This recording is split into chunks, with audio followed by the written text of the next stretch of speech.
Good morning, everyone. Good morning, colleagues. Everyone alike in the room. How do we say in our political spaces? Protocol observe. We do have a lot of high-ranking members of the university here this morning, so we acknowledge and we value your time. I can see the DVC of Teaching and Learning here. I also saw the DVC of ETP, Prof. Andre Kiet, with us. We also have our colleagues from Alticolab, Dr. Nolitando, and her team, our Executive Dean of Science, our Deputy Dean, and all of our colleagues. We thank you for your time, for being here with us this morning. We will be steering this ship. Myself and Miss Debbie Dupree will be steering the ship. Our steward in the faculty for the recurriculation process. So I think just colleagues to start, we'll just welcome our Deputy Dean, Prof. Chintuk, forward to come and give a welcome and introduction. Thank you. Thanks, Dr. Latola, and of course, Debbie, for this opportunity. Really, my task is pretty short. It is to tell us why we are here and to welcome the guests. So welcome to Nelson Mandela University and specifically to our Faculty of Science, for colleagues who are online as well.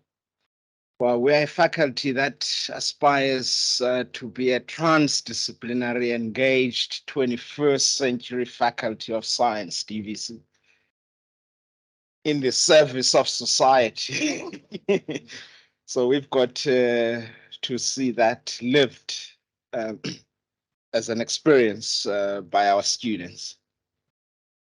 So hence the theme that you have here, moving through the crossroads. I actually like this. This comes from my dean, who says that our faculty is at crossroads. So literally, this is one of the first steps to move through the crossroads. Also remembering what President Ramaphosa said at the opening of the new university, at the renaming action, when he was speaking to the university community. He talked of the things of who Mandela was, whether our students will go on to become unifiers, innovators, internationalists, whether they will have the skills, knowledge, and the consciousness to strive together to build such a society. So I think that is where we are as the Faculty of Science.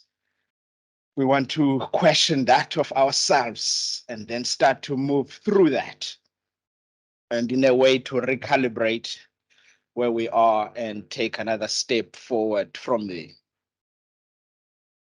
Just for you to have a sense, of course, we've got a program, a very packed program. And thanks, of course, to the speakers. We have agreed to speak here, DVC. You were the first one up. So thanks for agreeing to that call. And of course, more than that, I must acknowledge you for supporting the project beyond Prof. Foxcroft. I know she's also here. We pitched this project to her before your time, and she was very supportive. And of course, my dean, I know that you will give this crowd something to think of in terms of where we want to be, this future that we imagine. It might be scary for some of us, but it is something we must live through. And of course, Prof. Grayson's talk, welcome, Prof. Grayson. It talks to the core of what we are doing here. So we are pretty much happy to have you here. And of course, then the tougher space. I know my DVC engagement and transformation is here, is going to start to lead us on how we can embed some of these things into our curriculum. Decolonization, engagement. Because DAGT is also putting forward that we need to start to think of that with our undergraduates, that they need to engage with their fields of practice. So we have a huge task ahead of ourselves. So welcome, Prof. We're happy to have you here. And Prof. Hopper's online, of course. Thanks for joining us from Uganda. Beyond here, of course, we wish to do more work with you on Africanization, on how we can shift our curriculum forward in that space. So thank you for heeding the call to come and talk here, to give a short talk. I know that you deal with a process when you deal with Africanization. But thanks for agreeing to give us a little bit of a synopsis of the kind of work that you do around that space. Of course, Dr. Raban, we struggle to understand, first of all, what is humanizing pedagogy. So thank you for coming to share that with us. And then we see how we fit that into the curriculum. Megs, of course, you and I shared a stage in Stellenbosch in January. We were talking about a transformative topic, DVC, of diversity in the South African Chemical Institute. Yep, you know, chemistry professors are usually white males, right? So Megs curated that program and we shared the stage to discuss that topic. Yeah. Thanks, Megs, for coming through to talk on a different topic today. We also want to be a transdisciplinary faculty of science. And of course, Mike has to teach us a thing or two of how we measure things on the curriculum, you know, with cost tune, etc., etc. That will be interesting to learn about that. And of course, Mzi, we battle to, in fact, we've got our own faculty graduate attributes, which the dean would talk to. So we want to understand how do we embed those effectively in the program. So thank you for coming to speak with us about that. And of course, LT CoLab, Dr. Tony, and of course, we're going to be with you through and through, right to the end, until those last documents come through. So thank you for partnering with us and for coming to talk to us here. And of course, Linda as well, welcome. Quality goes hand in hand with what we do. So we appreciate having you here. Unfortunately, we will not have Prof. Bayaga. He's traveled, but we've got Prof. Rosalind Smith from Pretoria, University of Pretoria. Thank you for coming through to talk to us on the future of work. I had the opportunity to listen at the inauguration of the center. There were some speakers that gave very informative talks. In fact, I was almost scared of this future, where we saw from Cochrane a plant that produces product. There's nobody inside it. Yep. Their question was, how do we get these products to the customers? That's the question they were working at the time. Wow. Thank you for coming through. And of course, online we have Mr. Esteves, who's going to talk about computational thinking, more in line with instruction. How do we embed all these issues that we talk about in terms of data science, etc., etc.? How do we get students thinking in that line of thinking? And of course, then we have departments which will be led by Prof. Campbell. So welcome, Prof. Campbell. And of course, Dr. Walton will drive the extended studies issues there. And then we've got the students. I don't know if some of them are online. Dr. Mlambo, Bashe from SAISA, Nyaweni from Postgrad Forum here at Mandela Science Postgrad Forum, and Maboza from the SRC, who questions whether we are ready as the science faculty. And then, of course, we've got faculties and entities that will engage. Just in 1 second, I just want to show you what our PQM looks like. Even though we're deactivating the certificate and some extended programs going with these diplomas, this generally is what we look like. We're a comprehensive university. But this is the only certificate we had, which is going away soon.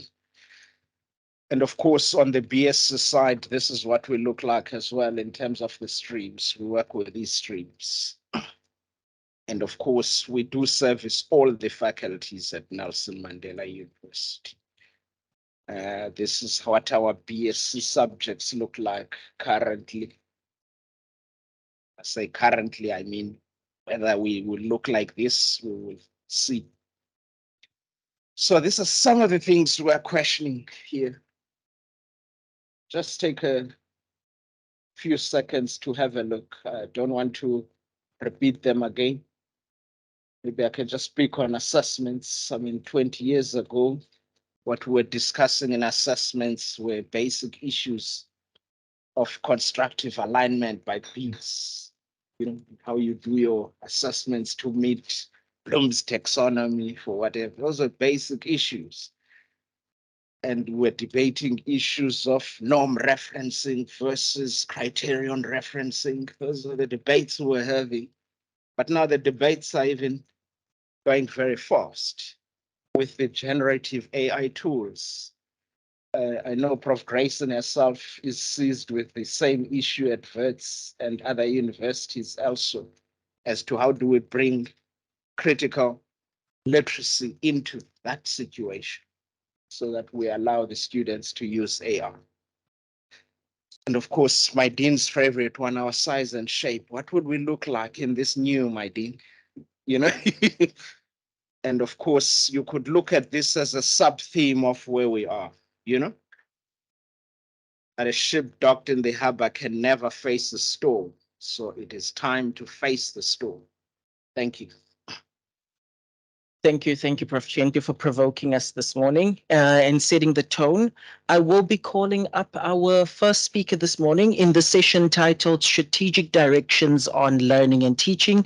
We have our DVC of Teaching and Learning who will be talking or discussing with us this morning on Nelson Mandela University's strategies as they relate to teaching and learning. DVC. Thank you. Good morning, colleagues. Good morning to our guest this morning, Professor Hoppers. I'm so excited to see you and looking forward to listening to you.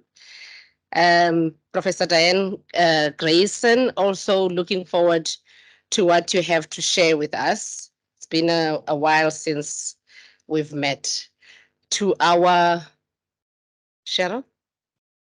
To our former DVC, and she knows why I'm saying that, to our former DVC Learning and Teaching.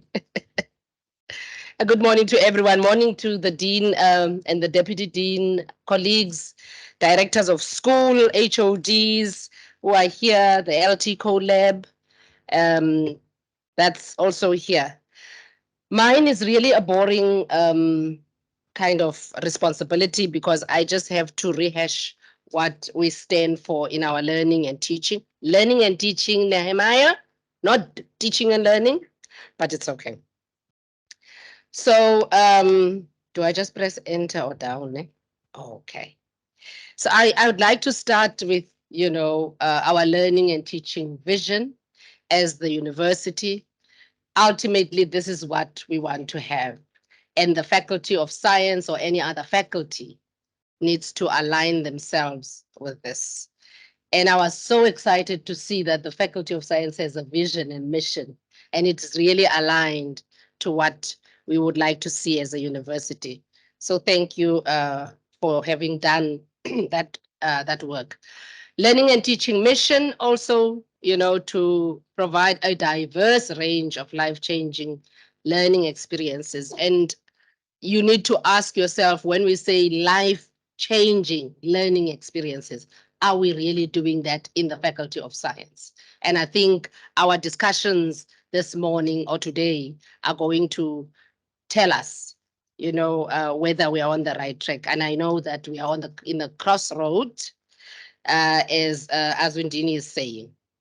But I am going to elaborate more on this. I'm not going to read it out, but I just wanted us to see that it is student-centric, innovative, African-purposed, and sustainable, Zeni.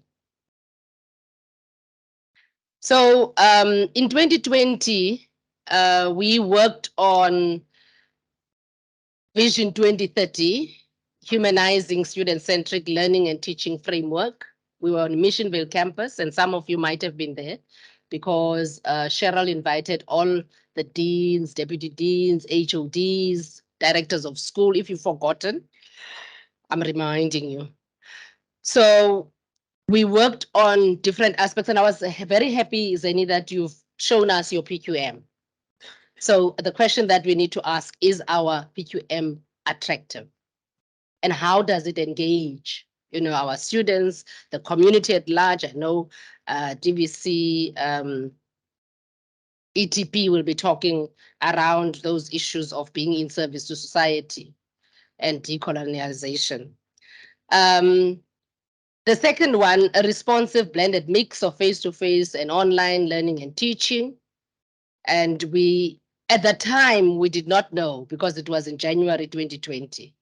We were not as aware about how we would be pushed into online learning and teaching, because we just had come out of a fees must fall movement that forced us to rethink learning and teaching and how we deliver it.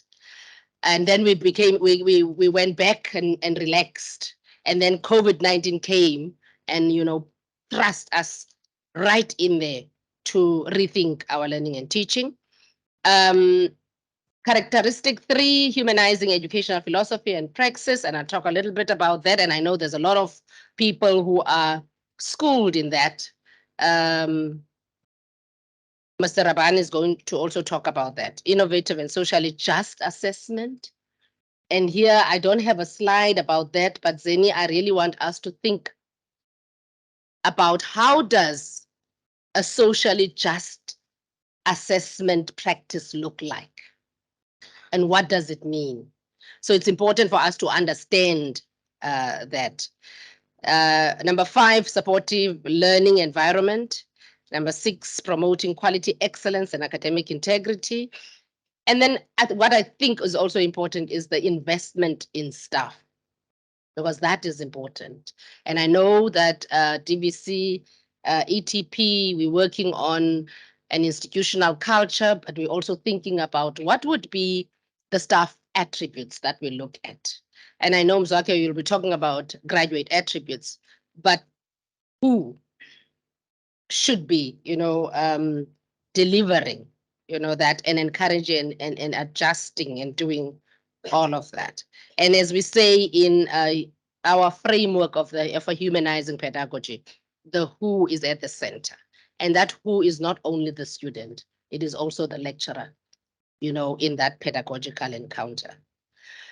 So that's the framework that we are using to say the learning process, is in the center, but who is our student? Who is the lecturer who's delivering or engaging in that learning process? And what kind of knowledge, and I'm sure you're going to be talking about that today, what kind of methods and pedagogies, and what other pedagogies are related to a humanizing pedagogy. And you might have heard us talking about a pedagogy of care, last year. But there's so many pedagogies. Pedagogy of discomfort. When you start with a humanizing pedagogy, we are first and foremost, okay. We are first and foremost human beings, and how do we relate to each other? And as we are first and foremost human beings, we then, I lost my thought now because of that, sorry. But then how do we then assess in a humanizing way? And at times, I know people think that when we say we need to humanize, it means that we need to bend over backwards. And I receive these emails, and some of you are here, when you are really sick and tired of things, and so you send an email. But it doesn't mean that. And I want us to really sit down and discuss and have a proper discussion. When we talk about a socially just assessment practice, what is it that we're talking about? And that is important. And maybe some of you are saying, yes, you keep on saying that. Please tell us what it is. And that's how students are always like. All right, so the principles of student-centeredness, I thought I must just put this. So when we say we are student-centered, we humanize, but there's critical consciousness in there. Because if you follow a humanizing pedagogy, it comes from critical pedagogy. And therefore, you need to have critical consciousness that you develop in your students. They're not taking things at face value. We're going to be talking about AI just now. How do we then, with ChatGPT, develop our students thinking critically so that they can critically engage with the content and not just take it at face value. So we need to teach in that way, cognitive justice in terms of what we teach and the languages that we use in the classroom. Because you know that not many of our students are first our mother tongue speakers of English, but there's another language, which is the academic language, the grammar of the discipline that, you know, students need to understand. So how do you allow for students to understand what you are dealing with in the classroom? I always make this example when we, and it's about Nolutando, when we first came in the 90s at UPE, and you had lecturers who would make examples, you know, trying to, you know, in teacher education, we say making learning a meaningful experience. And really in their effort, they were trying to make learning a meaningful experience, but only for a few, and not understanding the context and the diversity of the student population. And so they would make examples about movies. I'm from Grafrenet. There's no movie theater. And so this particular movie, and I did not grow up going to movies. So when they make that example, I'm lost. And then they go on, you know, with that. And you can see some of the, you know, students are following what the lecturer is saying. So that's what we're talking about as well. When you try to make those examples, you need to also understand who your student is. And then we talk about dialogue and student voice. I'm not seeing students here. Is it only postgraduate students who are here, undergraduate students, some of them here? But I think it's important to have that student voice, because those are the students who are at the receiving end of what we are delivering. Not that they're going to be crafting it, but they sensitize you on what issues you need to be aware of as you pedagogically engage them in the classroom. And somehow they also indicate to you the forms of knowledge and how they get to understand. Hence, we talk about epistemological access, because it means that you give access in how others, I don't know others, but how other people come to know and come to understand. Okay, I'm coming on, and I'm gonna go to student support. Mine is very short, Zeni. Thinking about how do we transition in the faculty of science, how do we transition students from first year to final year? Because most of the time we only concentrate on the first year. And then when they come in the second year, we forget about them. But how do we consistently transition our students until they graduate by giving them all of the support and developmental opportunities that they need? Extend structured orientation throughout the year, okay? Strengthen digital orientation of first years and senior students. At Senate the other day, I was asked, but it was a question on assessment.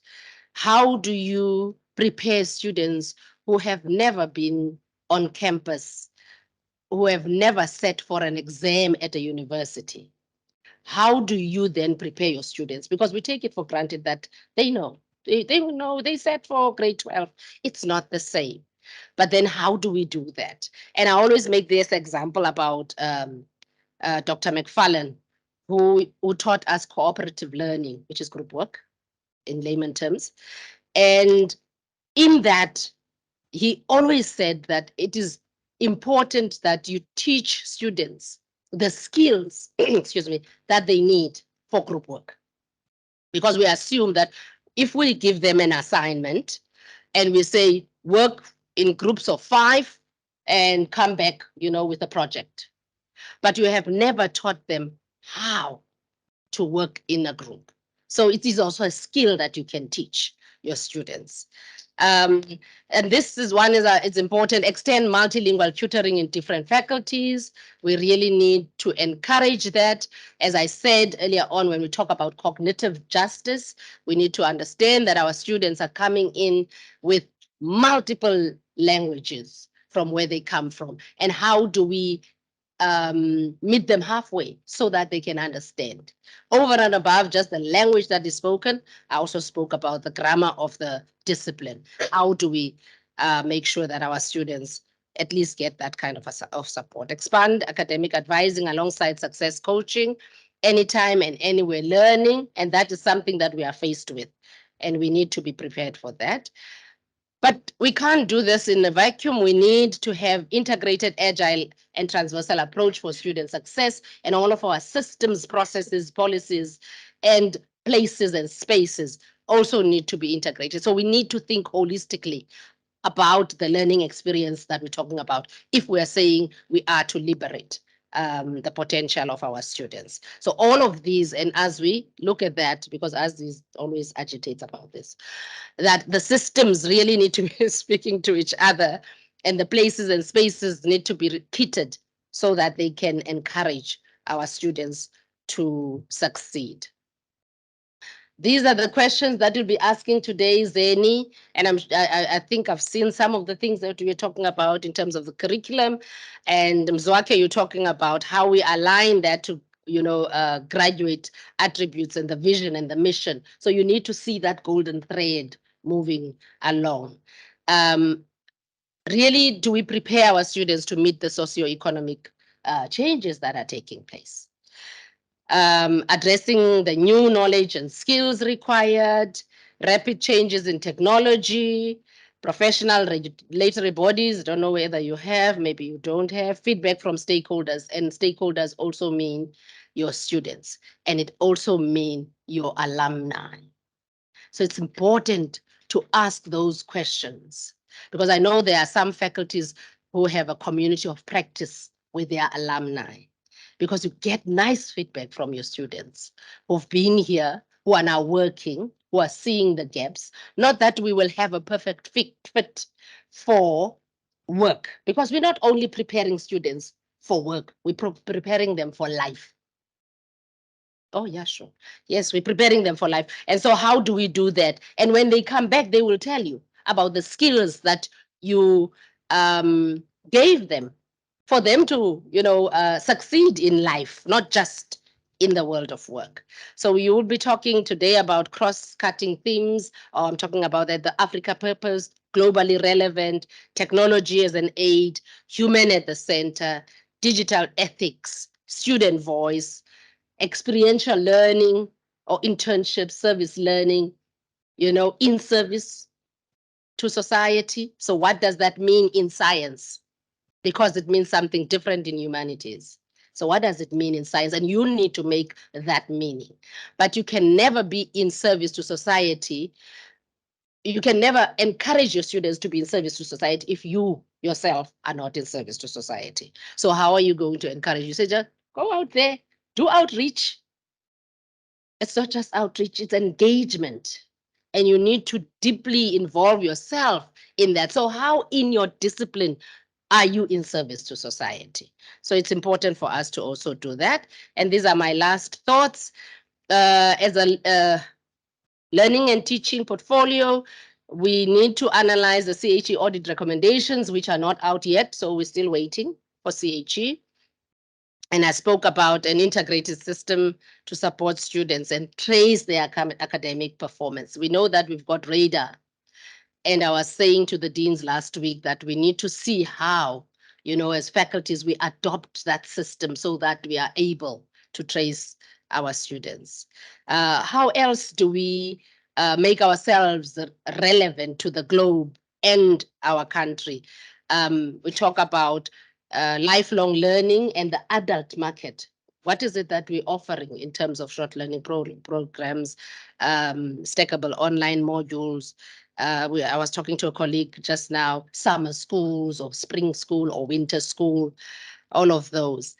Something that we're really working on is the agility of our system when students only have one module or two modules or three modules.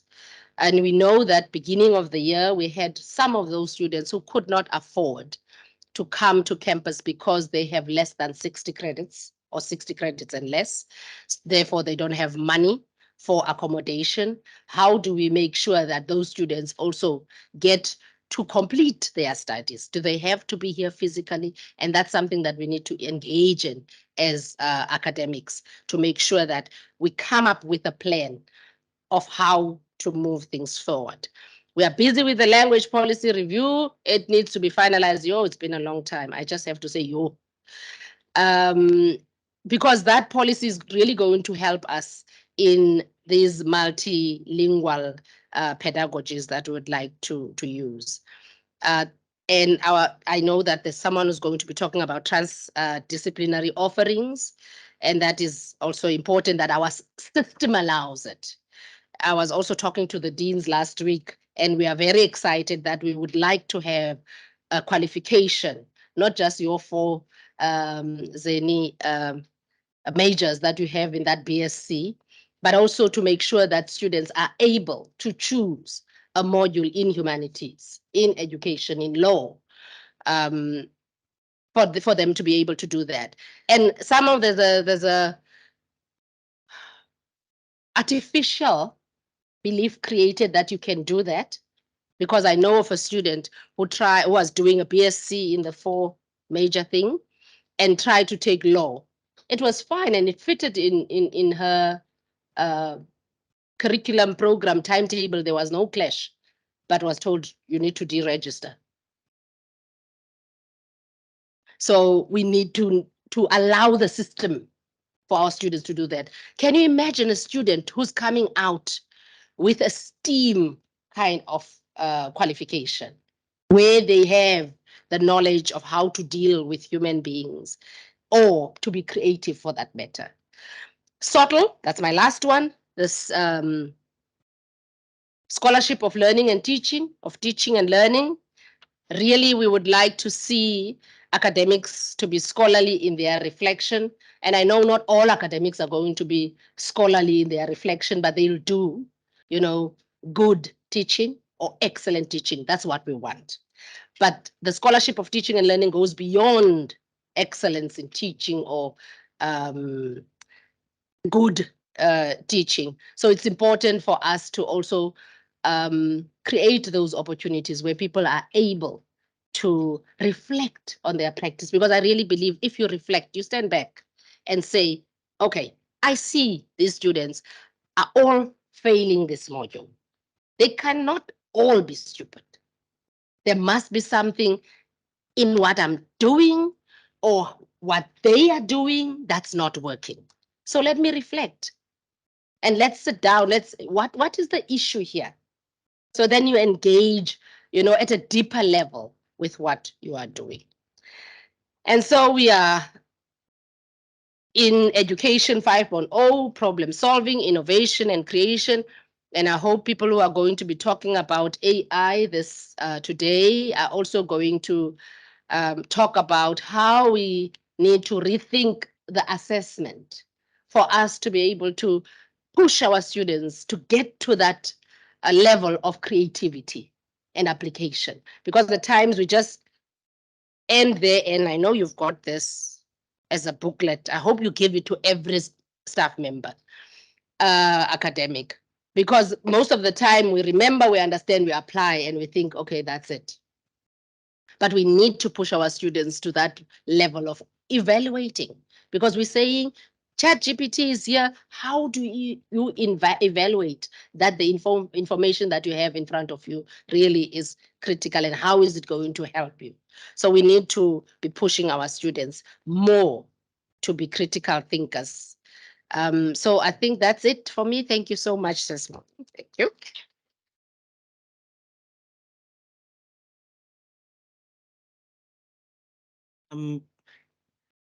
Thank you very much, DVC of Learning and Teaching. I just want to reiterate that I was a part of those conversations when that change happened. So I'm hitting myself over the head. We are going to ask for our next speaker. We are calling on our Dean of the Faculty of Science, Prof. Murunga, to come and speak to us on our Faculty of Science strategy as it relates to teaching, to learning and teaching. This is going to be my albatross this morning, colleagues. Good morning and good day to everyone online. So I've been asked to only speak and focus on learning and teaching. That's why it's an abridged strategy. And already our mantra, which is discovering, educating, and engaging to change the world.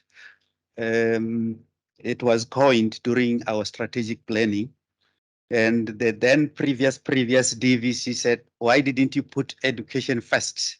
Because she was DVC LNT.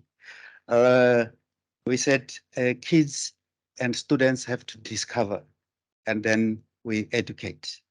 We first discover, we come, and we said, let's put and package into an education. But when they come here, we said, no, you first have to be educated, then you will discover. So we need to have these students discovering things for themselves and by themselves. Then we will not have problems with ChatGPT. Mine really is to really, again, rehashing through our Faculty of Science, LNT. And I will invite you to really go and indulge the document, which is our Faculty of Science supplement on shaping the future of science for society. And today's process and tomorrow's process also, it's doing just that. It's part of shaping the science for society. So outside you will have hard copies of this supplement where you can learn more about what is it that we want to do in terms of science for society. So one of the program directors, Dr. Latola, was part of the journey for the science strategy. And we documented our journey, which started about 3 years ago. It took about 1.5 years co-creating our own strategy for the Faculty of Science. And that journey hasn't ended. The symposium, it's part of starting to unpack and starting to implement the strategy, as you will see, that what we're doing here today, it's not an ad hoc, it's not by coincidence, it's designed in our strategy. And our strategy, Dr. Mueng says, thou shall recalculate.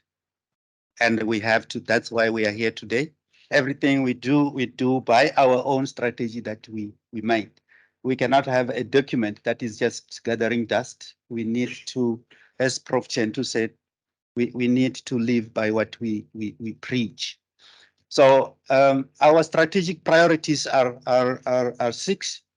Learning and teaching at the top, followed by research, training, and innovation, engagement and partnerships. Those are what we call our core focus areas. And then we have support. Resource stewardship is another strategic priority. We also speak about transformative structures, systems, and processes. And of course, we talk about people's well-being also. So those are our strategic focus areas. And today I'm going to focus on just one of them. And it's difficult to single out one, because when we co-create our strategy, we said we should destroy the silos, where you focus on research, that side, you focus on learning, teaching, and engagement as separate entities. We said they are entangled. And therefore, but today I will just zoom in the learning and teaching. So Prof. Chentu already spoke about our vision and our mission. We debate strongly on what our vision should be, and there are key words that comes out. So originally, the strong position was we want to be a world-class Faculty of Science. Yeah. That everybody agrees. But in order to align with the institution, we have to say, in order to be a world class, perhaps we need to engage more. Yeah. And perhaps we need to go beyond the Faculty of Science, hence engagement and transdisciplinary.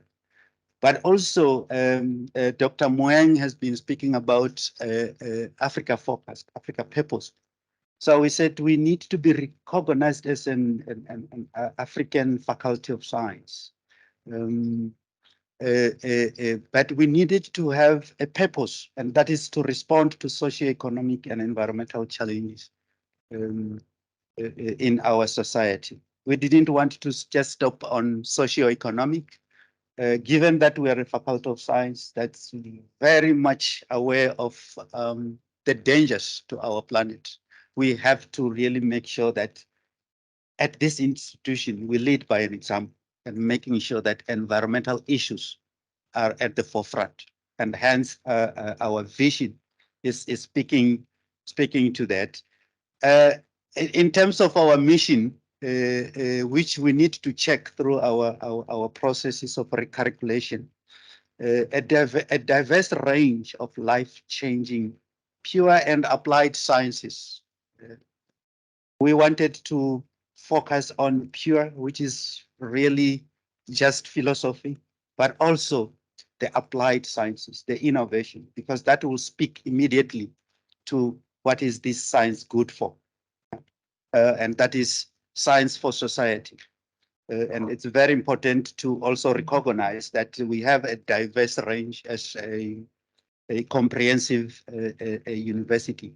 Whether our curriculum will reflect that, we will have to unpack. So this slide in ones, it's what we call the core ideology of the Faculty of Science. It then also infused the values of the institution.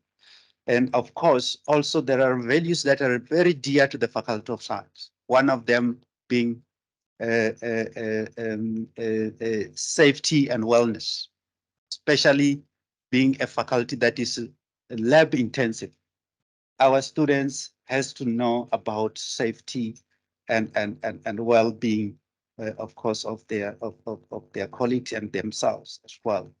And environmental stewardship is very central to us in terms of our values.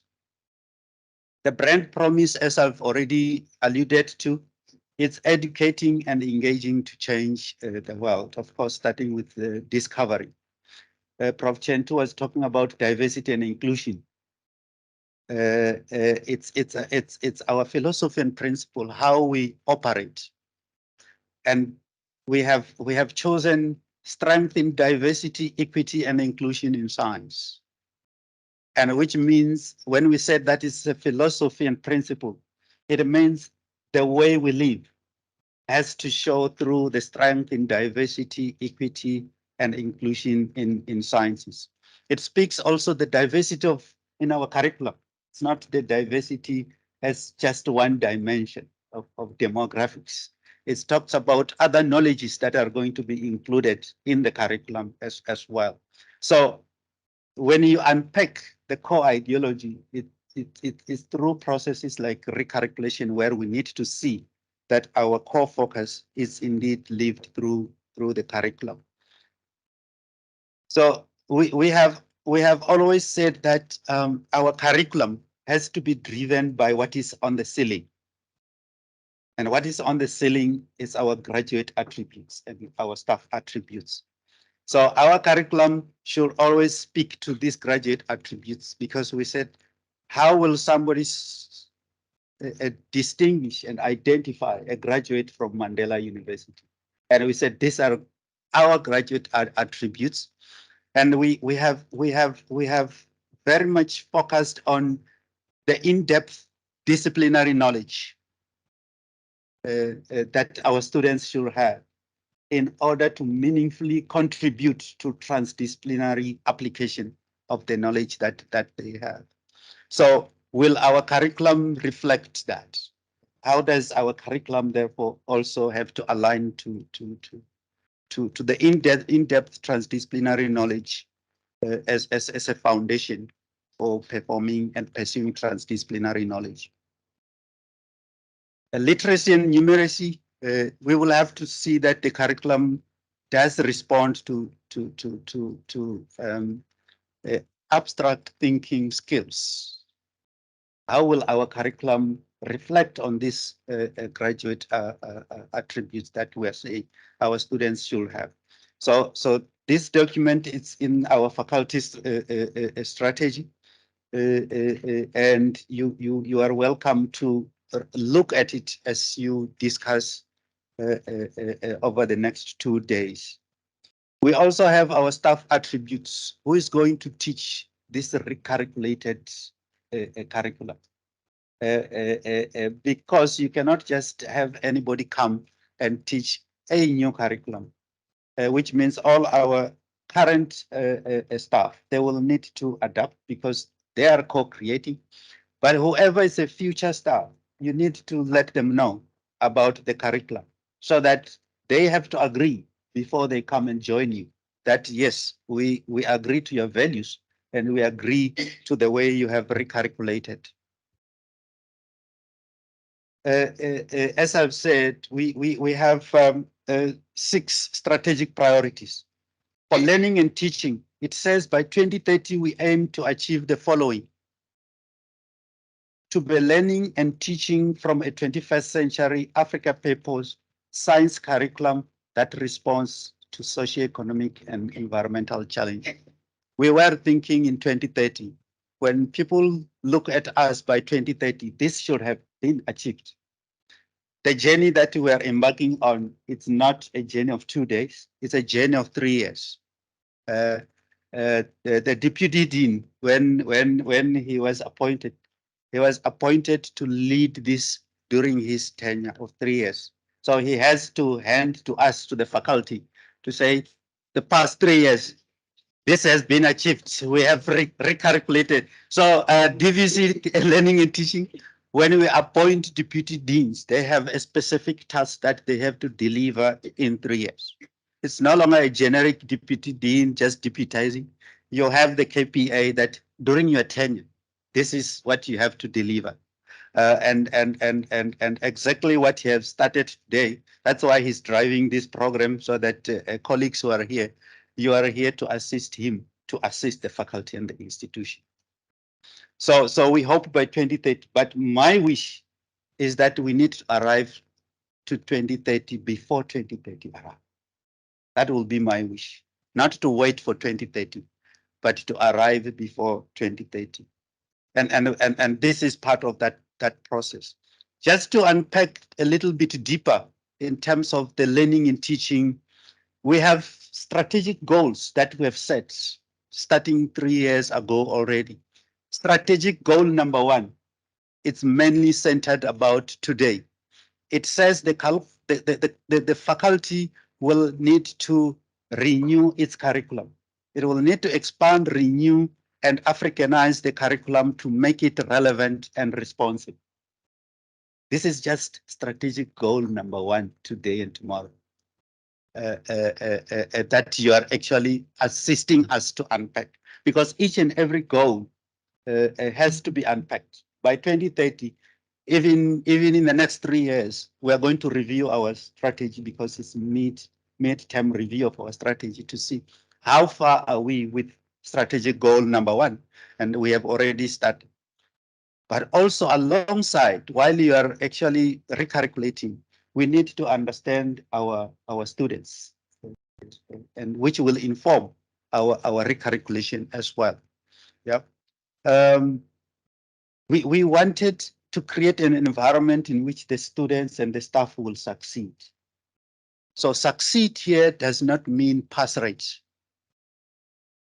It means if the curriculum produces graduates who are going to sit at home and become the stats, to say we have got 600,000 graduates who don't have employment. We did not succeed in making sure that our students succeed out there. So which means if they are not succeeding, it's because of our curriculum. We wanted to embed and use technology as well. So way before COVID-19 hits, we were already thinking about embedding technology in our curriculum, going fully into the blended L&T already. The scholarship of learning and teaching. We wanted to also encourage our academics to be involved in the scholarship of L&T, which includes science education, research, and engagement together. Yeah. And we wanted to promote and protect the basic sciences. This is very, very, very important, given what is happening in the basic education, that most students are no longer going for mathematics, let alone math literacy. And if we do not protect and promote the basic sciences, the basic education will die. But if we do this, we will save our own basic education in schools if we promote and protect the basic sciences as well. So, and out of the strategy came the structure. This structure came out of our strategy. We're looking at where we started to have academic clusters. And out of these academic clusters, a curriculum and various streams will emerge that will be speaking across all these academic clusters that you have. And the academic clusters already are pointing to the direction of transdisciplinarity. If you look at the last column of the streams, this is where new ideas will be accommodated. There will be ideas even including ideas within the curriculum, where you will say, but it doesn't fit in that academic cluster of LIAS or physical sciences or mathematical sciences. We have created the extreme, where matters of transdisciplinarity in curriculum will be shaped that are cutting across all the departments and all the streams, and even into other faculties. And that's when we start to embrace issues of transdisciplinarity in our curriculum. We will have to respond to the so what question. Why are you doing this? It boils down to what we aim to change by recalculation. So we need to answer that question. What do we aim to change through the recalculation process? Our journey in terms of strategy has not ended. The next phase of our strategy is to unpack all those strategic goals and put them into activities, outputs, and outcomes. And that's where we are heading. And with these few words in terms of our strategy of learning and teaching, I wish everybody a successful two-day symposium. And thanks to the organizers and the program directors for giving me this time. Thank you very much.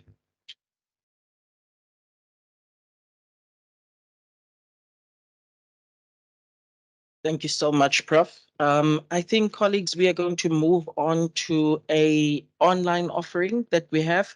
We have, as was stated in the program, Professor Diane Grayson joining us. She's the Senior Director of Academic Affairs at Wits University, and she will be sharing her presentation with us through the online platform.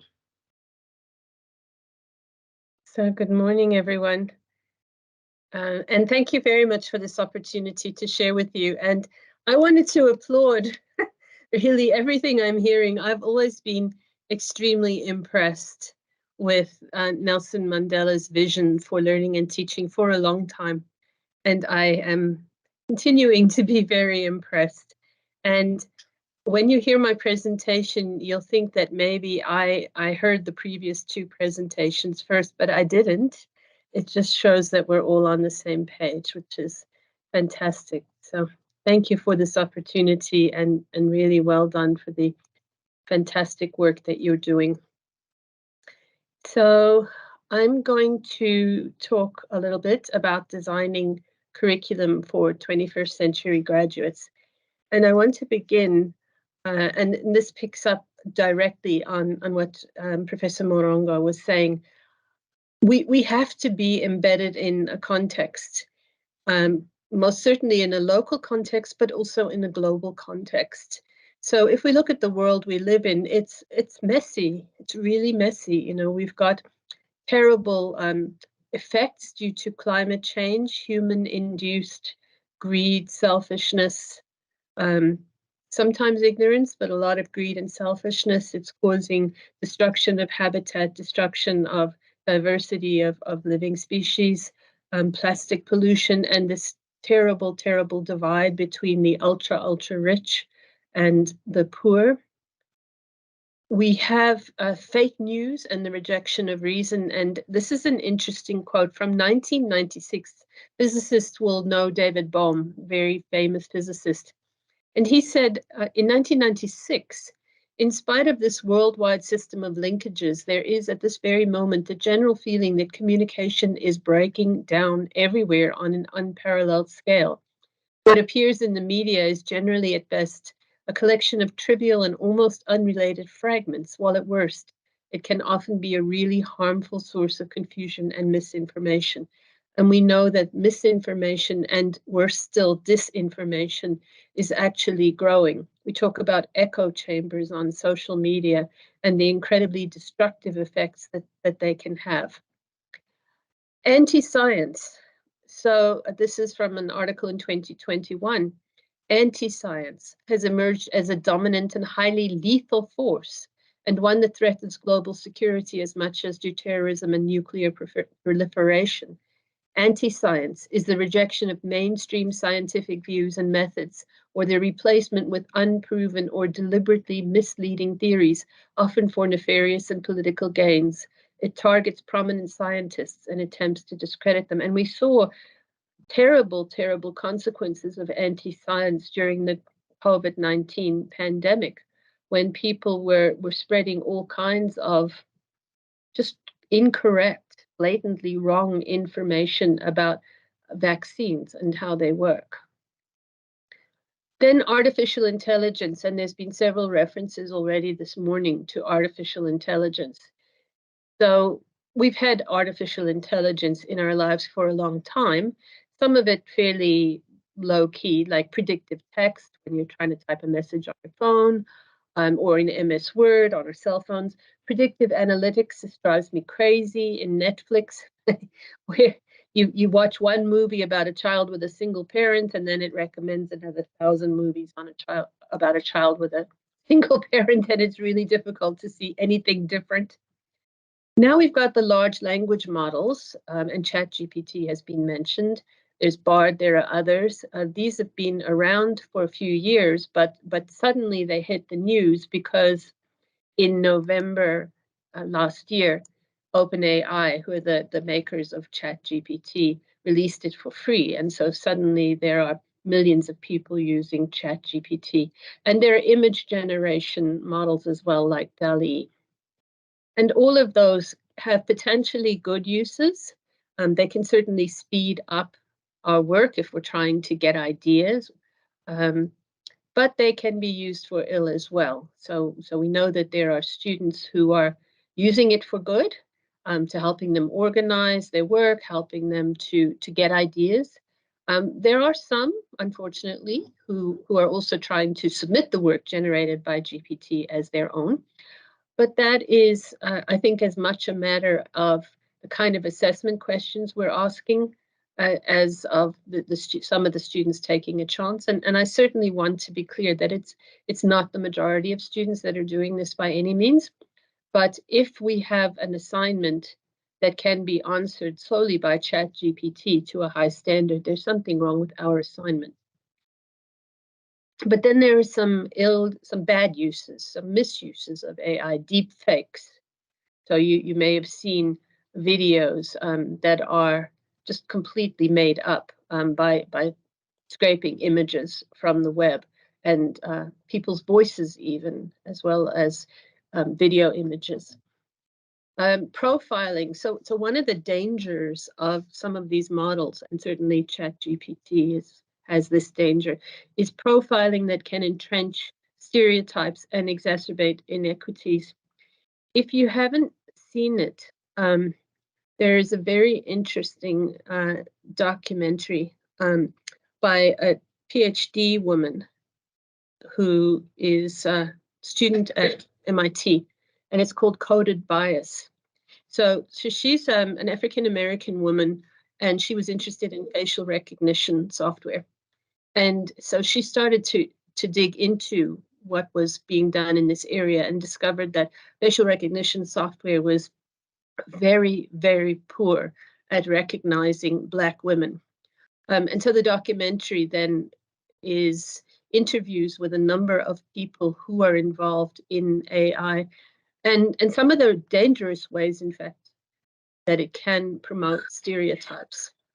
For example, in some places it's used to kind of give a first pass on criminal proceedings. Now, the judge, of course, is supposed to use his or her own reasoning, but because AI is trained on examples, the more that examples are drawn from a certain context, the more certain stereotypes get reinforced.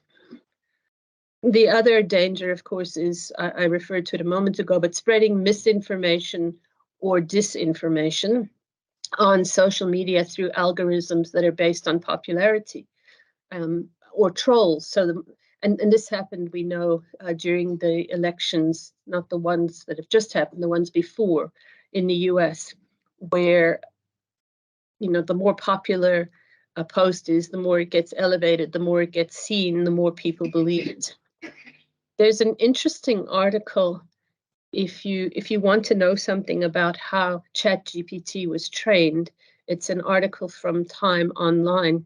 So many of you may have heard about the fact that a lot of people in Kenya were hired to train ChatGPT so that it wouldn't answer questions that were considered harmful or particularly disagreeable. Well, if you read this article about what those Kenyan workers had to look through in terms of horrific content so that it could be screened out, you will realize that the development of ChatGPT was far from benign. And a lot of those workers, because of the content they were forced to look at, have experienced quite a lot of trauma. So this is just to say AI is here, it's here to stay. It is not all good, it is not all ill. It's a tool, we have to be careful how we use it, what we do with it. Okay, so the starting point for curriculum design, that was just to set that broader global context, because we obviously need to be aware of the context within which we're working. So there's my students, right? There's my course. And some of you have referred already to, we need to recognize that our students are not blank slates, you know. I mean, going back to the Dickinsonian idea that the students are just empty vessels waiting to be filled with knowledge, I mean, that's garbage. Our students come to us with knowledge, skills, attributes, learning dispositions, and we need to have some information about that if we're going to design courses that are appropriate for our students, okay? Not other students, not some made up imagined students, but the students we actually have in our courses. And so then we need to say to ourselves, okay, what do I want my students to get out of it? So of course we want them to learn certain concepts, and of course there's certain topics that as discipline-based people we think are important, but that is not the starting point. The starting point needs to be, what do I want my students to get out of my course? In what way will my students benefit from taking my course? How will it lead to a positive transformational experience for them? Not to say ditch the content, but to say that this is the superior question. And realizing, of course, that my course is not the only course that they're going to be taking. So how does my course relate to other courses? And then my course will be part of a program. So how does what my students gain, the learning outcomes from my course, relate to the program outcomes? So who do we teach then? My students. Who are my students? What background, knowledge, and skills do they have? What metacognitive and self-regulation skills do they have? In other words, to what extent are they able to monitor their own learning, understand whether they understand, be able to seek help if they need it? Differently able, they may have visual or auditory acuity issues, dyslexia, autism. Access to facilities, do they have internet connectivity? Do they have devices? Their living environments, do they have a quiet place to study on their own? And then there's a whole lot of stuff that happened post-COVID-19. So now we have students who, and I'm talking about South Africa specifically now, they missed a lot of schooling. We know for a fact that they did less learning. HSRC did some studies suggesting that they may have lost perhaps a year of learning. And yet there is still pressure on the schools and on the teachers for high pass rates. So how do you do that? You help the students cram for exams. So now you have a group of students arriving at university who've done well in their exams and so feel that they're really on top of things and they really don't need help and they really don't need to put in the kind of effort that we expect of university students and are struggling a lot. They're unused to in-person interactions. I don't know if you've been seeing this on your campus, but we're seeing that the students don't kind of hang about together as much as we saw pre-COVID. And in fact, we find that they say they get tired. They don't like being around people for too long. They find it exhausting, the in-person interactions. And they really don't want to sit or passively listening to a lecture. Okay, that's not necessarily a bad thing, but it's more pronounced since COVID. So they really need to be actively engaged. And by the way, our students now are, well, Generation Z, some people say Generation Z, they're almost all Generation Z. So this is a generation, their identity's been shaped by the digital age, climate anxiety, shifting financial landscape, and COVID-19. Digital natives often turn to the internet when looking for any kind of information. Oh, you've given me a homework problem, let me go and Google it. They flit between sites, apps, and social media feeds, each one forming a different part of their online ecosystem.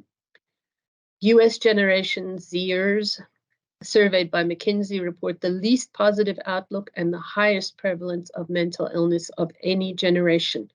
This pessimism is fueled by growing global unrest, wars and disruption, financial crises, educational interruptions due to the COVID-19 pandemic, feelings of climate anxiety, and decreased economic opportunity. So these are our students. So then let's look for a moment at what should we teach? Well, in the past, and still true, we need to be focusing on concepts, on principles, on models and theories, on the big ideas, on cognitive skills, thinking and reasoning. Someone mentioned earlier, we need to be teaching these things explicitly. So I've worked for many, many years with science lecturers. And if you look at a lot of science curricula published in faculty handbooks, often it's a list of topics. And of course, I'm saying the topics are important, but perhaps more important, or at least as important, is the thinking and reasoning skills that we want our students to develop. So that those are the long-term transferable skills. There's some knowledge, of course, that won't change. I mean, Newtonian mechanics hasn't changed for hundreds of years, but there is new knowledge being created all the time. And so we really need to explicitly develop a range of thinking and reasoning skills that students can bring to bear on any topic. Problem-solving skills, particularly important now in this time of wicked problems. Mathematical tools, computational tools, ethics, so important. So one of the big things we've been focusing on for a while is academic integrity. And I'm sure this has been an issue for you too. During COVID, we found that there was a lot of use of contract cheating companies, Chegg, Course Hero, and so on. And so, like many universities in the world, we've developed an academic integrity framework for the university. We were trying to focus although we don't sanction academic misconduct and we have an academic misconduct policy, we're trying to focus more on promoting academic integrity. For staff, by the way, as well as students, understanding what is academic integrity and why it's important and why and helping the lecturers to be explicit with students about what is and what is not allowed, because sometimes students commit academic misconduct unknowingly. You know, maybe they're allowed to study together or work on an assignment together, but then in a final assessment, they're not allowed, but the lecturer hasn't told them that. So we really are pushing for education on academic integrity. And if you're interested in our framework, it's on our WITS website. We have a teaching and learning page. And at the bottom of that teaching and learning page, you can access our framework on academic integrity. This is an example of how we might present big ideas. So excuse my physics examples, but I'm a physicist, the only subject I really know well. But if you look at the first 8 chapters of many first-year physics textbooks, you'll see that mechanics occupies about 8 chapters. It occupies 8 chapters. And nowhere in those 8 chapters are the big ideas singled out. But really, the 2 big ideas in mechanics are conservation of momentum and conservation of energy. And if we would teach it that way, it would make a whole lot more sense to students. For the future now, some essential skills. So these are called the 4 C's sometimes of 21st century skills: collaborative skills, communication, creativity, and critical thinking. There's been a reference made already to critical thinking. I'm going to speak a little bit more about that in a moment. Lifelong learning skills. I indicated a moment ago that knowledge is changing. The amount of information that is being generated is increasing exponentially, and our students are going to need to continue to learn for the rest of their lives. So if we just feed them with information, they will not develop lifelong learning skills. Global consciousness, entrepreneurship. You said someone was going to be speaking to you about the world of work, and we know that more and more people are going to need to create a personal brand and not rely on being someone's employee. Interdisciplinarity, you've referred to that as important at NMU. And then a range of literacy, so academic reading and writing, computer, graphical, numerical, digital, and now critical AI. Our students have to be able to use AI in a way where they understand what it can be used for and what it should not be used for. So going back to the idea of my students and my course, as a design principle, we need to understand what our students are coming with. And there are lots of ways we can get some of this information. So diagnostic testing is really useful. When I was doing my PhD, we called it pre-tests. But diagnostic tests, find out what does the student know about the particular thing I want to teach. But there are other sources of information. I'm sure your institutional researchers have information, but we have to have some sense of what my students are bringing. We cannot treat them as blank slates. And then what are the learning outcomes? What are the things I want them to know and be able to do by the end of my course? And in between is a learning journey. And so that's the job then of the curriculum. How do I design this learning journey so that my students will be able to start from where they are and what they bring and achieve the learning outcomes of my course? And there are various tools that they're going to need. So I referred a moment to a range of literacies. So it's important as a curriculum designer to be aware. If I think the students need a particular tool, so maybe they need some digital literacy, and let me just distinguish between digital literacy and computer literacy. So computer literacy is basically, can you use the computer and basic tools? But digital literacy is, can you take various digital information and can you apply some kind of critical thinking to that to firstly recognize what is trustworthy, what is not trustworthy, and then work with that digital information to create some kind of useful knowledge artifact yourself. If the skills that you think are needed for your students to succeed in your course have not been inquired elsewhere, then you need to include them in your course design. How should we teach? So this is Arnold Ahrens. I mentioned somewhere that in my bio, I think, I did my PhD at the University of Washington. I was in the physics department, but in physics education was my topic area. Arnold Ahrens is sometimes considered one of the grandfathers of physics education. And he wrote this in his book in 1990. Much as we dislike the implications, research is showing that didactic exposition of abstract ideas and lines of reasoning, however engaging we might try to make them, however brilliant we think our lecture is, to passive learners yields pathetically thin results in learning and understanding, except in the very small percentage of students who are especially gifted in the field. So don't do what I'm doing and just talk to people and expect them to be able to learn a whole lot that way. So I mentioned earlier, we need to focus on the concepts and the fundamental principles, develop the relevant cognitive skills, select our context carefully, include cognitively demanding problems, provide opportunities for collaborative learning, active engagement, debate, opportunities to use critical thinking, use technology wisely, link to the global issues, and a couple of quotes from Arnold Ahrens about critical thinking. So he's suggesting that we consciously raise the question, what do we know? How do we know? You're telling me something or I'm telling you something, how do we know? What's the evidence? Why do we accept or believe?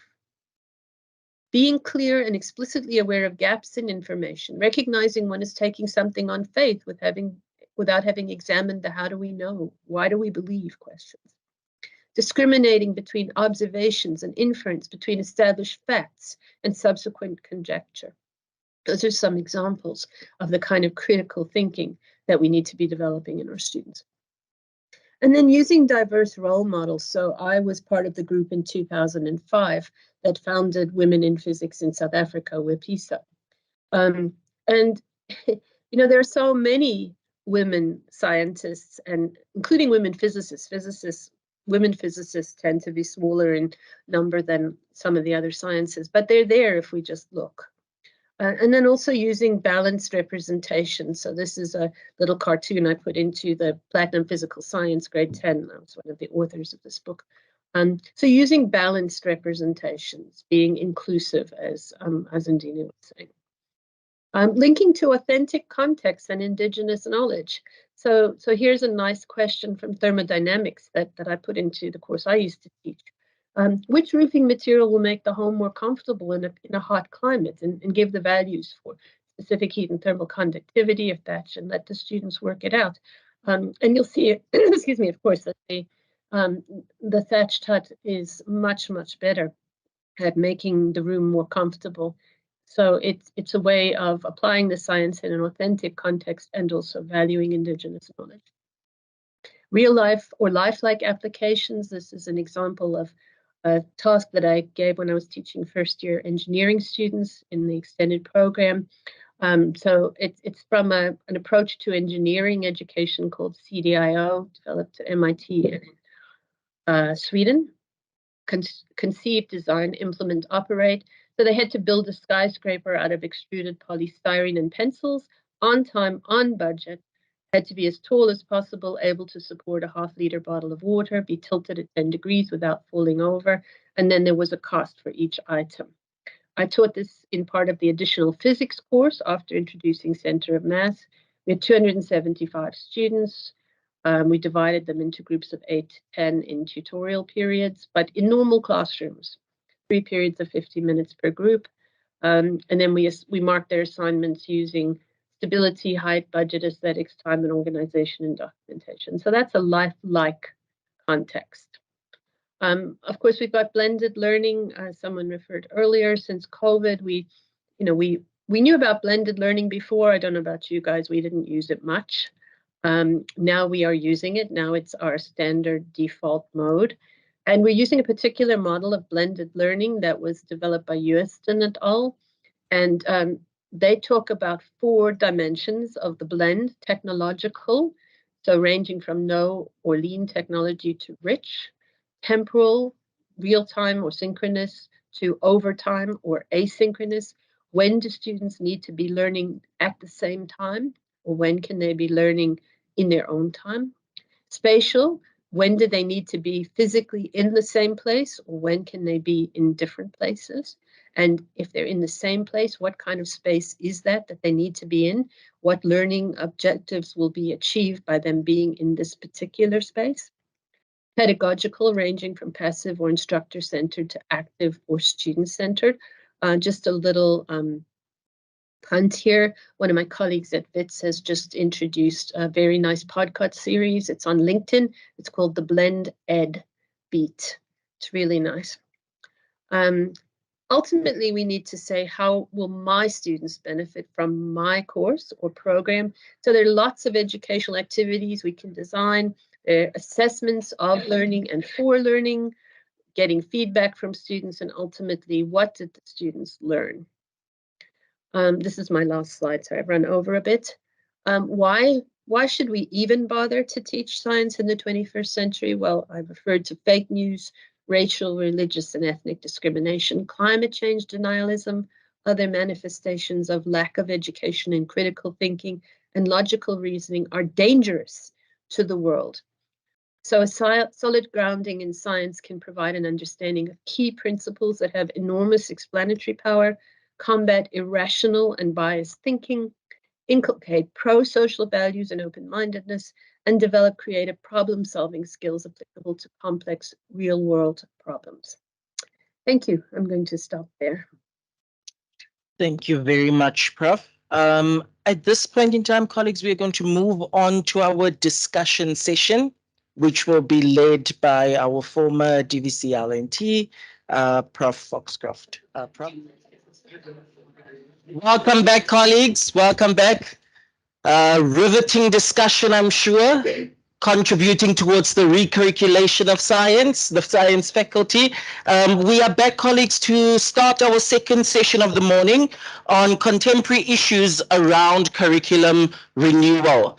Our first speaker is our DVC of ETP, Prof. Andre Kiet, and he will be talking about embedding decolonization and community engagement into the curriculum. Prof, over to you. Good morning, everybody.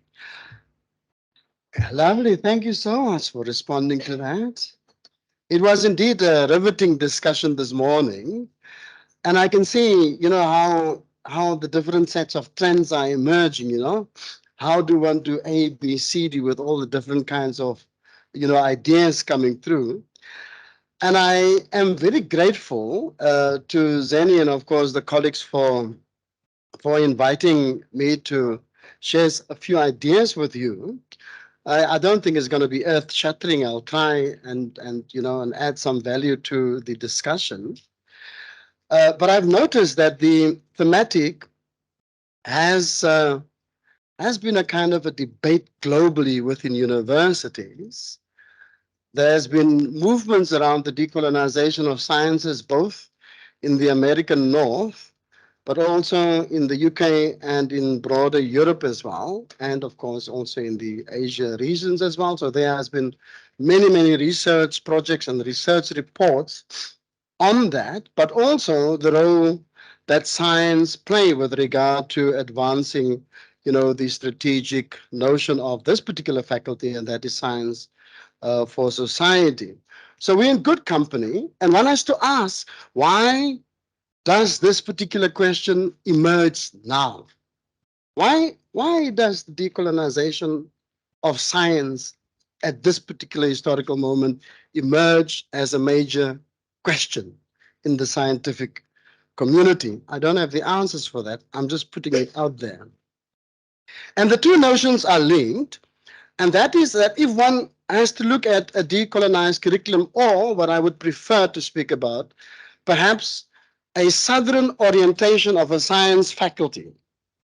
Because the sciences, if one look at it from an objective point of view, is not as easy to think through from a decolonial or a southern perspective, because that's the way in which the scientific paradigms and knowledge have emerged over centuries as well.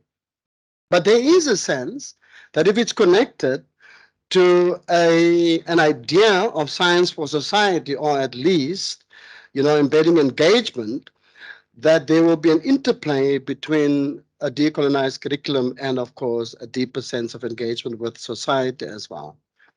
And as an introduction to this 20-minute little talk, In the aftermath of the George Floyd murder in the US, there has been a huge, huge outcry. And of course, you know, a different wave of resistance and protest, you know, against anti-Black racism across the globe, and, you know, the question as to what it is that universities are doing. And in the UK, some colleagues have set up a seminar series to discuss the matter on this, and then ask, you know, our university to participate in that particular series. And I had a chat on this around anti-racism as a decolonial strategy in our university system. The reason why I'm sharing this with you is not to talk about anti-racism and science, but to simply make a very, very straightforward point. At this particular symposium, there was a presentation by architecture students and scientists around decolonizing the architecture discipline. Absolutely mind-blowing. The work that people have been doing within that space already. The second one was that a week or so ago, I delivered a keynote address at the role of national academies and universities in promoting human rights and enhancing equality. And of course, these national academies, they're heavily science dominated, and especially engineering and health sciences as well. And we had more than 20 national academies coming together in Pretoria as well. And in this particular debate that we have, one can't but stand in admiration of the work of scientists in the way in which they grapple with their own knowledge fields. Okay, so this is a process of grappling with your knowledge fields across the different sets of sciences. Actually, that should be the scientific attitude in any case, you know, because in the humanities, grappling with our fields is more or less like a standard orientation, you know. That's why we have these big debates within the humanities and in the social sciences as well. And they're struggling with regard to the social justice imperative. Because it is true that any good scientist will know the dark side of science, you know, and what science has given the world from that angle. But it will also balance out in terms of the different sets of advances that science has produced that better the human condition.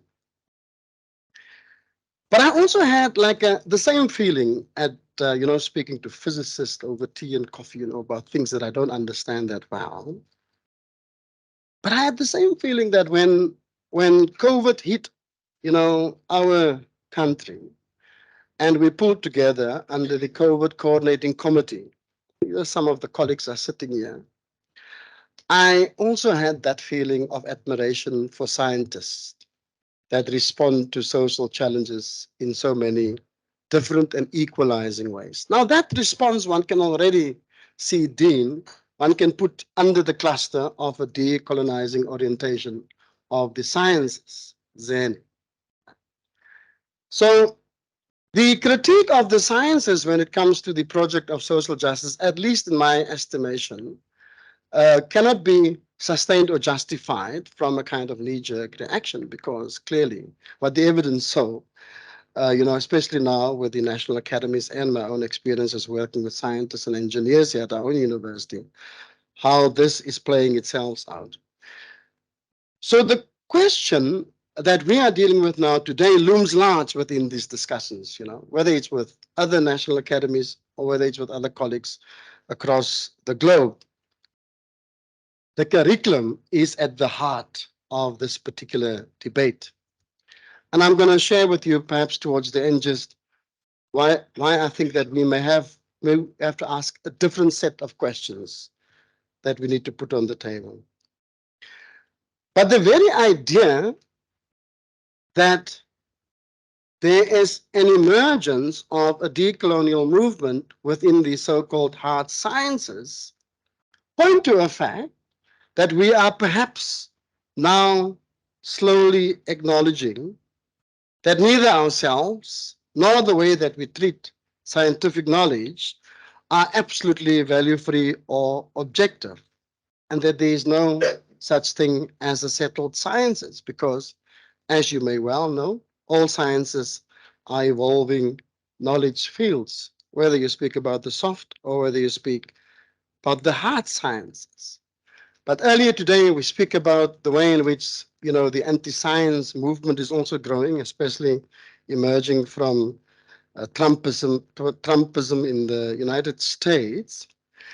And so as a collective within universities, we will have to fight for the authority of the sciences and for its legitimacy, because certainly the social value of the sciences can't be disputed. So there should not be a dispute about the social and technical and other kinds of values of the sciences. But the respect for the sciences must keep up with the idea that for any good science, a healthy skepticism is required. Any good science, a healthy skepticism is required. And part of this is that in the decolonial movement, the skepticism that's coming through from a decolonial critique has to do with the way in which science paradigms has more or less excluded many other forms and epistemic freedoms and democracies that could have opened up our entire, what one can say, offerings of thinking around the sciences. And there are rich resources available. So in all or in most of those great websites that deal with the decolonization of the sciences, one will find different sets of toolkits as to what would be the different sets of examples be and how that can be done. Of course, Catherine's own work, and you will be hearing from herself now, has been trailblazing in the South African context. But some of that work has not been taken further, over the past 5 or 7 years. The work that she has been doing when she held the chair at UNISA. And that is to bring different ways of how one can think about the sciences together so that we can advance a kind of epistemic freedom that should be the hallmark of any good university in any case. And that is, of course, across the different sets of knowledge fields as well. For science to be better, then, of course, is that the way in which science has come to think of itself, bringing in a decolonial or at least a Southern lens into the way in which we deal with this, will advance actually not only the legitimacy of science, but make it technically even better. If one think of, for instance, about the different sets of race sciences, which has plagued, some of the publications, for which Stellenbosch University has to answer now so many questions post the Campepe report. But engaging with our scientists at our university, and of course with colleagues from outside of the university, it's very clear that some of this work is already underway, So Zani, in a sense, the question is, how do one add momentum to a particular orientation that is emerging in the sciences as a global edifice, of course, So that work is already underway. And so the question around the decolonization of the sciences, apart from what one would say, the legitimacy question, also has to do about how sciences can be better. Now, in the context of the UK, for instance, there's already a decolonizing science toolkit that's evolving. Our university, from the context of my research chair, is also putting together a resource that can assist. And from this particular space, Zeni and Azwe, it will be great to have a focus on the sciences in that resource as well. These are just some of the examples that I would like to share with you that are already underway. When it comes to engagement, and it's wonderful, to read the way in which the science faculty is rethinking the notion of science for society but also attach that to the ideas of scientific community knowledges as well. And these knowledges, if one bring them into the university space, advances our ideas of knowledge democracies, and of course also our ideas of epistemic freedoms as part of the third mission of the university. Or like a communitarian account of scientific knowledge, one can say, or one can say, community science, community scientific research, or scientific research that is based on place-based knowledge as well. Of course, there's Bruce's work and some of the work that so many of the colleagues are doing here. So already moving in that particular direction. But we have had an idea in mind that the interplay between engagement and communities should be an equalizing interplay, meaning that one has to acknowledge that there are types of scientific knowledges available within communities that falls outside of the ambit of what a university can gather or even can cognize as well, and just allow for that particular kind of vulnerability to come in here as well. Then, of course, in our own scholarship around engagement, you can see that we have been struggling with a triple helix. I don't think we get that right. The fourth helix, not even close by. And then, of course, the enlarged fifth helix with regard to how do we bring in society and the natural environment within the context of longer term planetary challenges that we are facing.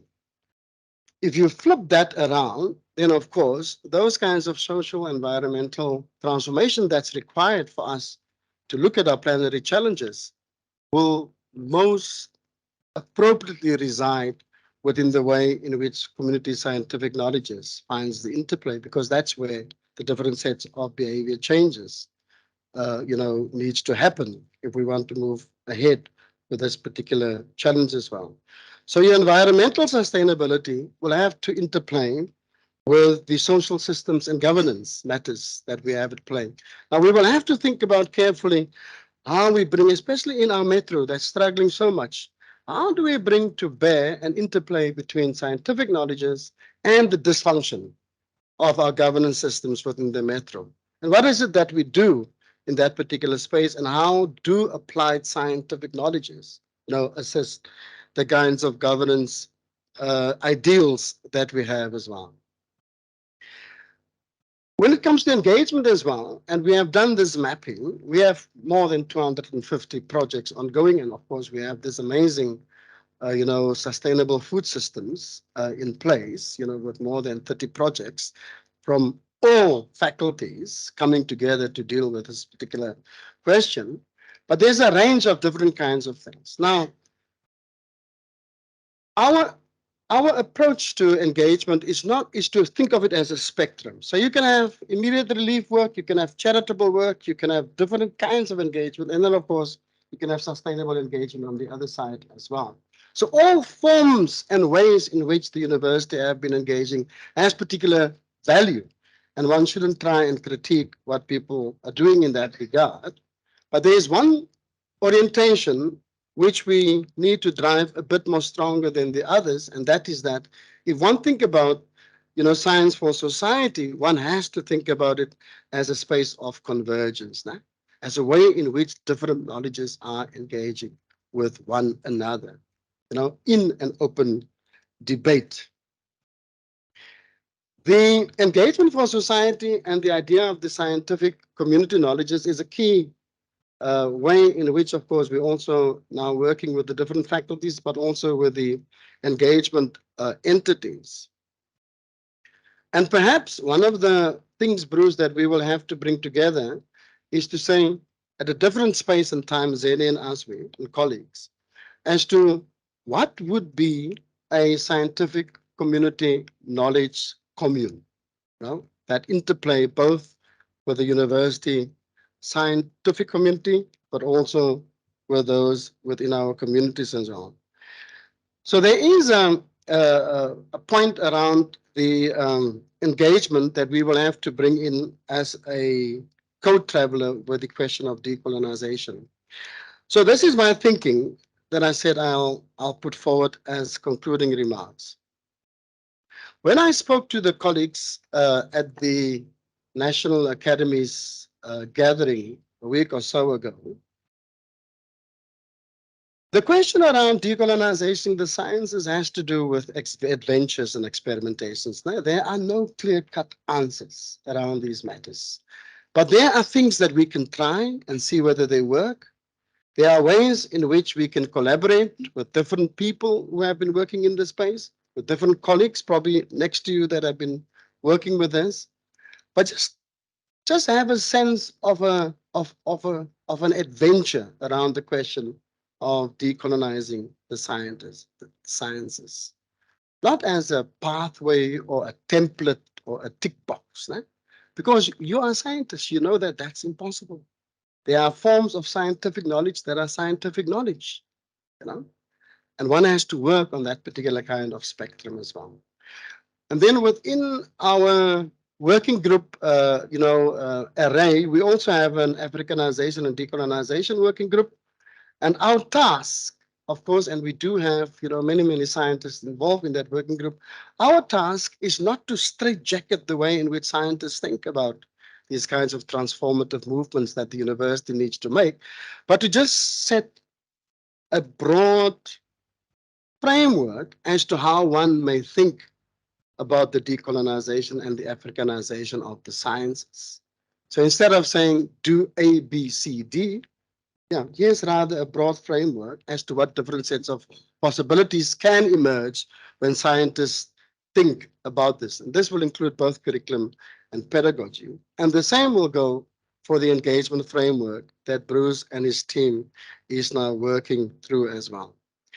So to close with my presentation, let me quickly check whether we have the right question in mind. Should we not shift our question from how do we decolonize A, B, C, D? Because that will be a very difficult question with different sets of answers. To how would an epistemic orientation in the science faculty look like that has a Southern flavor? How would an epistemic orientation in the science faculty look like that has a Southern, or what one can call a decolonial flavor? How would that look like? So instead of thinking atomistically that there can be something that one can decolonize A, B, C, D, and there may well be, I'm quite sure that Catherine will share some of those examples. How would the faculty's persona shift within the context of the decolonial demands? How would that look like? And so with that question, Program Director, I would like to close my presentation. Okay, thank you so much for listening. Thank you very much, Prof. You do that thing where you get into the room and you ask provoking questions, which always leaves us like, so what is episteme? But thank you for that contribution, Prof. We receive it very well. As Prof has alluded to, we are joined by Prof. Catherine Hoppers, who's joining us from Uganda this morning. Prof is the founder and the director of the Global Institute for Applied Governance in Science, Knowledge Systems, and Innovations.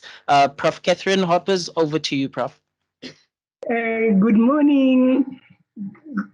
Almost midday here, but anyway, good morning to you. Can you see me? Because this Zoom or something like that. Okay, can you see me or hear me? Okay, can you hear me? Yes, Prof, we can. Okay, thank you. My topic is Africanization and decolonization of the science curriculum, but I twisted it a little bit so that I can get to the point itself, which is transforming science so that the decolonization and Africanization is possible. So it has been stated that the 21st century will be a century of knowledge, indeed, the century of mind. Innovation is the key for the production as well as the processing of knowledge. A nation's ability to convert knowledge into wealth and social good through the process of innovation will determine its future. Africa needs science and technology in order to develop and be counted in the present global world. But science and technology also needs to develop its capability to embrace and accommodate both women and men as full citizens in its ranks without discrimination. It also needs to reflect on its nature and practice, and especially the manner in which it maintains a condescending gaze upon the non-scientific, systematically marginalizes certain groups while resisting calls for transparency and accountability to the society. The way science has been presented to the African society and African children in particular leaves much to be desired. And over the years, there's arisen louder and more explicit calls in this field to remember that it should be at the service of human development, but not the other way around. That it should work for sustainable peace, not the other way around. Science should bring joy, not trauma, to its learners. It must connect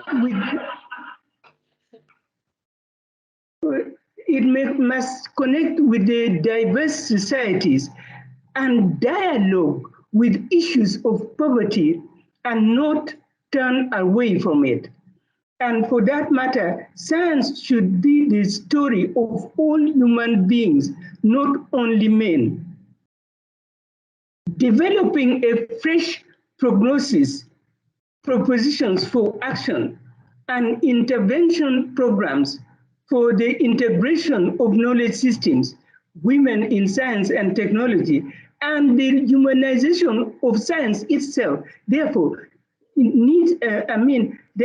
requires a critical revisiting of the principles underlying science in relation to other ways of seeing, other ways from a gender perspective and the South.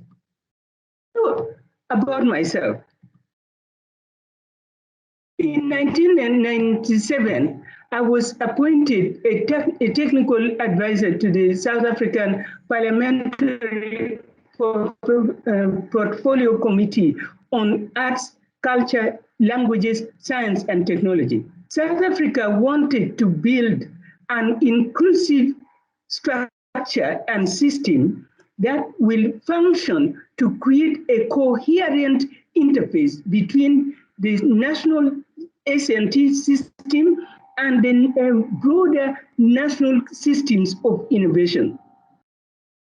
The inclusive policy apparatus would set the basic tone for the strategic planning and management of S&T, and a coherent national human resource and skills development policy with accompanying strategies, and a program to technologize the country.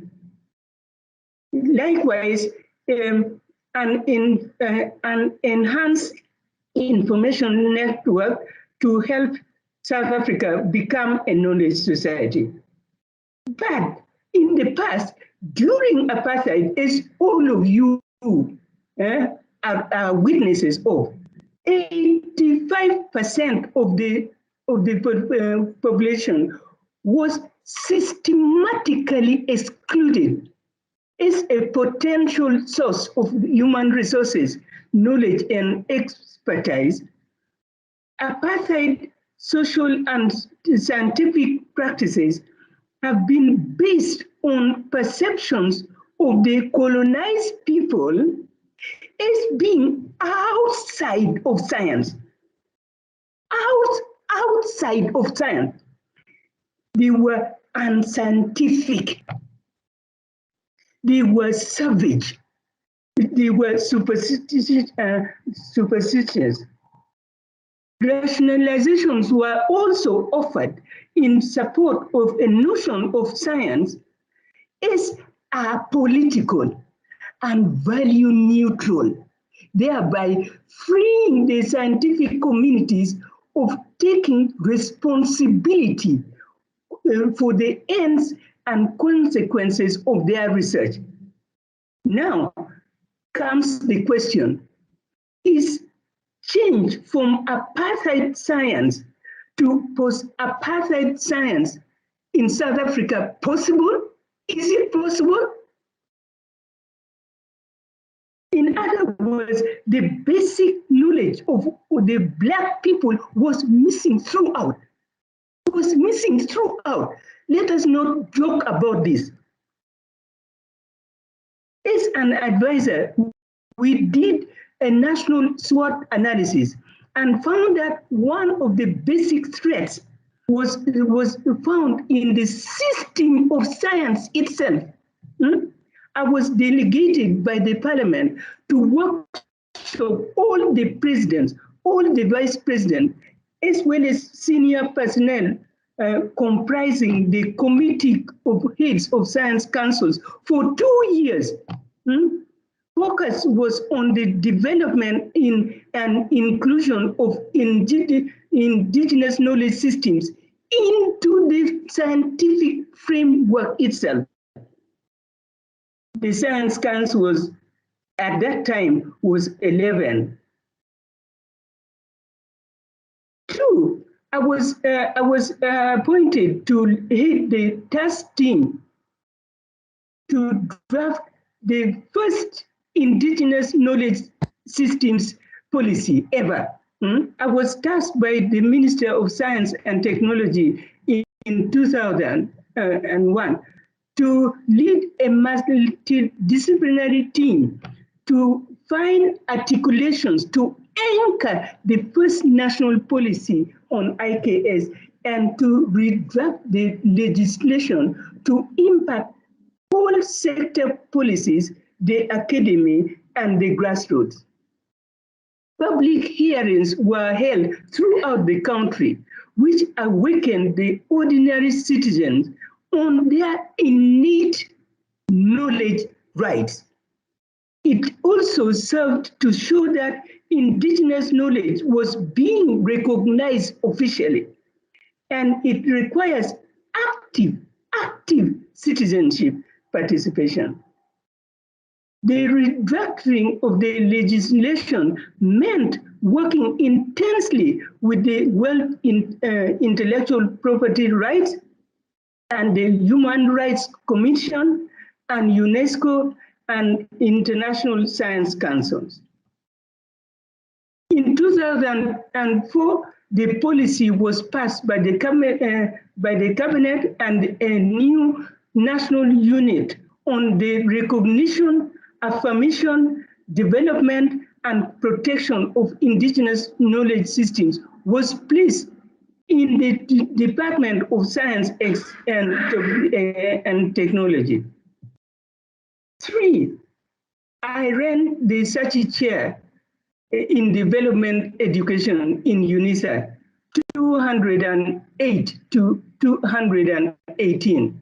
The chair was a strategically focused knowledge and human rights intervention in the South African higher education system. I'm not sure that the mandate is as clear as this nowadays, but when I was recruited, it was supposed to be an intervention into the South African higher education system. And its mandate was to advance the frontiers of knowledge, create new research career pathways, and stimulate strategic, not just any research, but strategic research. And the key innovations of that chair were to make transdisciplinarity a core facet in leadership building, offer robust expositions of the constitutive rules and norms that control our current thinking and practice, and represent an epistemology of hope, hope that probes the future and thereby illuminates the possibilities of the present.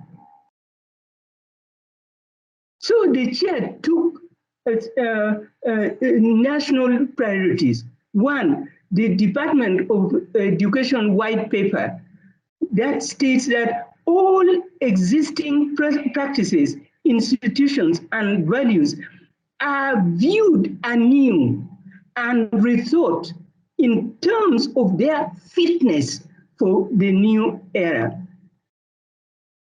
Priority two, the South African government white paper on science and technology that calls for the human and social sciences to function as change agents and to encourage more holistic understandings of social problems and local knowledge as a platform of innovation. Priority three, that the indigenous knowledge systems policy registers a commitment to the recognition, promotion, development, protection, and affirmation of IKS. This has been mainstreamed into all sectors in South Africa. I can attest to that. So, implications for this field like indigenous knowledge systems, for example. The integration of knowledge systems into the academy highlights the need to explore deeper into the interface between epistemology, diversity, and democracy, and the potentials for true exchange and the reciprocal valorization among knowledge systems. I convened a circuit of to guide this initiative.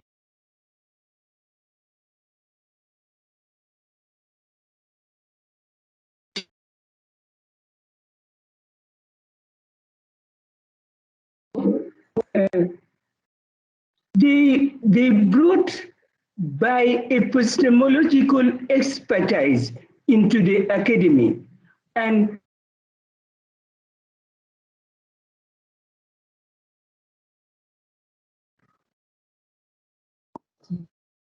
they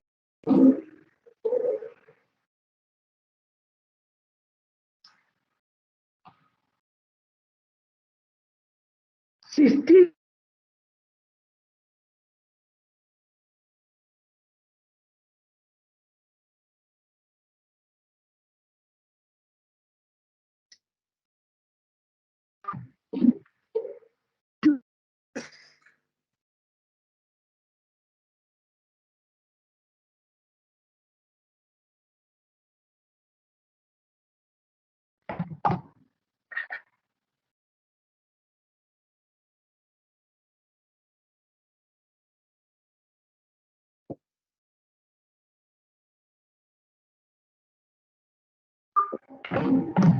Prof, are you still with us? Really, I mean, there's somebody calling me and I'm trying to stop them that I'm in a meeting. No problem at all, Prof. You can continue, Prof. You can continue from your side. Exactly. I hope you are reading. Eh? I hope you are reading. Eh? Okay. I don't have to read. Just follow me. Okay.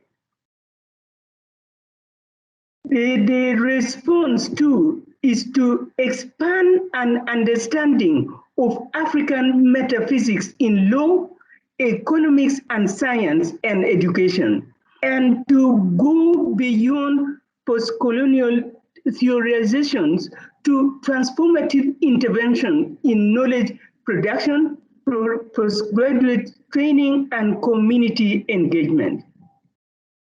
So what do these insights bring as an approach to research paradigms?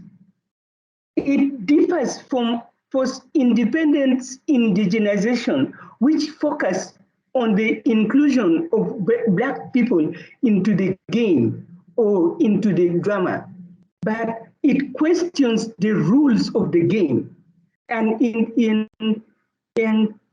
engages the paradigmatic frames of the game and engages on the constitutive rules of systems.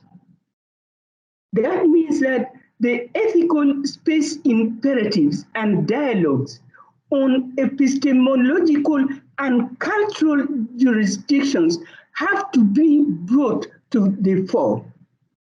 Transformation by enlargement and restorative action in all these disciplines must become part and parcel of any curriculum transformation.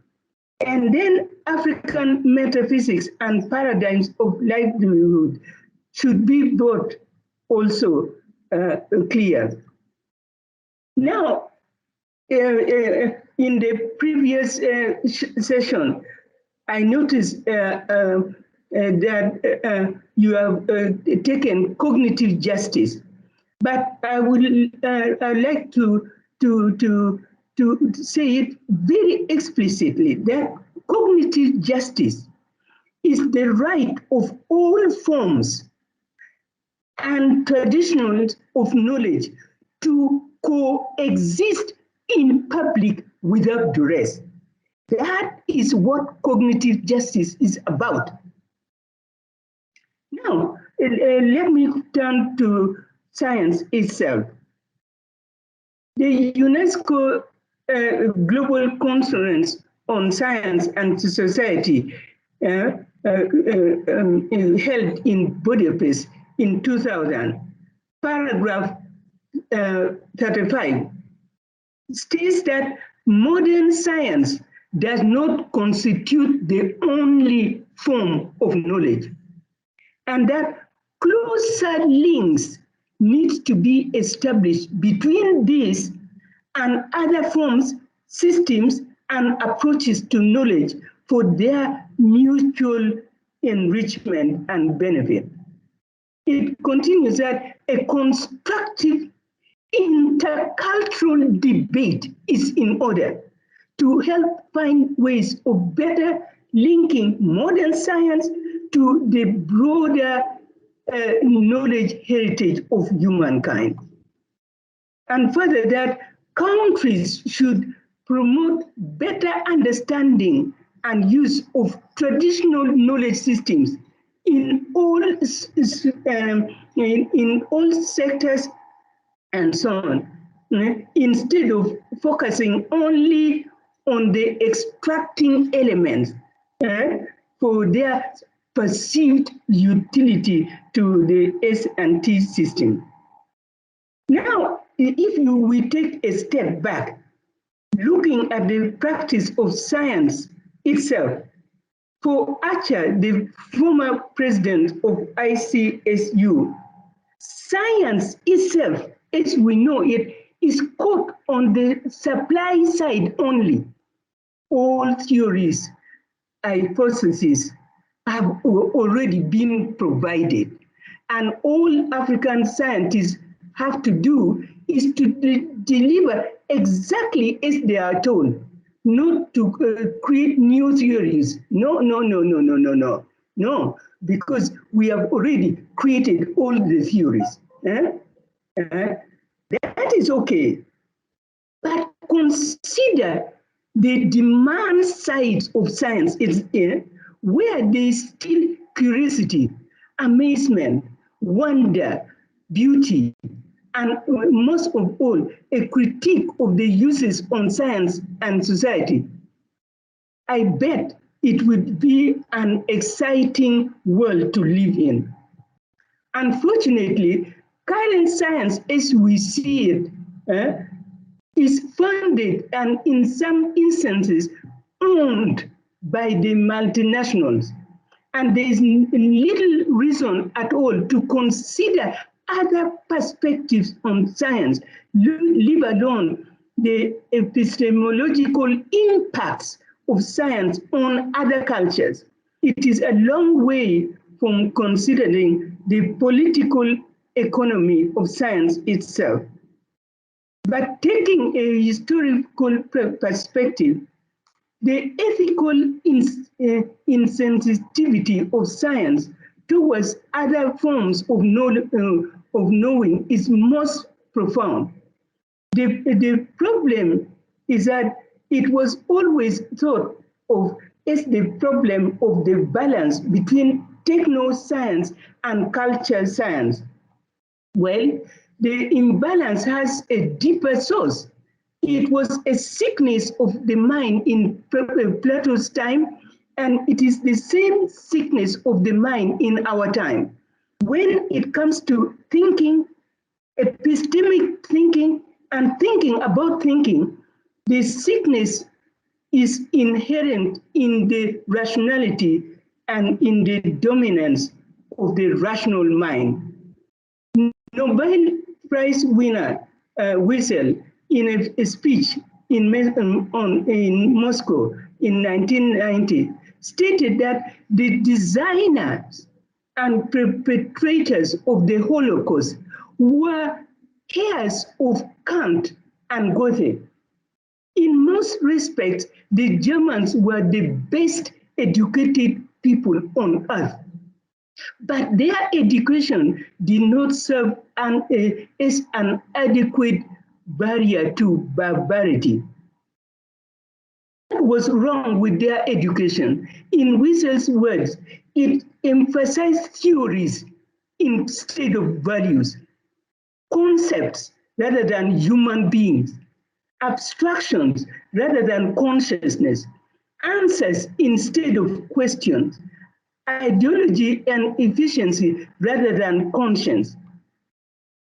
Rothbard stated that when the Royal Society, which is now the National Academy of Science in the UK, was formed almost 340 years ago, one of its founders, the famous physicist Robert Hooke, stipulated that the society should not meddle in divinity, morals, metaphysics, politics, grammar, and logic. This rather odd assortment of banned topics does not figure in the charter of the Royal Society now, as we speak now.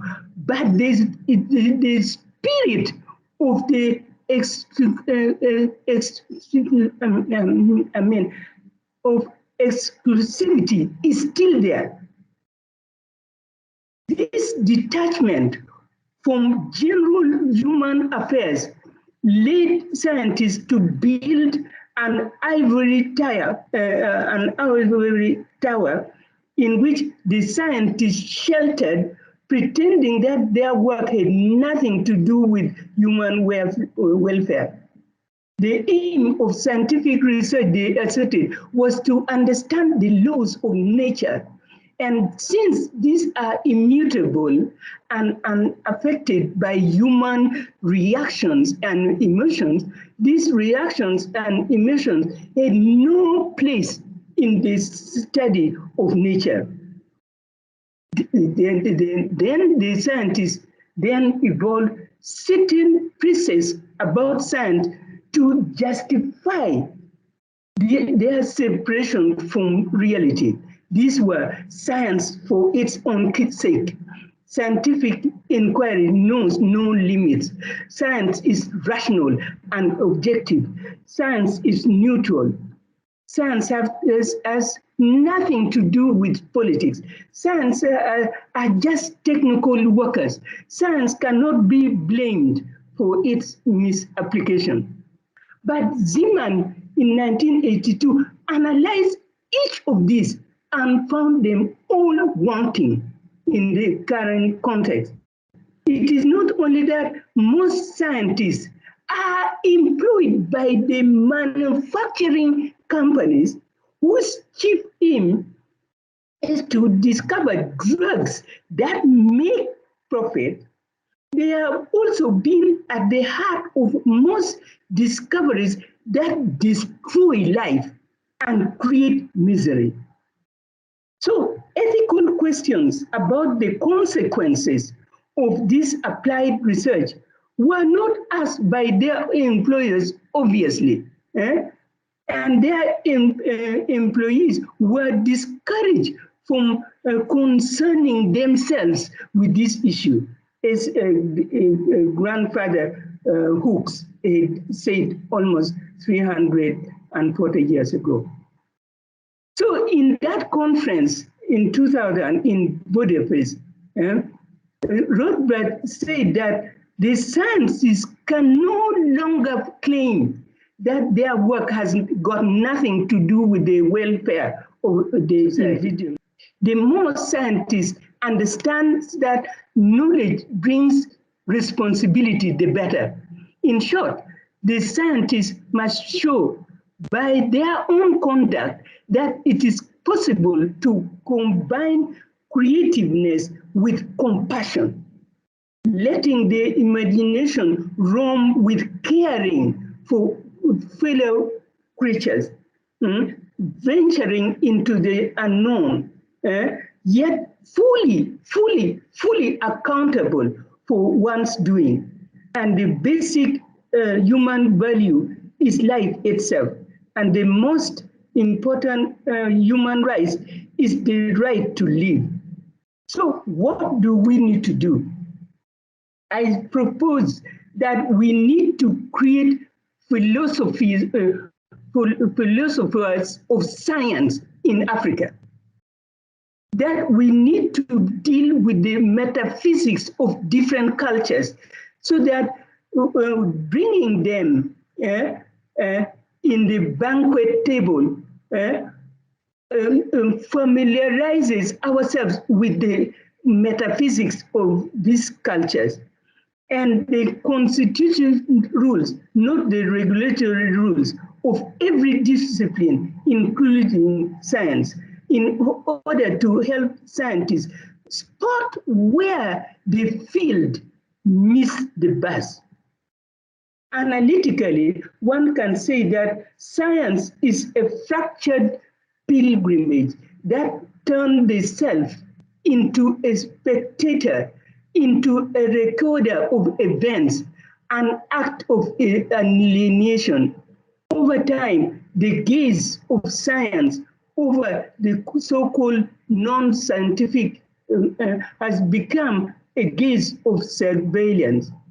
This way science is constituted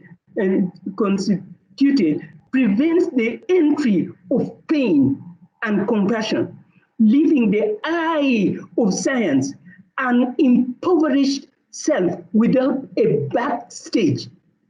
Drawing from numerous illustrations in India and Europe and Africa and from Black America, we lament at how scientists rarely pause to weep at the effects of their creation. Indigenous knowledge systems forces science to become a part of memory against forgetting. The bringing of indigenous knowledge systems into the formal is what will enable the contesting of the museumization of the other and expresses the insensitivity of science, which meets the other only in death. So, but Nathan argues that science is, in fact, not only political, but goes beyond politics to create its own microphysics of power with its own capillaries by preempting and terminally judging the way one thinks. Science as a rule game must be challenged or reworked, and thus epistemology, that is, rules or methods of the making of knowledge becomes crucial. In fact, the scientific method as an ideology has become a Victorian corset constricting creativity. So it is not only restraint that science needs, but a celebration of plurality, which is the only antidote to ethnocentrism, so embedded in its ethos. Science must recover its sense of questioning and dwelling, and must begin to produce a medicine for its melancholy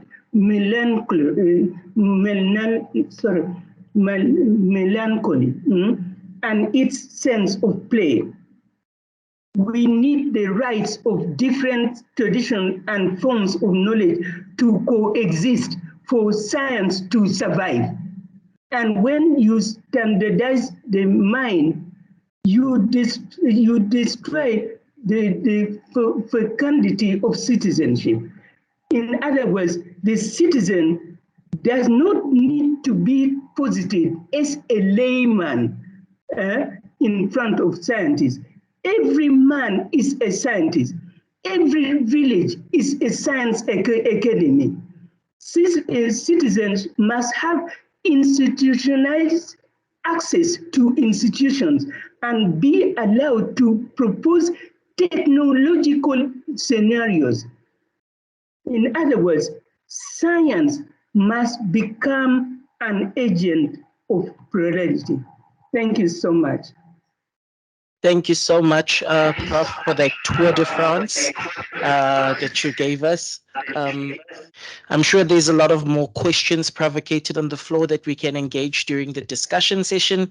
We will now move on to Mr. Mukhtar Rabban, who will be exploring the critical humanizing pedagogical encounter, implications for curriculum renewal. Over to you. Okay, good morning, colleagues. My name is Mukhtar Rabban. I'm from the Faculty of Humanities, and I have been working and experimenting with the humanizing pedagogy. As I was seated here, I was just reflecting on a conference I attended at the beginning of this year at the University of Pretoria, a Digital Humanities Conference, which essentially blends, humanities applied linguistics with computer sciences. And as we attended that conference, they had one session of presentations from computing sciences, and the second session had presentations from applied linguistics humanities. And in the break, the colleagues chatted. And, one colleague of mine from computing sciences asked me, how did you find our presentations? And I said, so much was said, but I understood nothing.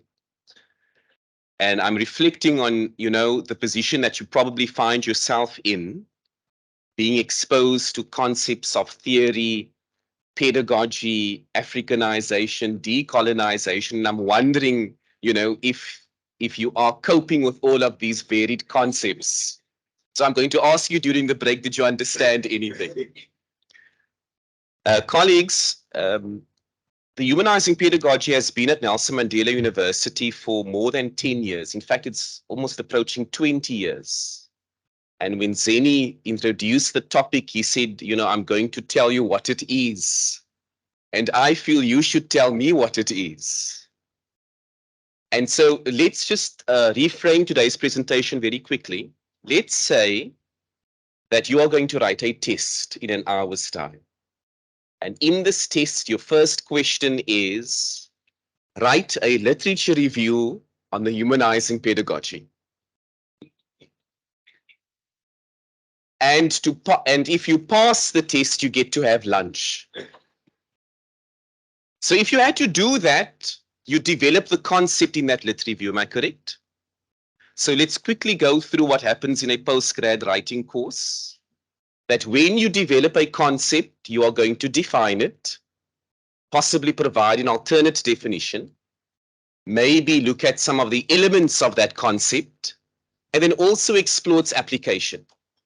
And so perhaps if you're not familiar with the idea of a humanizing pedagogy, maybe use that as a recipe for today's presentation. That hopefully by the end of this presentation, you are in a position to define it, or explain some of its elements, or even explain how it is applied. So I'm going to dive right into the humanizing pedagogy. So the humanizing pedagogy, founded by Brazilian educationist Paulo Freire, is based on the notion that education is dehumanizing and rehumanization of education is needed. So to comprehend this term and appreciate the term humanization, because it's used quite loosely. When we shifted to online learning, so many articles came out saying education must be humanizing, humanize the online encounter, but it had nothing to do with the humanizing pedagogy. Although people were connecting it, conceptually they are different. So Freire argues that education is dehumanizing and requires rehumanization. And Salazar views humanization as the process of becoming more fully human as social, historical, thinking, communicating, transformative, creative persons who participate in and with the world. We need to acknowledge that the humanizing pedagogy aligns and works towards social justice ambitions. So every single time we reflect on the notion of social justice, this is the goal of a humanizing pedagogy. And as the DVC highlighted in her introduction, the humanizing pedagogy is housed within critical pedagogy. So in order to appreciate the humanizing pedagogy, you need to know what is critical pedagogy. And again, you know, language is important. Critical in critical pedagogy is not critical as in important. When we talk about critical thinking, that is not from critical pedagogy. And so, yes, I'm sure you are again confused. These humanities scholars are just using these terms over and over. But I just want to take a moment to try and flesh out some of these ideas today.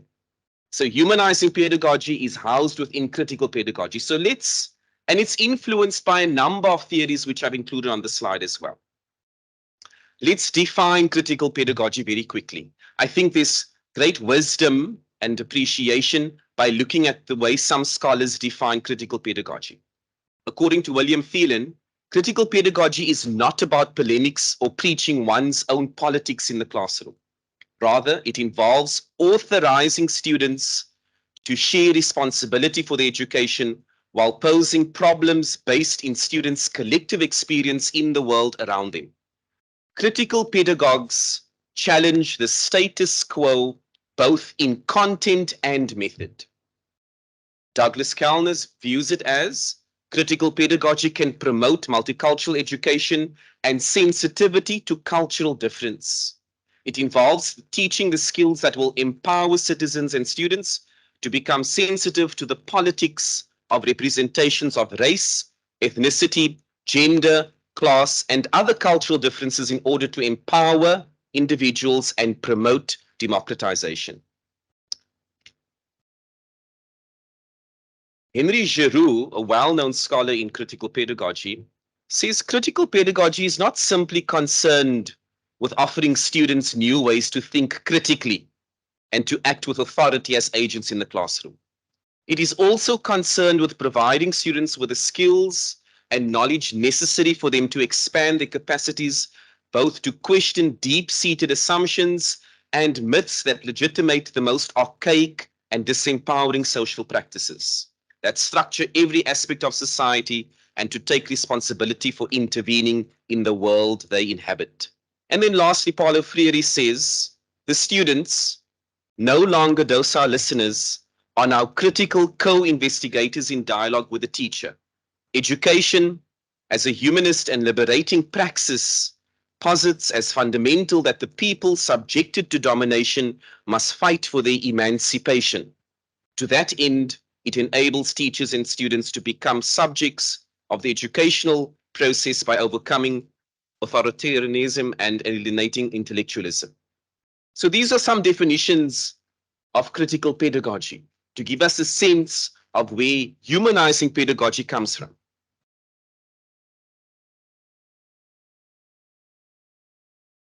So when we look at critical pedagogy, we see that of the aims, of the principles of critical pedagogy is that it is inherently political. That knowledge should relate to and develop from the lived experiences of participants, and knowledge should be co-created between all participants in the learning processes. Of the aims of CP is for people to become aware of their and others' oppression. This concept of oppression is critical, because when we examine the learning and teaching vision and strategic priorities of Nelson Mandela, this language, this discourse is evident. And I'll quickly quote from the slide of the DVC. The learning and teaching vision, as stipulated, is to liberate human potential. So the question I have is liberation from what? This is clearly worded in our vision. And this is where we see the elements of critical pedagogy and humanizing pedagogy actually surfacing. There's a golden thread of a humanizing pedagogy written throughout our documents at Nelson Mandela University, which might not have been explicated previously. So when we talk about oppression, this idea of oppression has to be, clearly grappled with. So as we unpack a critical humanizing pedagogy, we recognize that it is a dialogic approach that develops critical consciousness. Let me pause there quickly, because this term critical consciousness is also used over and over. Have you come across it? I'm sure you've heard nearly every member of senior management of this university use the term. And again, critical here is not in reference to something important. Critical here relates to how it is viewed within critical theory.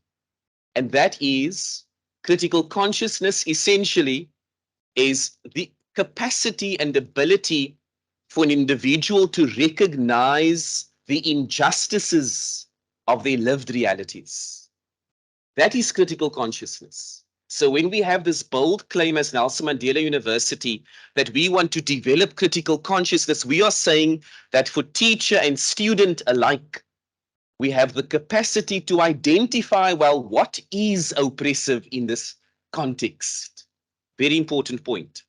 So critical humanizing pedagogy allows teachers who engage in this pedagogy to engage in praxis. And praxis, as we've heard our DVC, Professor Kiet also indicate, praxis is this continual cyclical process of reflection and on theory and action, and this occurs cyclically, and it does not actually come to an end. And the humanizing pedagogy is housed within this occurrence. This curriculum renewal symposium in your faculty is a praxis. You are reflecting on your experiences, on your knowledges. You are looking at new theories. You're going to put this into action, and you're going to go back into reflection. And this is how your curriculum renewal process will unfold. HP is accomplished by challenging students academically and intellectually while treating them with dignity and respect. So many get caught up with this element of HP, and they say, well, when I'm kind to someone, I've used the humanizing pedagogy. when I've smiled with my student, that was the humanizing pedagogy. No, no. It's an element. It might be a feature or a manifestation of the endeavor to explore it, but it doesn't limit it to simply being kind. Some of the key principles of HP include dialogue, critical consciousness, student empowerment and agency, and social transformation. The humanizing pedagogy opposes the banking method. Whenever we reflect on Freire's work, we often raise this issue of it goes against the banking method. And there's fascinating studies on how a lecture, the question was posed earlier by one of the colleagues, how a lecture in reality is dehumanizing.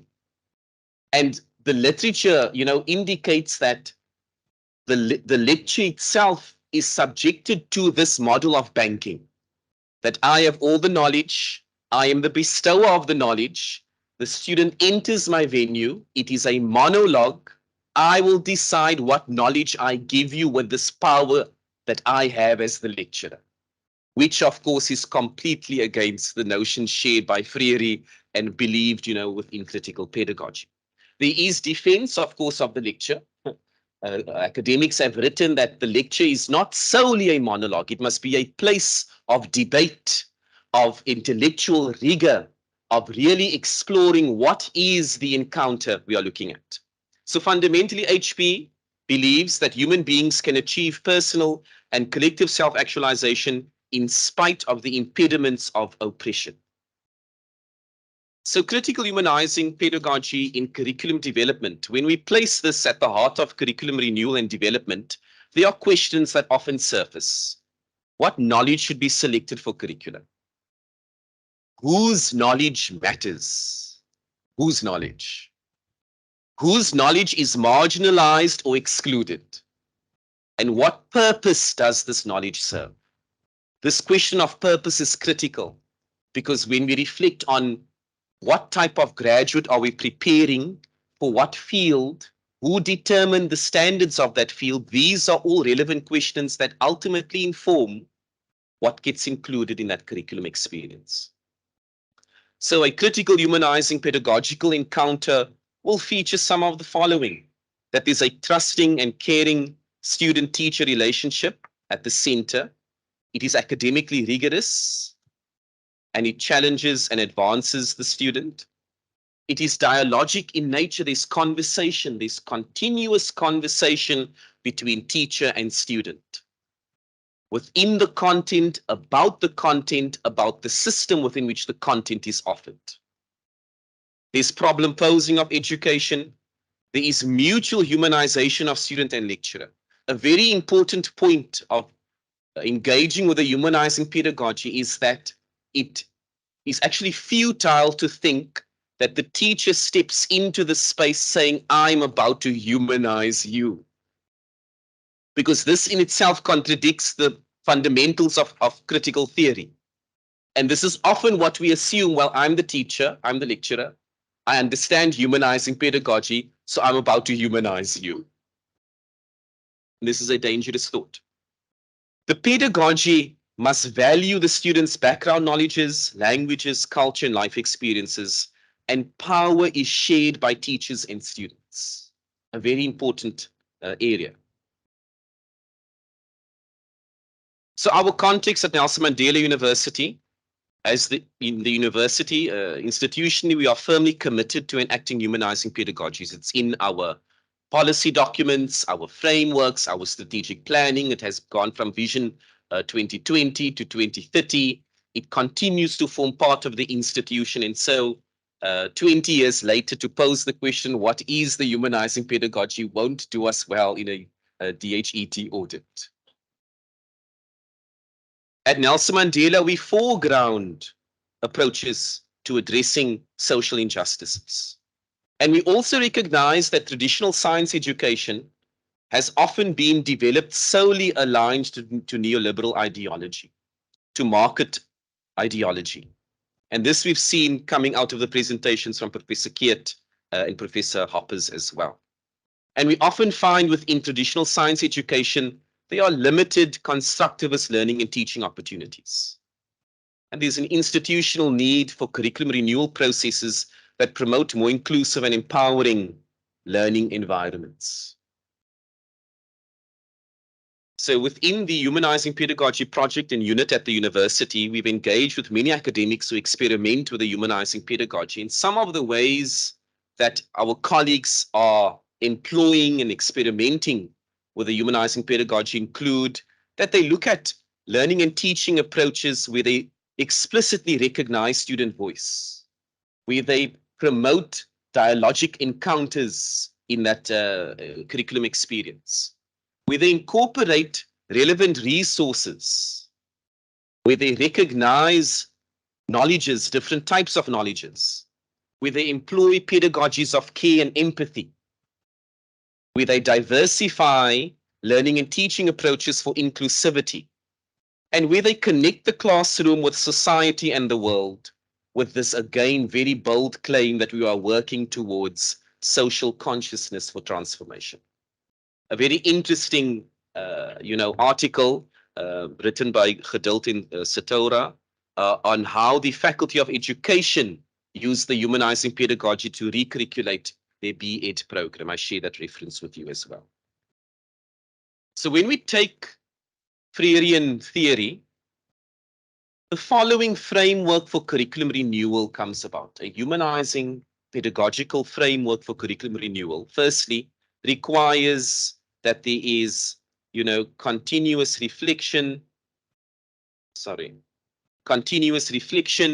collaboration, and adaptation of the curriculum. Meaning that after this process of curriculum renewal within your faculty, you are not done. You have something, and 5 years later, it may need another revision. And 5 years thereafter, another revision because of how knowledges develop and adjust. But there are 5 areas that I feel definitely, surface when we explore the humanizing pedagogy in a curriculum. There's dialogue in praxis. There's problem-posing education. There's contextualization. There's conscientization. And there's liberation and empowerment. Look at these words, because you find these words again in all of our strategic documents of the university. So if we had to put a critical humanizing pedagogy in a science curriculum renewal endeavor, what could some of the possible outcomes be? We could foster a deeper understanding of the scientific concepts. We can enhance critical thinking skills. We can promote student engagement. We can have an impact on student self-confidence. We can enhance students' sense of agency, and we can foster a greater understanding of social consciousness. When we put critical humanizing pedagogy in science, we find that there are cohorts and hubs around the world at many universities that are now exploring what happens when we foreground a critical pedagogy or critical theory in the curriculation of a science qualification. So Lodge has a lovely study, and Lodge declares that science classrooms are often underpinned by repressive ideologies, and critical pedagogy can be used to counterbalance against it.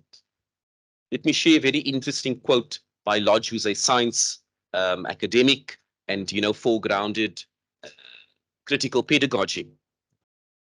Lodge posits, if critical humanizing pedagogy is used to underpin the science curriculum experience, then the classroom will be providing an intellectual space in which students are given freedom to examine the complex interplay of the social, cultural, emotional, and intellectual dimensions underpinning scientific discursive practices.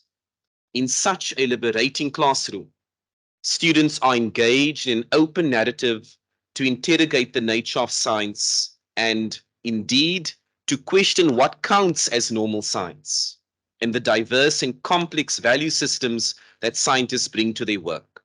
The ultimate goal of this approach aligns with the broader struggles for justice and democracy as articulated by Freire.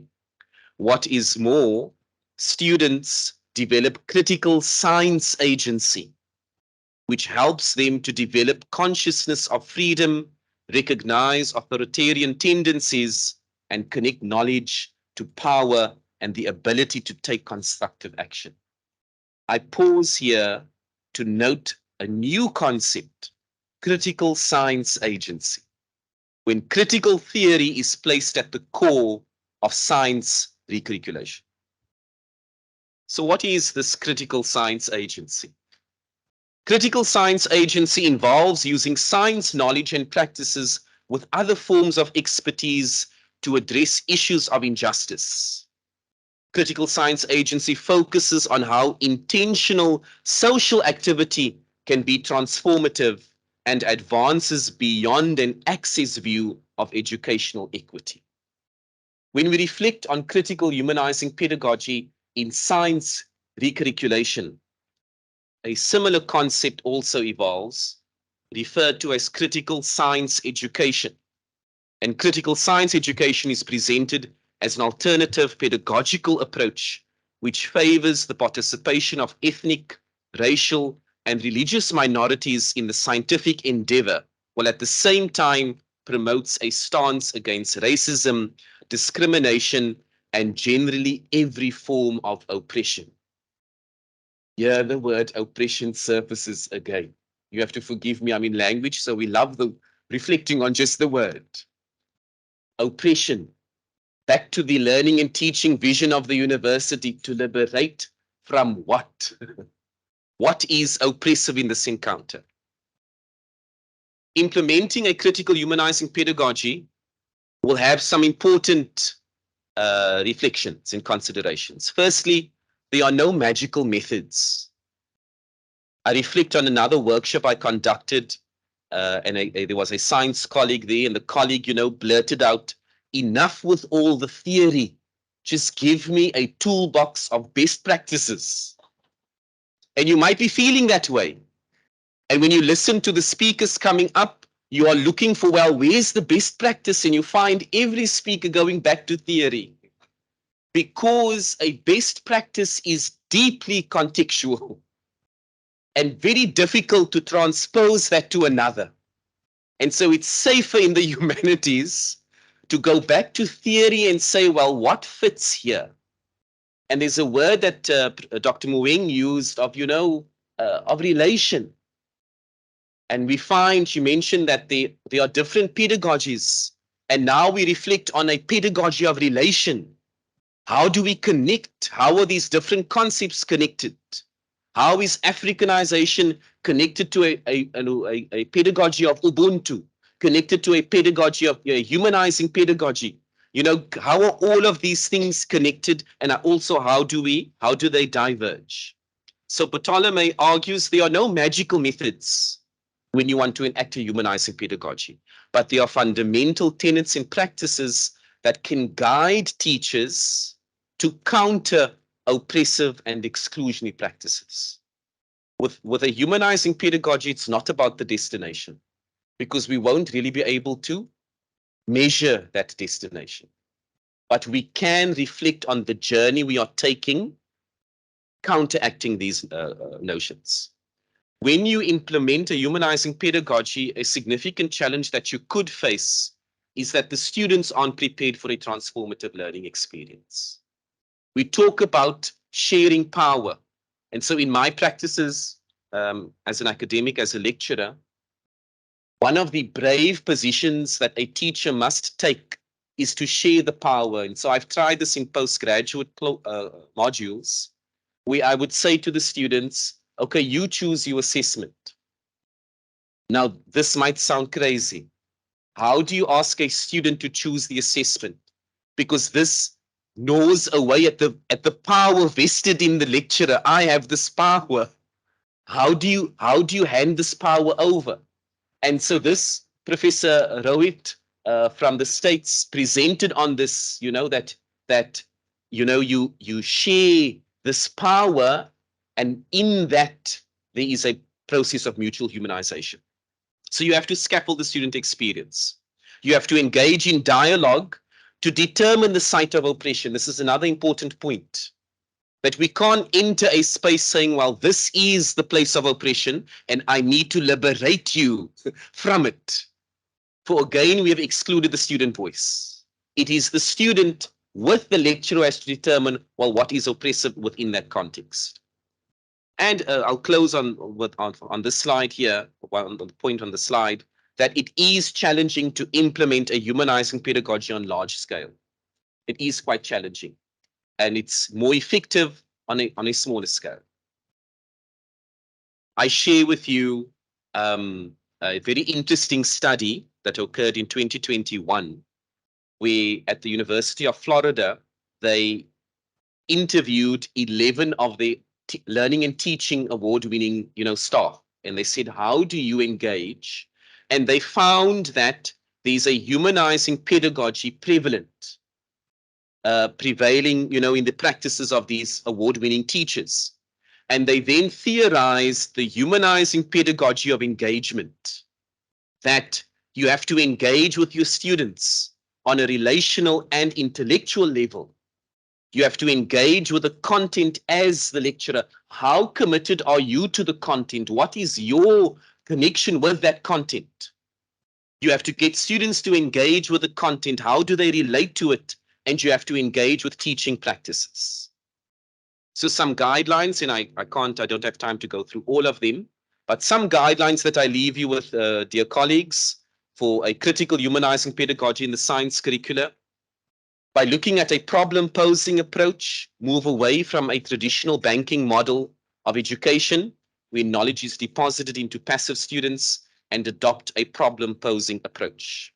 In terms of contextualization, connect scientific concepts and theories to real-life contexts and experiences that are relevant to students' lives.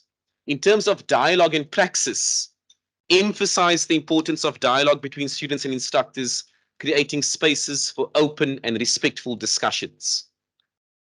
With regards to conscientization, foster critical awareness and consciousness among students about the social, economic, and political dimensions of scientific knowledge and its impact on society. In terms of liberation and empowerment, create an inclusive learning environment that values diverse perspectives, experiences, and ways of knowing. And in terms of assessment, rethink traditional assessment methods and incorporate alternative approaches that align with the principles of critical humanizing pedagogy. As I close, there is a need for critical humanizing pedagogy in curriculum renewal of science education, and there's substantial benefit for students, lecturers, and society. And I close by asking you to embrace this transformative approach and actively contribute to reshaping education. Thank you. Thank you very much to Mr. Rabban. These very high-level concepts, colleagues, we must allow some time. So please forgive the program. We will attempt to direct the ship timelessly. So we still have another presentation, colleagues, before we go to the discussion and then to lunch. We will now call upon Professor Margaret Blackie, who will be talking to us on transdisciplinary approaches in science education. She's joining us today all the way from Rhodes. So it's a pleasure to have you here, Prof. Thank you, colleagues. I will attempt to be brief in my presentation. So I've been asked this morning to talk about transdisciplinary approaches in science education. And I am based now at the Center for Higher Education Research, Teaching and Learning. But I thought it'd be helpful just to sort of frame why I have the audacity to talk about this at all. And just to say, in terms of teaching, before joining Rhodes, I was at Stellenbosch University, where I taught chemistry across 3 different faculties, the Faculty of Health Sciences, in science itself, and in engineering. Now I'm teaching in the education faculty and the PhD in higher education studies. And this may come as something of a out of left field thing. I've also taught at Stellenbosch in the Faculty of Theology in MTH and MDiv. And my research publications are likewise ridiculously scattered over chemistry, education, and theology. So I've operated in different spaces is the takeaway of that. So really what I want to focus on in this presentation, and I will try and keep it relatively short, is what do we mean by transdisciplinarity? Because that word has been bandied around this morning, and I'm not sure that everyone is using it to mean quite the same thing. And I say this because I had a presumption around what transdisciplinarity meant, and then I was invited onto a transdisciplinary project and discovered that they were talking about a very different kind of transdisciplinarity. So I think we have to be clear on when we're thinking about this notion of transdisciplinarity, if that is a priority for Nelson Mandela University, we have to be very clear what that means. So it gets used in two different ways, both of which are important. There's transdisciplinarity within the academy and transdisciplinarity beyond the academy.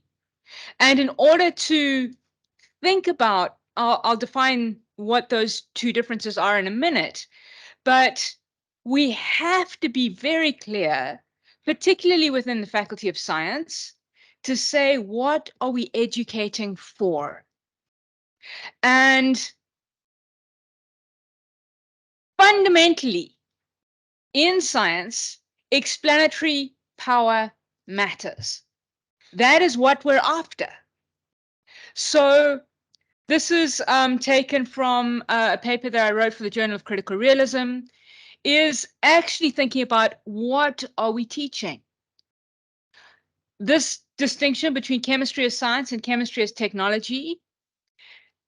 Chemistry as science, what we are doing there is looking at the physical world and trying to develop concepts to explain what we see in the physical world.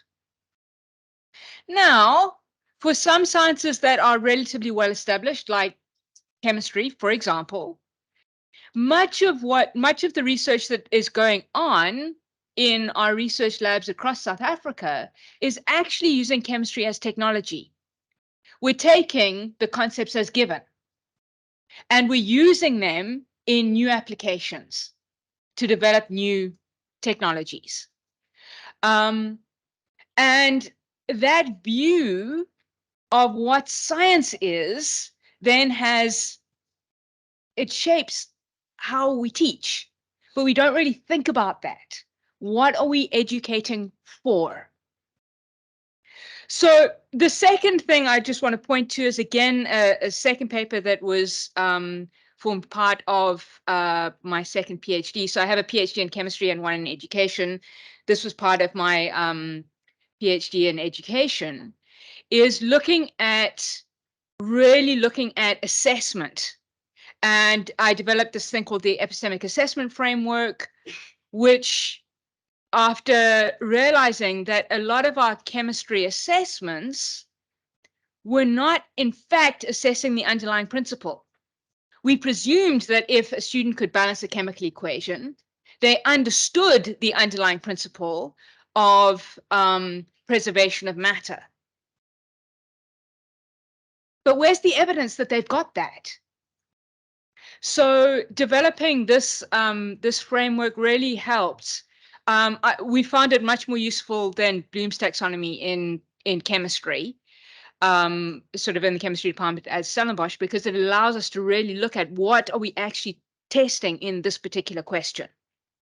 So I just want to be very clear here that in thinking about transdisciplinarity, we cannot we've got to make sure that our knowledge building approach is appropriately scaffolded. Otherwise, we're giving a paper thin, sort of a very thin scattering of information on different subjects. So really thinking about what does knowledge building mean in this field has got to be the essential foundation before we start to think about transdisciplinarity. That has to be in place. So what does transdisciplinarity mean within the academy? And I think here, I turn to the work of Zach Stein here, is looking at these beautiful different ways of thinking about both disciplinary research and all the way down to transdisciplinarity. Crucially here, he makes the distinction between what that looks like for an individual and what that looks like for a group. So in a disciplinary situation, for the individual, the individual would produce new knowledge based on a single set of conceptions and one methodological approach. And if we're going to actually educate our students, we have to provide them with good disciplinary knowledge in one discipline. Otherwise, they are not appropriately scaffolded to transfer. This is that knowledge building, knowing what it is to construct knowledge in a discipline, is the foundation for lifelong learning. For groups, again, that's just producing, it's many people constructing knowledge in that one way. For the individual, a multidisciplinary approach can then relate to other disciplines and may employ concepts or methods from these disciplines. For the group recognizes results produced by related disciplines. And certainly when I was working in medicinal chemistry, that would have been something like a multidisciplinary approach of we would make molecules in my lab and then send them off to another lab to get the biological testing and produce a paper across these two disciplines, which would be a multidisciplinary approach.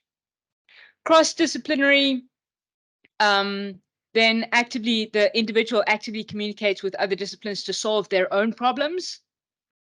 Cross-disciplinary for the group, again, is similar to that. Interdisciplinary, the individual has a primary competence and a secondary one. The secondary one is known sufficiently well to make a contribution to that field. Most academics, as individuals, will never get to the interdisciplinary space. And certainly most of my own research across chemistry, education, and theology has sat in that interdisciplinary band. In what that looks like as a collective is that groups subsume at least two disciplinary subgroups, one of which will be primary, capable of solving problems beyond either discipline. So at that interdisciplinary level, you start to get the emergence of new knowledge that could not be solved by each discipline on its own. And then finally, transdisciplinary, individuals have at least two competences, neither is primary. They can contribute to both fields and generate a transdisciplinary perspective. It's very unusual to find that in an individual. But in a group, where you have multiple individuals who are capable of communicating across disciplines, again, you have the possibility for this emergent space. So I think we've got to be very careful when we're thinking about transdisciplinary. If we don't have this vision of emergence, the emergence of new knowledge, what can happen is that you end up with a very thin veneer of information from this discipline and this discipline, neither of which really talk to one another. And what are we really expecting of our students to be able to do this? At what level? What is the scaffolding across the faculty in terms of research? What is the scaffolding between faculties in terms of research? What is the scaffolding? What are the affordances of students moving between spaces? Knowing that for many students, despite their great desires to think, I'm going to link these two beautiful things which have no relation to one another, building knowledge across two very, very different fields is very difficult to do. It's basically like learning Chinese and French and trying to get those two things to talk to one another without a translation device. So what does that mean for education? One has to have sufficient depth in one discipline before one can contribute to transdisciplinary projects. A little knowledge about a lot of fields will diminish the value of an undergraduate education and will not set students up for lifelong learning. So real knowledge building in one field sets the student up much better. So that's transdisciplinarity within the academy. The second meaning of transdisciplinarity is beyond the academy. And this definition comes from this paper. Transdisciplinary research seeks to integrate diverse knowledge from academic and non-academic actors to co-produce knowledge or solution options while reconciling values and preferences and creating ownership for problems as well as solutions. So the way in which Professor Hoppers was using transdisciplinarity is much more aligned with this focus of transdisciplinarity. And this indeed has an important role in terms of what we are doing within the academy. There are a couple of ways that this is obviously located within the university already. Service learning and community engagement, those have already been spoken about this morning. I think one aspect that really across higher education we could do far, far, far better at, and I think we're going to have to get far better at doing this, is the communication of scientific knowledge to the community. Because with the rise of generative AI, there is going to be a question about the value of higher education, and certainly the value of this beautiful research spaces that we have in higher education. And unless we become really adept at communicating well the value of what we do to a broad audience, the creative space that we have in the academy, I think, will come under threat. So the invitation then for me is, from me, is to really think about how we create curricula for knowledge building, not for knowledge transfer or the banking version, right? It's how do we create curricula for knowledge building, and how do we ensure that our assessments are aligned with knowledge building? Because if we do that adequately in each discipline, it will allow students a far greater capacity to inhabit different knowledge spaces. So if we want the capacity for transdisciplinarity within our students, to make this visible is going to be essential so that students aren't confused by the complexity of the task that they are trying to undertake.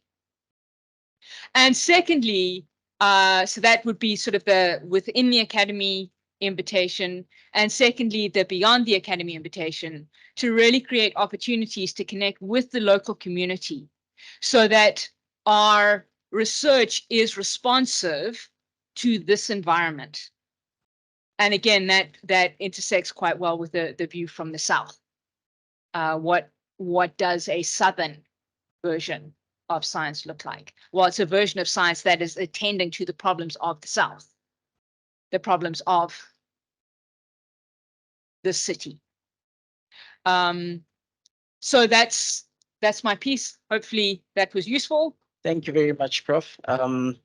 We are now going to, colleagues, move on to a short discussion just to get thought flowing in the room.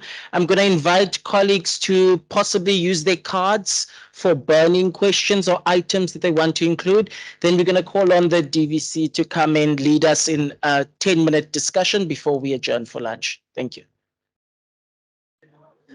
Good afternoon, colleagues, and welcome back. Good afternoon, colleagues. I hope you had a wonderful lunch despite the bit of angst and rush state we put you in. We hope that this next session will be much more smooth sailing. The presenters have agreed to take 15 to 16 minutes to present. So hopefully we will be able to procure some of the time. And I have signed agreement. I'm not dehumanizing anyone when I stand up, colleagues.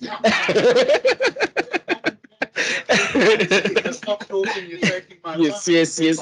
So I want to welcome you all back to our third session on analysis, alignments, and processes. Our first speaker is Mr. Mike Swanepoel, who is the current Director of Digital Learning Experiences, Design and Innovation Cluster, LXD, housed in the LT Collabs. Afternoon, everybody. Zenny, you've got rocks in your head. I come from humanities as well. You see how empty the seats are. Just saying. Much simpler conversation. I was saying to some colleagues, I normally have about a 200 slide deck, and it's a 4-day conversation that we have, and you've asked me to do this in 20 minutes. So I'm just going to stick to bare bones. So digital transformation is not about technology, it's about people. And I'm going to emphasize that it took COVID for most of you to actually switch on Moodle. So, and that was there was actually a 5-year plan to get you to switch it on. But kind of, so we invented COVID, and then, so what's happened is that it's actually accelerated digital transformation at that basic level in terms of the LMS. Of course, what is on the LMS is what's problematic. So at the moment, just for some basic stats, for those of you who might not know, we have 2.5 million logins a month. We have nearly 1 billion interactions a year on Moodle at the moment. That in Fees Must Fall 2014, the total interactions for the year was 2 million. So there's an exponential growth in terms of what's going on there. It's what's going on it, and especially the curriculums have not adjusted. So this is not just the science things, this is everybody who's got a problem here. So this is Nomboniso, lovely girl. Except she's not a girl. She's AI-generated imagery. So this is completely AI. It's not derived from photographs. It's built by. So, and we need to kind of get our heads around this quite quickly as well. So in our work in the studio, LXD studio, you'll start seeing banners on Moodle that are no longer illustrated, like the little graphic illustration that I started with. There will be photographs. All of those are AI generated. So the point about this, though, is that all the research is showing that the AI-generated imagery have got a higher trust factor. So if you look here, you can see that your synth with the S versus R. So there's a 9% trust factor for the person second from the bottom, 13% for the bottom, but up to 89%. So you can build that in, obviously, into the algorithm. Give me a trusting looking person, that sort of thing. Okay, so, and then of course you've got something like Synesthesia, which is a talking head for video, built on exactly the same kind of technology.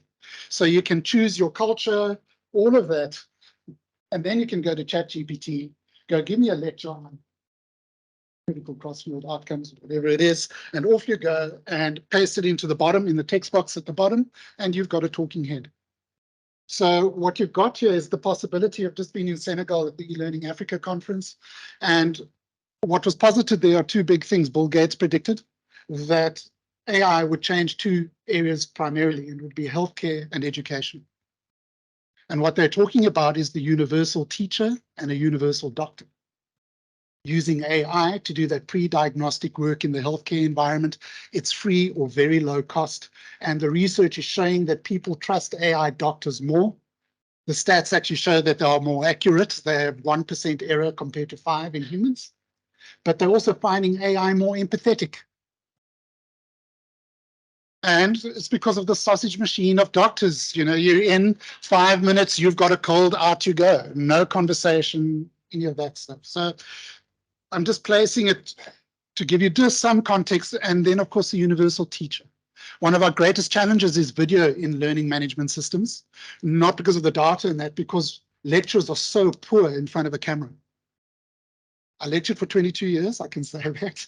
Okay, so we're very poor. The minute you go into front of a camera, now you've got to say something. And we get that whole stiffness, etc., and take after take, and it's not working. So this gives us a way out at many levels. It's preferable from our perspective in production.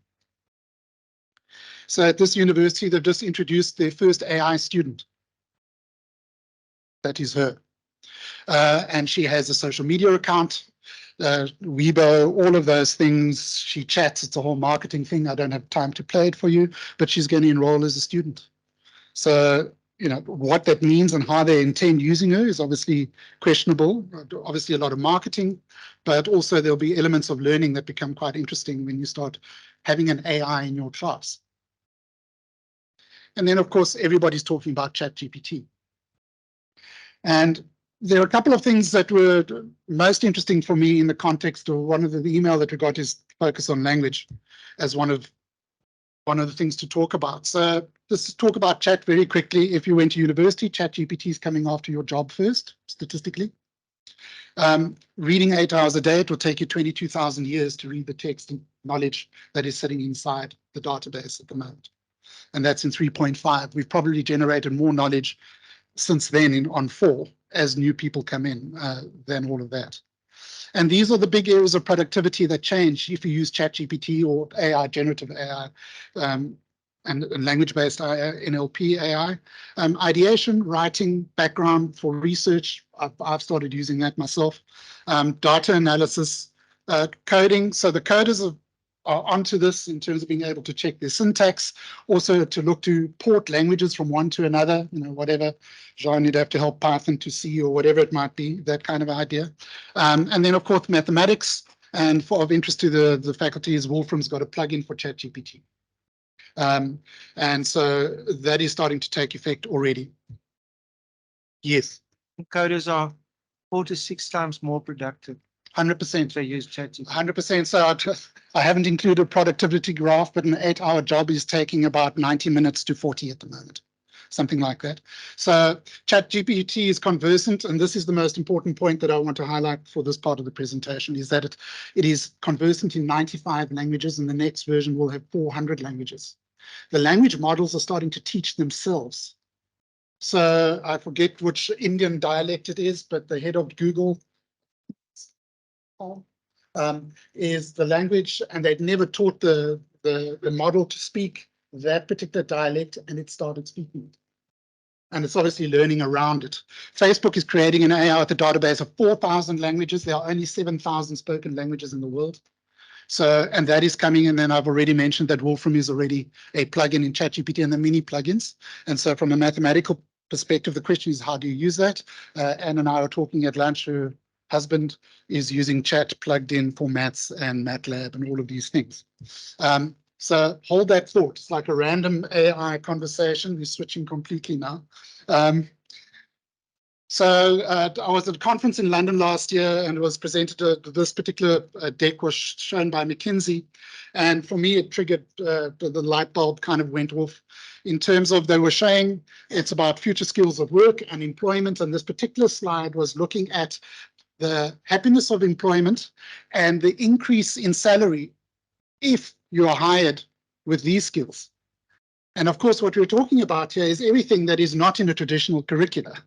Adaptability, coping with uncertainty, synthesizing messages, fostering inclusiveness. And then income, if you're going to increase your earning, work plan development, organizational awareness, self-confidence. How do we measure, even begin to teach self-confidence?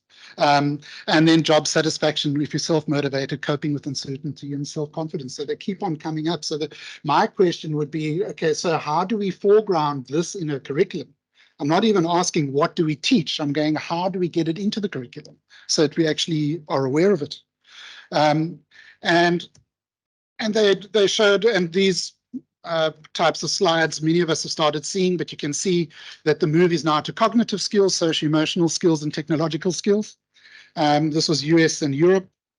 And during COVID, there were these changes. So the longer the line, the more the focus and the bigger the focus by industry. And this conference, I picked it particularly because it was non-academic. I wanted to go to an industry conference. I wanted to see what industry was doing. So the people there are Amazon, Novartis, all the biggest companies in the world were present. And this is the kind of 18,500 respondents on this research. So you can see interpersonal skills and empathy, how long that line has suddenly got. And this is the framework that they're using. They call it distinct elements of talent, deltas. And there are many frameworks. At our university, we've got the co-curricular framework, which has got 15 categories. So each block is a category in this particular case. And there are 59 points, measuring many of the similar things in the co-curricular activities. And of course, critical thinking, communication. And these were the things that give you the data that came out in the slide deck. These are the questions. And again, how do we, if this was my framework and I was teaching and I wanted to include this as the basis to my curriculum or my syllabus, whichever way around you want to do it, and how do I get it into the curriculum? And so the intention of this delta was, how do you keep employees and citizens relevant to machines, operate successfully in digital environments, and increase their adaptability? That was kind of the notion of this framework. And then there are gaps in the deltas. And none of these scores are particularly high. You know, top is 100%, just in case anybody's thinking this isn't percentages. So 62 is kind of the top. 63 for entrepreneurship is kind of be doing okay, but mostly in our digital literacies, and you can include anything in the ethics, all of that, we score very low, and this is globally. And at education systems, what we see are the lowest correlation, the things that we are worst at on the left-hand side. Digital ethics, coping, uncertainty, ownership, decisiveness, self-confidence, resolving conflicts, all of those things. And those are the things in that hiring map, the very first slide that I showed you, that people are hiring based on, and we're not teaching it. So what are the implications for curricula? How do we do this? And just before we touch on that, is just what are our modes? It's face-to-face, synchronous, online, asynchronous, and we don't have time to go into all of this. And then, of course, there's hybrid. And then there's high flex, which is kind of where we're probably all going to be aiming to in the end. High flex means that a student can switch between fully online or face-to-face or any combination, and in either stream or either combination of the stream, they'll get the same outcome. So if you're planning that way, it has a whole implication for how you plan your curriculum. Can we deliver this thing fully online only? And can we do it face-to-face only? And can we blend it? So it's about the mindset. It's achieving this is extremely difficult. Seni and I just touched on how packed the curricula are at the moment. So how might we include and measure soft attributes and non-core skills? ChatGPT right now is a non-core skill. I would argue it's a core skill, but it's non-core in our curricula as they are. And anybody who's done recurriculation, how long does it take to get your course through from conception through Pretoria and back? 4 years. And we're moving exponentially where all the graphs are going straight up in terms of how quickly things are changing and moving. By the time we've done 4 years, ChatGPT is going to be old hat, most likely. So how do we deal with that? And how do we embed these elements? And whether it's chat or whether it's these soft elements or anything else, any other framework. So we've got a tool that I've acquired, and it was part of our online modules. We were building fully online modules, and we wanted a quicker way of being able to do the curriculation around it. What you're looking at here is the traditional MBA, and these are all the modules. So in CourseTune, you capture them. And on the right-hand side over here, you've got mappings. So our graduate attributes I've imported there. We've got Mandela values. We've got the NQF. You've got an MBA competency framework. You've got exit levels for the qualification. And then I've just, for sake of argument, brought in the SAICA technical level 1. SAICA is the Institute of Accountants of South Africa. Their competency modules or their mapping module constitutes 4,500 outcomes. That is 2.5 outcomes per week, per module. So it's just impossible. So what they do in accounting is on a Friday, there's no teaching. They're spending their time doing the admin, tracking the SAICA competencies against what I call the Pretoria competencies, the exit level outcome as registered. And of course, that is taking an enormous amount of time. But if we're able to map it and then bring it into Moodle as mapped, then you're able to report automatically. And that's kind of part of the goal, is lowering the administrative load. Quality assurance, Linda, that question we just had now at coffee. So this is what the modules look like. And what you're looking at there is the whole cluster of modules. But if you zoom in on a module, and of course, I'm a visual person. So for me, this made complete sense in terms of what I'm looking at here is a module. I can choose a learning model. There are 8 that you can choose, Bloom's taxonomy, think, whatever it is, as core. In other words, you can then go show me all of the elements or units that were taught at Bloom's taxonomy level 6. And you'd be able to track that visually, and I'll show you how that works. But what you're working in inside out very quickly is that you've got your units that are the smaller circles from the outside first layer out. Then you've got your learning objectives, what is being taught. That's all the words that you're seeing over there. The green is showing you all the formative assessment that is associated with that, and the orange is showing you all the summative assessment that is attached to it. So instantly I can see, and then within that we've got learning scales. In this particular case, it's introductory, reinforcement, and mastery are the learning scales. So we're looking at scaffolding. Unit 1 is all black, introduction. Unit 2 is black with some reinforcement. We're starting to head into complete reinforcement in Unit 3, and then into mastery where the blue starts coming in. So immediately just looking at it, I can see this is a scaffolded module. What the model is can be anything that you determine. I'm looking at Margaret's stuff. Any of those tables that you showed could very easily be incorporated here. So in a snapshot, I can see, and you can see all of these orange and red are actually, you can click on assignments and it will show you everything that is an assignment. And it will also take you to the Moodle assessment where it actually takes place. So as any, for the colleagues, the intention here is that you work here. You guys work here. It's got a communication tool. You can leave notes for colleagues on the particular module, and you can see all of that. Anybody from the outside can come have a look at what your assessments are and your items that you've attached, your resources, etc. So that is what you could see just by working in this tool. What we do in the studio in the LXD side is we use this as the blueprint to build your Moodle course. So we go, Unit 1 is a PowerPoint presentation, and we would do the conversions of that, whatever, and put it into Moodle, and we'd be able to track your mapping. On the right-hand side, so this is just curriculum as you understand it in your module. And here you've got outcome, you've got a different view, a second view that gives you your outcomes. So this is your units, what you're teaching, your module outcomes. These are there. I added one just to show you what happens. I added a lesson in a unit, and it shows immediately as orphaned. I have not associated it to an outcome in the module.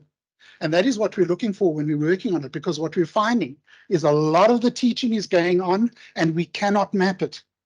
I'm going, I don't know where to put this thing. There's no outcome that matches what you're teaching here. So it highlights that very quickly. And then just to show you, once you've got something mapped, if you, in this particular case, I'm mapping the co-curricular record. This is the CCR program that is in Moodle now. But in CourseTune, I've clicked on understanding and appreciating diversity. I wanted to see how often that is foregrounded in all of the modules that make up this course. And here you can see it's in 4 different places. And so I could do the same with Bloom's taxonomy. I could do it with any element that I've mapped. And the mapping is up to you, whether it's humanizing pedagogy or whether it's anything else. Whatever the map is, you can actually map it and measure it. Most important, trying to stick to my time here, is that once you've done the mapping, you're able to import those maps directly from CourseTune into Moodle. So I've imported the co-curricular record into Moodle as a competency framework. And now that it's in Moodle, I can assign it, each of these competencies, to the actual activity. So in the middle slide, you're seeing activities, SCORMs and PowerPoints and whatever, where I can say if the student does this particular video or watches it or whatever it is or completes this quiz, that would give them a step towards a badge because it allows us to activate the badging for completion. So the last thing that I want to say, and the badges are a really important part of the deal here. So we've got 15 badges because there are 15 categories. There would be 3 levels of badge in each category, first years, second years, third years, but you can map across all the years to create a single outcome as a badge. The intention here, coming back to this very first slide, which I hope is next, I don't have preview here, I don't, is the first with the bar charts that I showed you, is that what we're trying to work out is that when somebody is looking to employ our students, they come to you, goes, Zeni, give me a good student, whatever. And what is happening with that graph that I showed you from the McKinsey report is that I'm not interested in the qualification that you have. I want to know, are you adaptable, resilient? Are you a team player? Can you collaborate? Can you do all of those things? And if we've activated the badge system on our students, the intention here is to be able to issue a badge from the university, endorsed by the university, that gets kept on the student record like their certificate does. And that they can then take with them onto LinkedIn or whichever platform they want to do. Then you go, you want to hire our best student. This student had a cum laude and they've got a Change the World badge. That means they've done all of the co-curricular activities across all 15 categories. And they've scored cum on their actual course. So that's, in a nutshell, as quick as I can show, what Course Tune allows us to do. And then remembering it's about people. This is all about people. It's not about the technology. This is a tech, some of you go, I hate this. Some of you are I love it. You've got to see the value of it for yourselves. And if you see value, then start the conversation, because we can help you on board. Thank you. Thank you very much. So colleagues, will move right on to our next presenter, Dr. Sibukashe, who will be talking about alignment of the curriculum with graduate attributes. He's a senior manager in academic planning. Over to you. Yeah, good afternoon, colleagues. I think I'm at my time has been reduced, but I'll try to be as quick as possible and as effective as possible.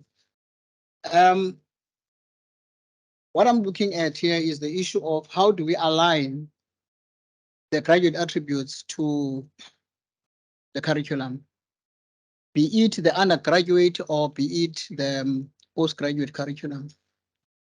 And I know the issue of graduate attributes is something that has been talked about throughout the world in most of these higher education institutions. And the question in how do we embed, integrate, align, and has always been that question, which one are we going for? Are we aligning with the curriculum? Are we embedding them, or are we integrating them into the curriculum? What I'm going to be talking about today, colleagues, is I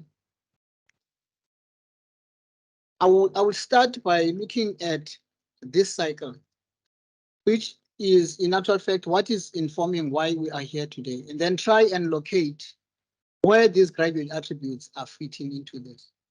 At this point in time, when we're talking of the recalculation, it means that now the assumption will be the program has been evaluated. So which means therefore that now we are at this stage.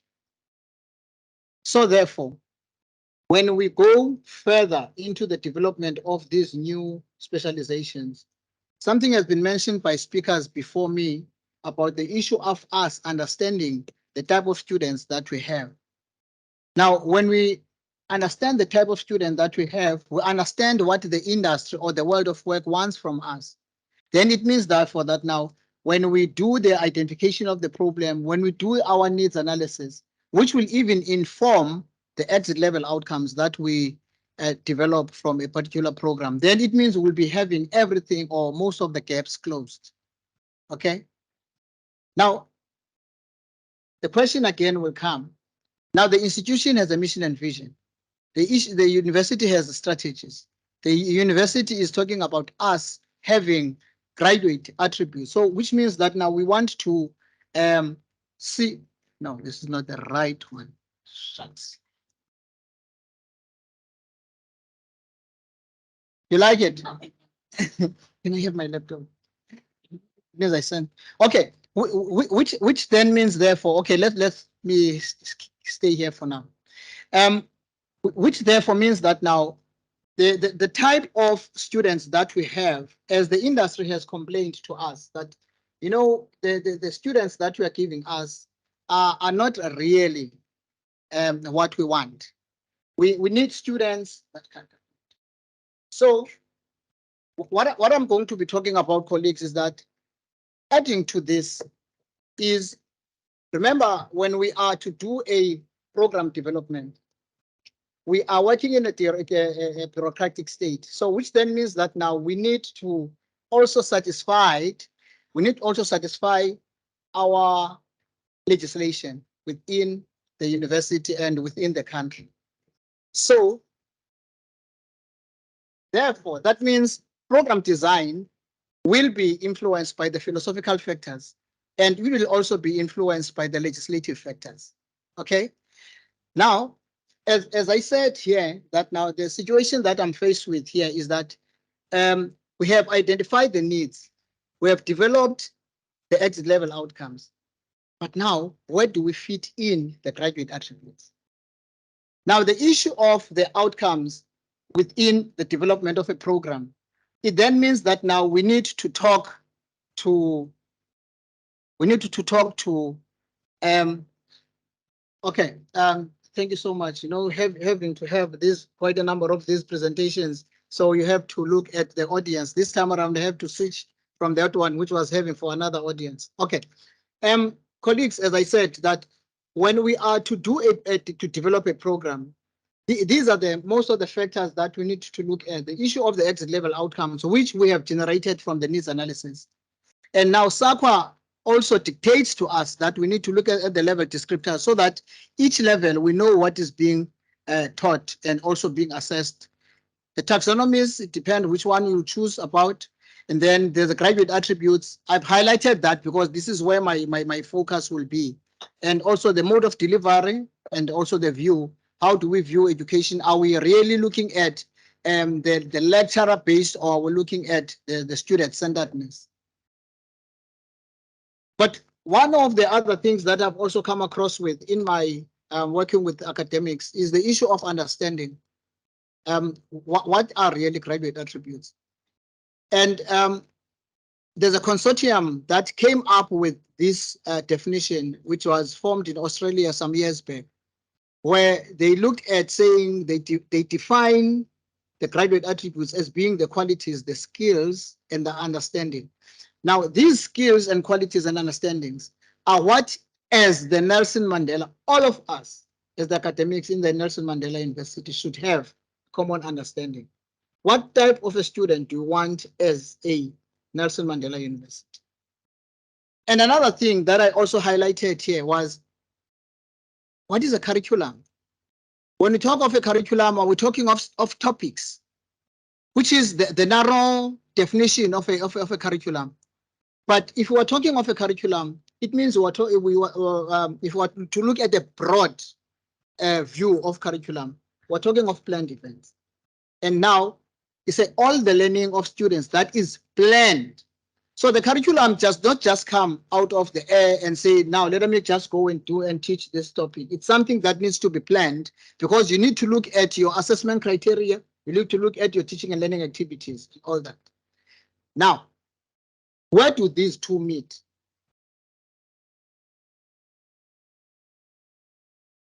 The curriculum and the graduate attributes will definitely meet when we talk of the constructive alignment.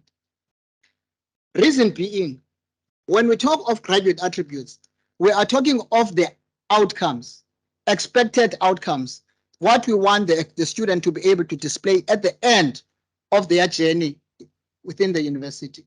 And again, when we talk of the curriculum, we do have also the exit level outcomes that are there. So which then means now we need to bind the two together so that at least we know how do we ensure that the graduate attributes, the curriculum talk to one another so that we can have one single understanding in terms of the comprehensive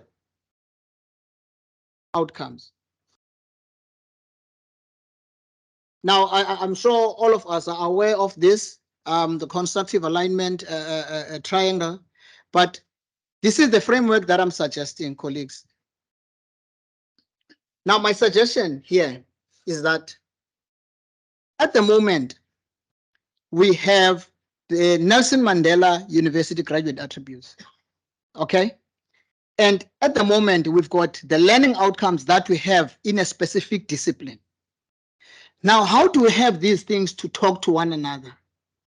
Because at the end of the day, we said here earlier, and it was mentioned here, that students will learn something if they know that is going to be assessed.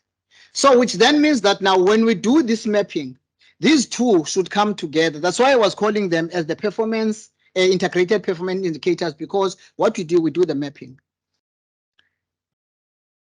You want the students to be able to work in groups, which is one of the graduate attributes, collaboration.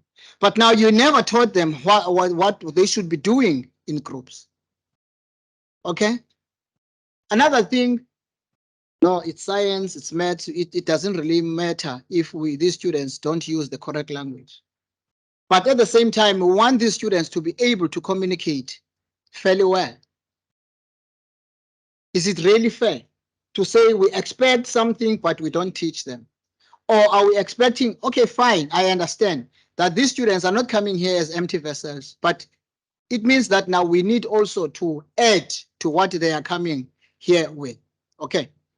So after we have added these two together, then it means at the end we are going to design what we call as the teaching and learning activities, because the challenge that we'll be having is to have the learning outcome of the discipline, and then alongside with it, come to class today. Good afternoon, students. Today I'm going to be teaching you about group work. That's not part of the syllabus. But if you are going to infuse that into your lesson of that particular day and let the students feel that now working in a group is as important as these outcomes that they are learning. So that is why I'm talking of these teaching and learning activities.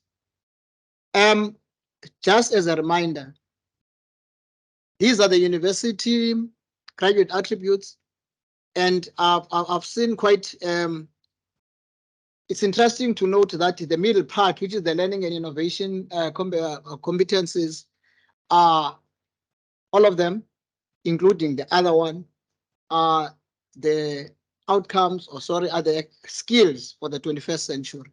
So which means now we are on it, and we need to make sure that our students, when they go out there, they do have these skills. Now, in closing, this is not easy to do, colleagues, because when we are to do this integration or this embedding or this alignment, it means we have to sit down, Prof. Chentu. We need to sit down and do a mapping so that it's either we say one attribute can be assigned to a particular module, or we see which attribute can be able to run across all of them. And how are we going to assess them? Are we going to assess them, or are we going to teach them? And study has revealed if we just teach them and not assess them, then that becomes a challenge, because it means at the end of the day, we're not going to be able to achieve this. This is the assignment for the next meeting that we can have of how we're going to sit down and map these graduate attributes. Thank you so much, colleagues. I hope the glitch that happened earlier on didn't deter your listening. Thank you so much. Thank you, Doc. You saved us a lot of time despite your glitch, so we are thankful. We are going to call up next Ms. Anne Mart Olsen, an academic developer in LT Labs, and Dr. Nolutando Tony, the Director of Teaching Development in Learning and Teaching Collaborative for Success in LT Labs. Okay, so as Mzee already pointed out, and many others, curriculum is central to our academic project, except many of us, myself included, was incredibly overwhelmed by the esoteric nature of curriculum. I remember when I had my first interview at this institution about a decade ago, I was asked a question about curriculum and I answered it. And Lawrence Poseidon asked the question again and I answered it again. And he asked me a third time. And I looked at him and I said to him, okay, I've taught interview skills to my students. I know I'm not giving you the right answer. So if you employ me, chalk this up to my professional development. So the fact that I'm here, it's either the fact that they was really likable or they liked the fact that I was open to being developed. So it is, but it does actually align to what we do. And it aligns to our teaching and learning policy. It aligns to what we do every day in the classroom. All of us are practicing curriculum. Even if we're not designing or developing it, we are doing it. And often it is being done to us or done to our students. So this is why we're kind of looking at it like this. We approach it as consultative. That is how you pronounce that, consultative. Okay, in any case, I'm running out of English rapidly. I'm a little Afrikaans meisje. So we often perceived as gatekeepers because a lot of the documents that need to go to the acronyms in the system, the APC, the ECS, have to come past our desks. So which is why we try to consult before that process starts, which is what we will be doing. I think I'm seeing you all in, well, many of you, not all of you, in July, so that we can capacitate and develop the curriculum together so that we don't get like, oh, I don't want to deal with Anne again. I don't want to deal with me sometimes, so I don't blame you. So, and then finally, it needs to be fit for purpose. And I think that's been touched on quite a bit, where our learning and teaching policy tells us, and I'm going to try and read this actually, it's not merely a catchphrase. It actually says that it highlights the quality of the learning experience and the environment to develop the capabilities, potential, intellectual independence of our students and staff. So in addition to the fact that fit for purpose includes the national directives, it also means that for us, it needs to be fit for purpose to our learning and teaching policy, but also to your strategic priorities as a faculty. It needs to build and work for you as scientists at the end of the day. So yeah, finally, and for this one at least, it's not just a syllabus. And I think that's been emphasized enough. It's not only the content that we teach. It is actually a lot more than that. And this is not an extensive list, but all of these words are not only buzzwords that you've encountered. If we think about, most of us have spoken about today, transformation, decoloniality or decolonization, social justice, digitalization, I'm not going to read them to you, but that's national directives, that's filters down. So we have this nested approach. And then eventually what happens at institutional level filters down into what happens into our classrooms and how we actually as academics translate the knowledge that we have, which is often where that power dynamic comes in that Mukhtar was also referring to, where we do have certain positions of power. It's not only science. Okay, I do feel that little bit of oppression from science because I live with a bunch of scientists at home. So I'm physically outnumbered as a what am I? I'm social sciences, psychologist, educationist. I don't know. I'm running out of ideas. So, but that's basically the approach that we have, in the sense that we need to look at everything holistically. There's not one thing in isolation. Okay, I think our work has been made easier by Mzi and Mike when they spoke about alignment. And Mzi, I have decided to use a roadmap. Mike, before we go to technology, I'm a social scientist. I like bringing people in one room and force them to talk to each other because it doesn't help. I want to say first, it is always important to be conscious of the detailed plans that we are putting together. Yes, at times we are perceived as gatekeepers because when we look at those forms, we make comments and we send them back and then it gets irritated. What do you mean by this? Because we want you to be sure that whatever you write, you're not writing it for ECS to approve or to get accreditation. You're writing it to make it real for delivery. You're writing it to make it real for the experiences, because something about curriculum, as Anne said, it's not just the content and assessment, it's about the experiences, the learning experiences. So we are all familiar with outcomes-based education. So when we develop this program, we have the exit level outcomes. And from those exit level outcomes of the entire program, we look at the modules. Maybe that's where Mike comes in. But before I go even to costume, Mike, when we're sitting together, looking at this program holistically, we identify the modules. When we do the identification of the modules, we need to be asking ourselves, I am teaching this module that is part of this program. And here are the exit level outcomes of this program. Where does my module fit in? How and where do I contribute? Meaning that we need to be sure, we need to be deliberate in connecting the various aspects of the program design, implementation.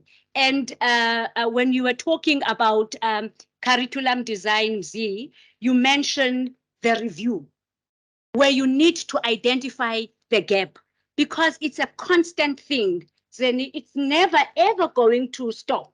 Yes, you might be talking about recurriculation now, but at some point you will use Mzi's language and terminology when you're talking about renewal, because you don't want it to be a routine. You don't want to go to your whatever and pull out the slides that you presented 10 years ago. Hence, it is important for us to be conscious. And I have already indirectly mentioned the holistic approach, because it's all about the attitudes. It's all about the skills that you want to instill, and that scaffolding, knowing that in this module, I will pitch it at this level. And when they proceed to Sidon's module, Sidon already knows what is happening in my module. So we don't complete Mzi's forms and forget about them and start teaching from our textbooks. Okay, and I'm not going to talk about mapping. I think Maggie also mentioned curriculum alignment and constructive alignment. I don't want to waste your time, but there's something that I have prepared that I must, because I won't be able to sleep well tonight if I don't say that. I'm not going to read what is there, but I do want to say to you, if you still had doubts about constructive alignment, you need to remember that it is the design for teaching in which what is intended students should learn and how they should express their learning is clearly stated before teaching takes place. You need, that's the planning that we are talking about, so that you design your teaching to engage students in learning activities that optimize their chances of achieving those outcomes. That's all that I want to say when it comes to the constructive alignment, because I do not wish for a minute to repeat what is said. I was hoping that Anne would start the discussion about curriculum for epistemological access. I thrive in those, in the ontologies of that. So I don't mind. So it's all about enabling access to knowledge of the discipline. The DVC spoke about the grammar of the discipline, and I want to talk about inducting students into the discourse of the discipline, because we're not teaching them. When you teach scientists, there's a certain way of thinking, because you can't teach that. You can model, you can engage, you can design the learning, teaching, and assessment strategies to a point that gives them that tunnel to the discourse of the discipline. So that's what we talk about. And also students' prior knowledge. I am not going to repeat what you said, Mukhda, about the banking model. We don't want to go there.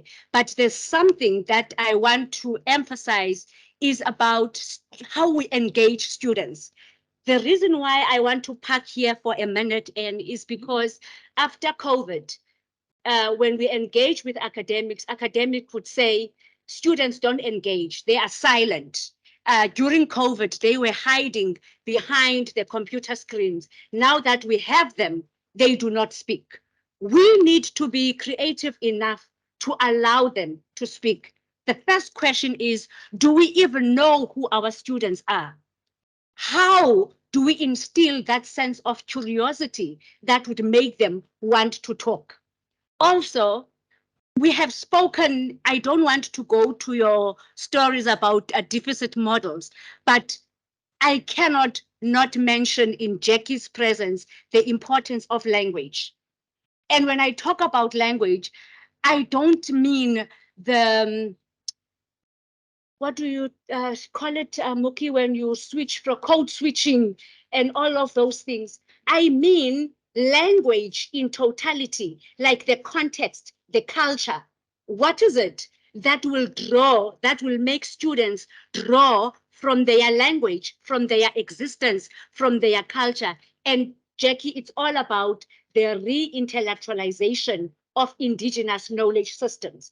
You don't have to be fluent in isiXhosa to be able If you ask Muki, where do you come from? I come from Graaff-Reinet. You ask her about the culture. Yes, it's not homogeneous, about certain aspects. So you are engaging her. You are saying to her, you are important. I see you. You matter. You can engage and you have something to contribute. And that would also, I like how Ayanda in the Faculty of Education does this language thing. She does it without the translanguaging and all of that. She dips into the culture. When she talks about menstruation, she will go to Ezilalini. What is Ilali? The villages. You know, what do we do when you go to Eklesheni, when you go to menstruation? Why is it called Engeni? Those are the forms of inclusion, diversity, and inclusion. I think I need to stop before I get carried away. I think I must hand over to you because I don't want to read to the slide. I just want to put the slide into context. You can finalize The slide. presentation. Okay. No, the presentation. I just like the idea of participating in the community because that slides in nicely to mine because I'm currently not part of a community at home. I've got a budding mathematician and I've got a polymer chemist. Feel my pain. But at least I'm learning some scientific, sciencey language. I've also been lucky. I've attended more IOM conferences and microscopy conferences than I care to admit. So when you meet us, June, July, again, so it's I think it's July. I don't remember the dates, mid-July. The idea is you'll notice that we've got quite a big group, and I've asked that we have at least 1 or 2 academics per module that we'll be working on. But I'm putting all of us in one space together. The reason for that is that curriculum cannot happen in a vacuum. You cannot sit alone in your office and think about a module and know how it's going to speak to another module. So that's why we adopt a team approach. We want everyone to kind of think about, hey, I'm going to be teaching that. You're teaching that. There's overlap. Or my students don't know how to calculate because, well, that's because someone in first year took it out the curriculum and didn't tell you. But it was there. Those are the type of things that happens in these types of workshops. But this is also part of our investment in you. You are getting the first workshop is a capacity development workshop. I will give you all the resources, including that awesome booklet that Dr. Moeng mentioned about outcomes and various other ones that's been developed. And I don't have badges, Mark. I have gold stars. I give you gold stars for coming. But the idea is at the end of the day, we do give you the theory and curriculum, but you'll be practicing it. You'll be doing it at the time. We move away from that technicist approach where you're filling in forms, but we generate the data that you would need to complete the forms for APC and also to populate the course tune at the end of the day. So they do work quite nicely together. I am supposed to straddle somewhere between Noluthando and Mark, so there is a synergy at the same time. But the idea is it is creative design thinking, and with creativeness comes innovation. And I'm going to end with a promise. Last year, 2022, I did a curriculum workshop with every department except 2 in the entire health science faculty. Okay, so you will get the first one in July. And if you go ahead and you need help with your process of recurriculation, please, my extension is 3037. That is what I do. And we would happily assist with you keeping this process collaborative and keeping the momentum going so that you don't feel isolated, because that is the problem with curriculum. If you do it in isolation or in a vacuum, it becomes, what's the word I'm looking for? Lonely, I think, a pain. Fair enough. But yes, I think that's all from me. Anything you'd like to add before? No, flight, must do it yourself. Cool.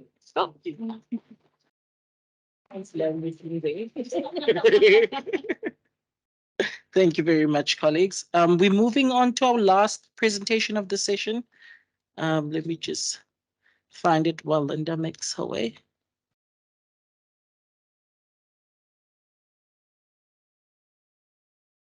So we have Mrs. Linda Jackson coming up to give us a presentation on the CHE new quality assurance frameworks and where in the process higher education stands. Over to you.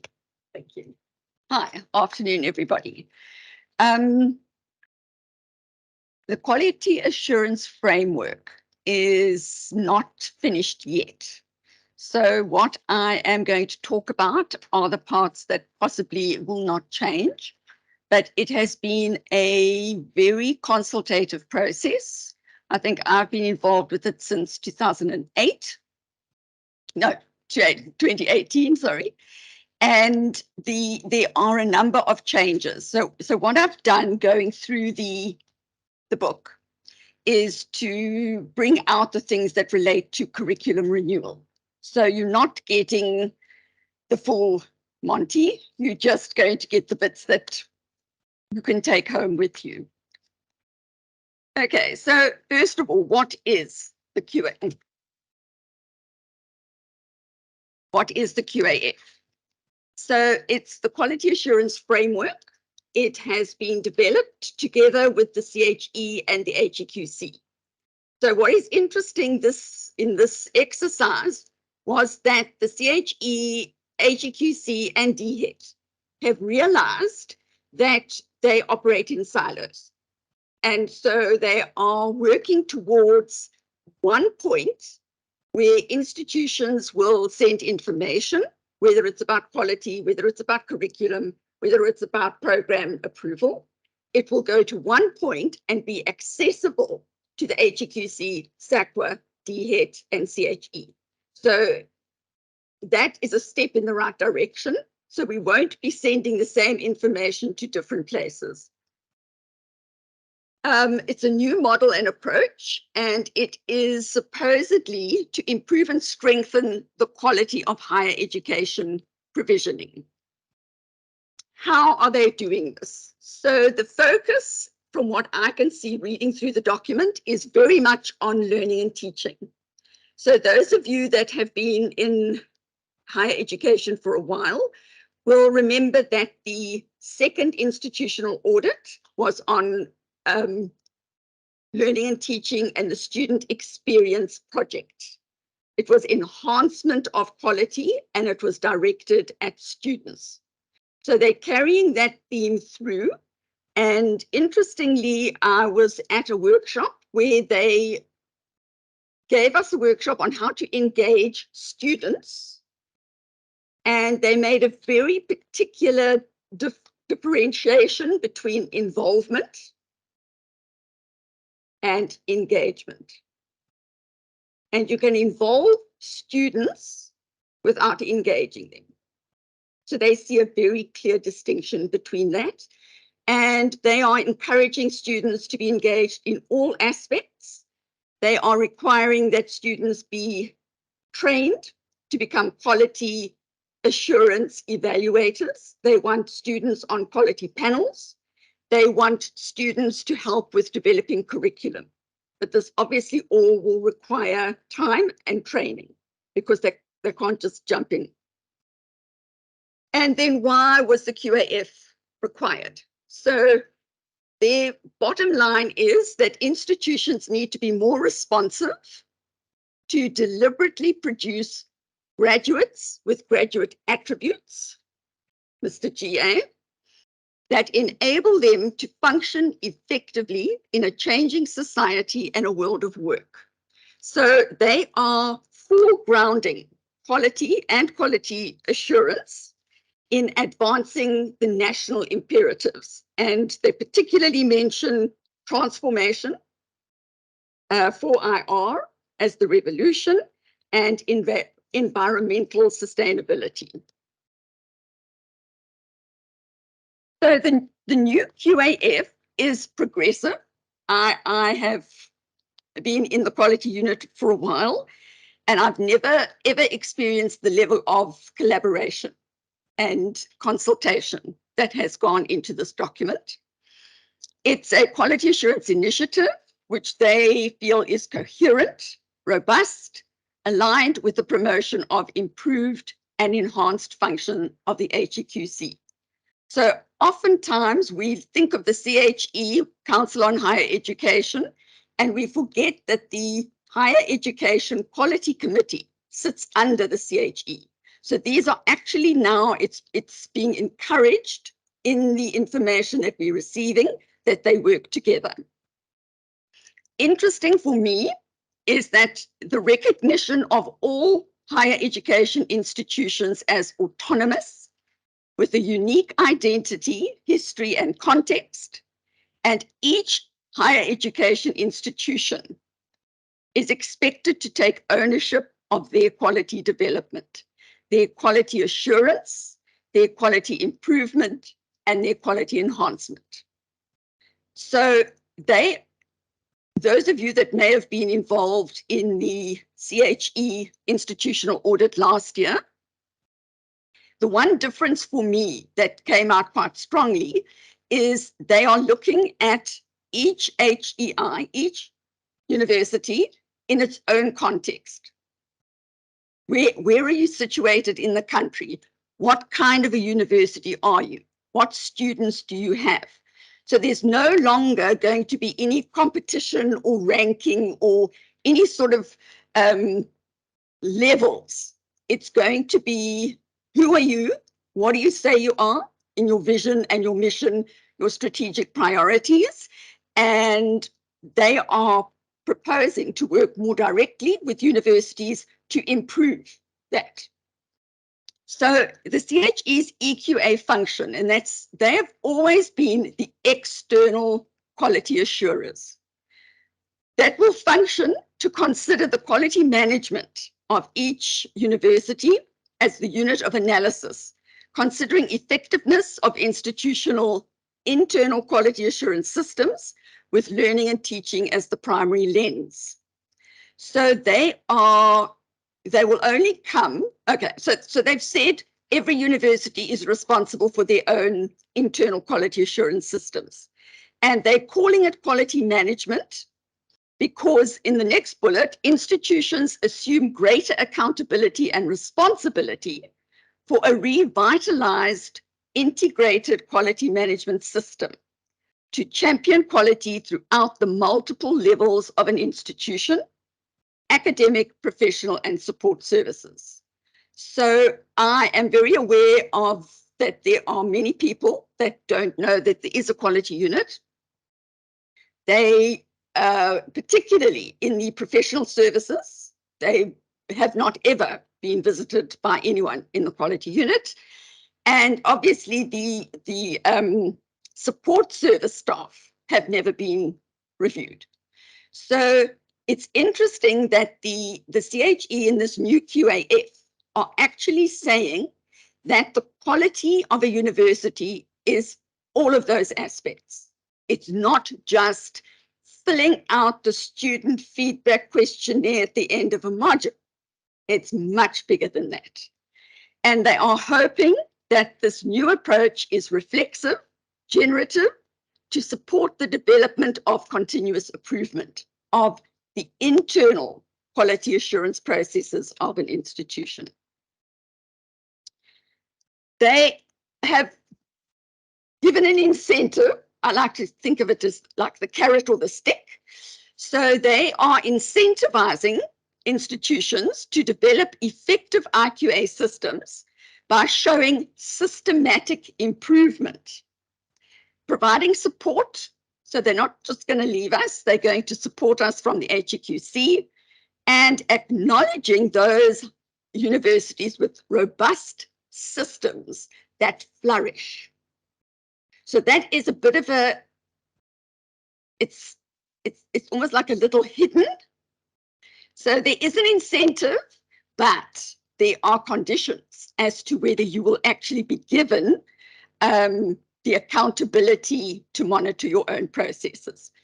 So the accountability will be closely monitored by the CHE through standards and guidelines that have been under discussion and development, either as codes of practice or communities of practice. They vacillate between which one they're referring to. And there has been very wide consultation. So the standards, and of course, you can imagine that generated a lot of discussion. the standards workshop is only going to be in September. So they are still coming together with how are they going to provide standards and guidelines across all the different disciplines. Their function or their main focus for an internal quality assurance system is it's student-centered. So very much focused on learning and teaching. But as I said, not just the student feedback questionnaires that you get at the end of a module, it is deeper and broader. So they are looking at what are our ways that we are facilitating learning and assessment.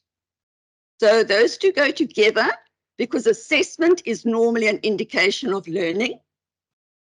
And you cannot say you've learned something until you can demonstrate that you have. So the learning and the assessment go together.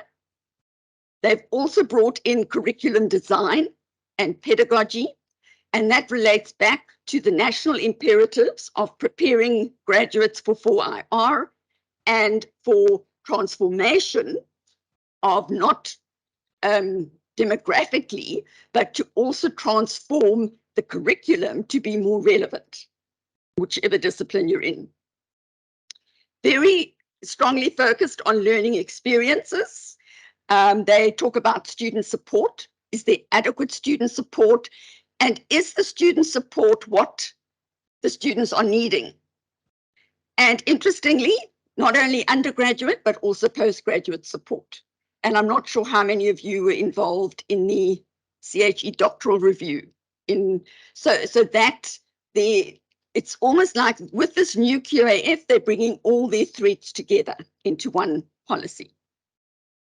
They are also, the learning experience must not just be knowledge and discipline. So they're looking at the support that an institution provides on a personal level, social level, and a professional level development. So it's easy in a program that is a professional program where you are going to exit and you are a radiographer. What are you if you have done a general BSc or a general BA, but also need to exit the system with a professional identity? And then the graduate attributes and employability that MZ mentioned. Very important that they highlight staff development. So although the focus is on learning and teaching, they acknowledge that if staff are not supported by the institutions, then they cannot support the student.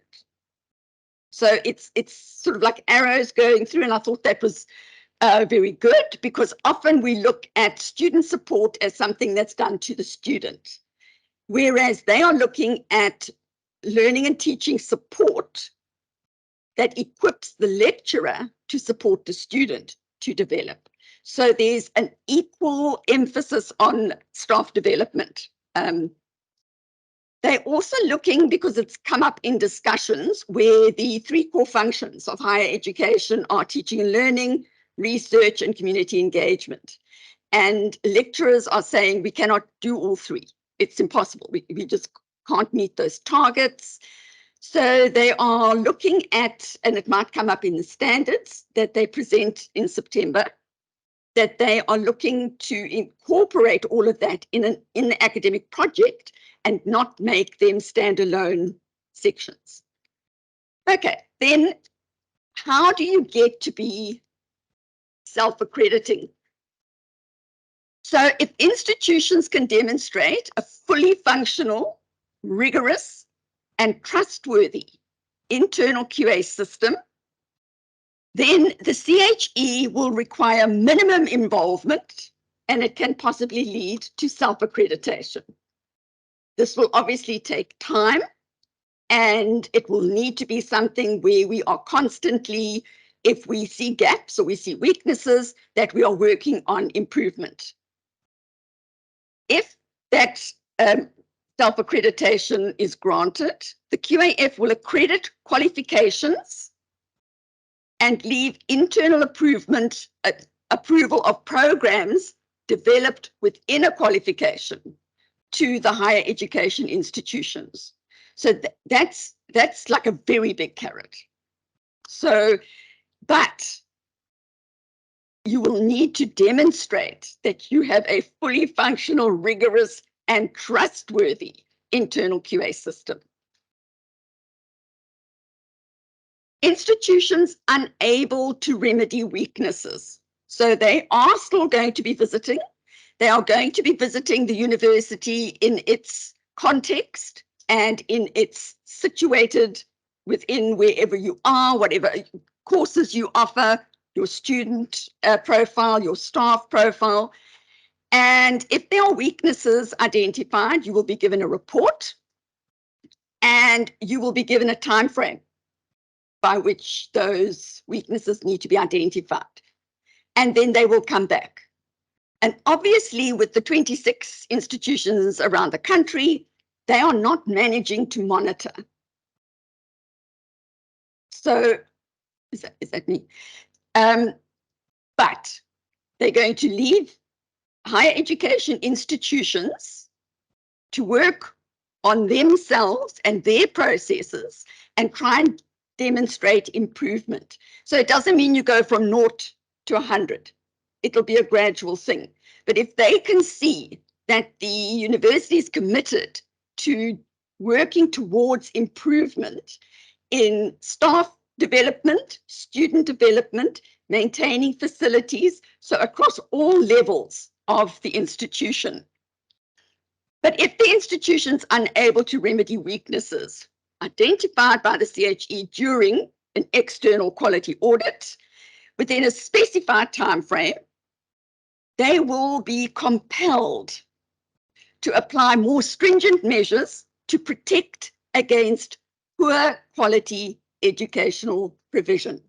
And they focus there on the student experience and the graduate that we produce.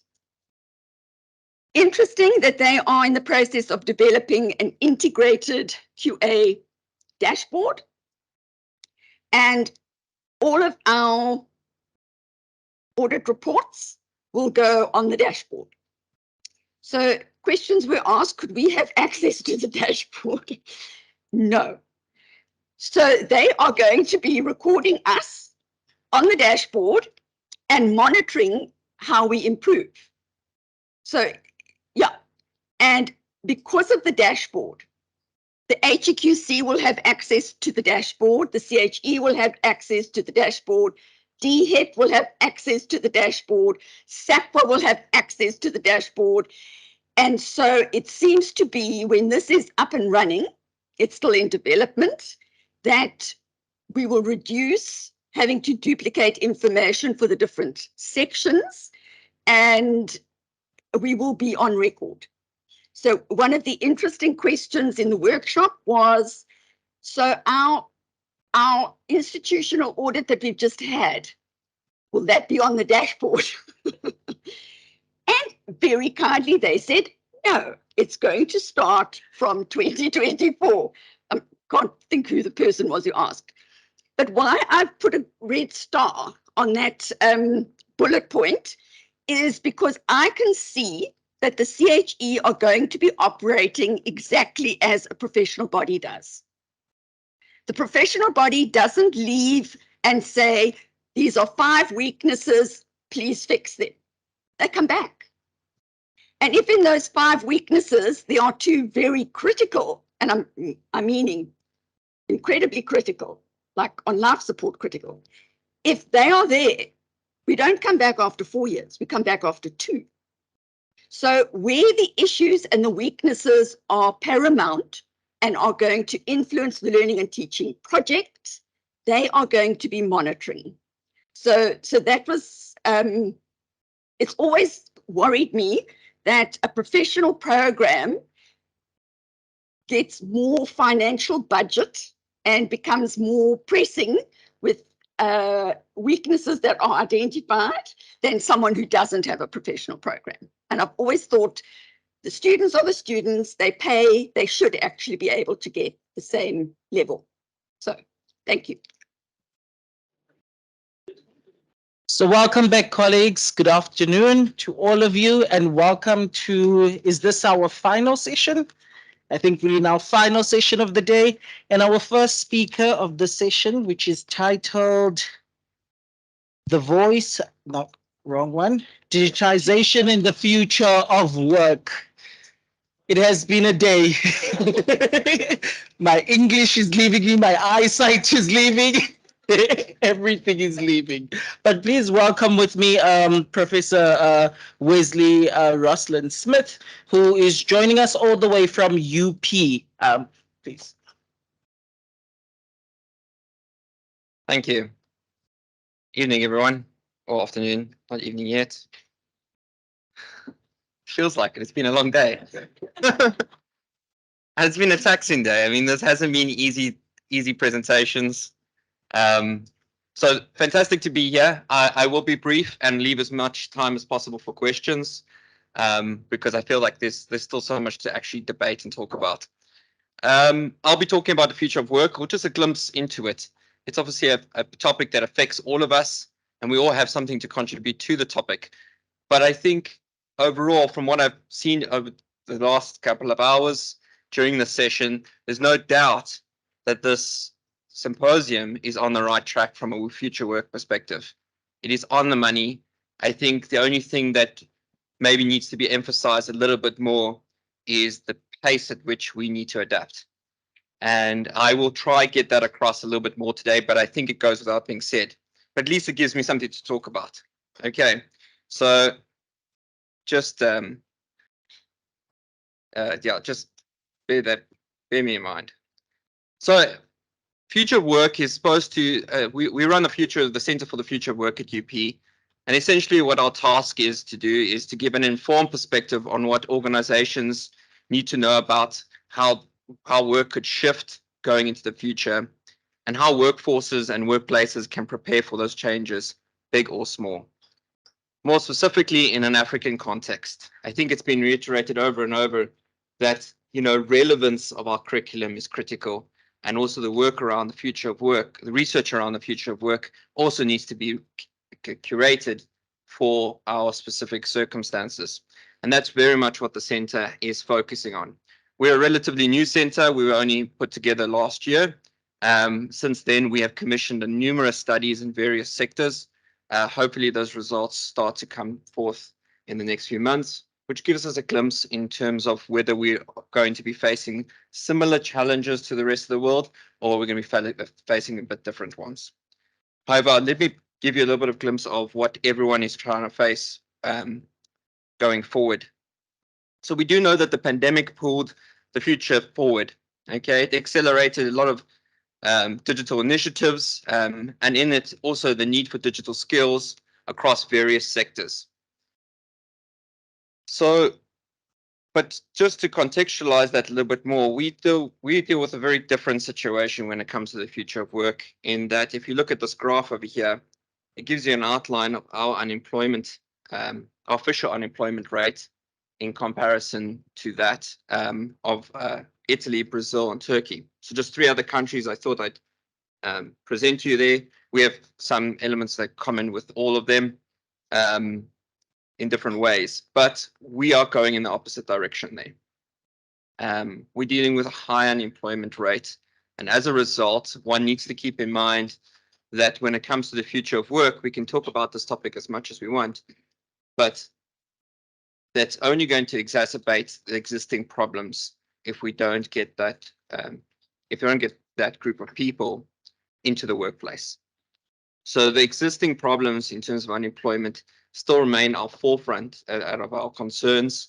If we don't deal with that fast enough, future work is only going to exacerbate it further.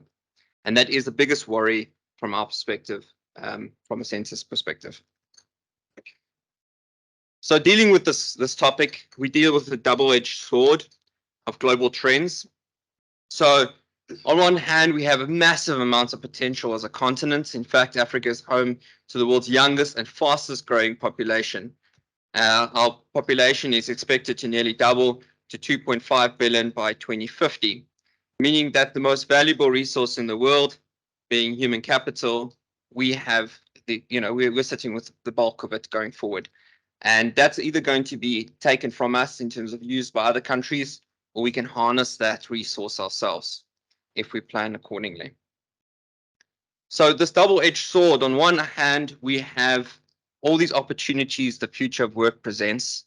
It's the expansion of digital jobs and opportunities and new fields that we can take advantage of. However, this is contingent on availability and necessary infrastructure, the reliability of things like the internet, but also more importantly, that of digital literacy skills and all the competencies that you've mentioned here today.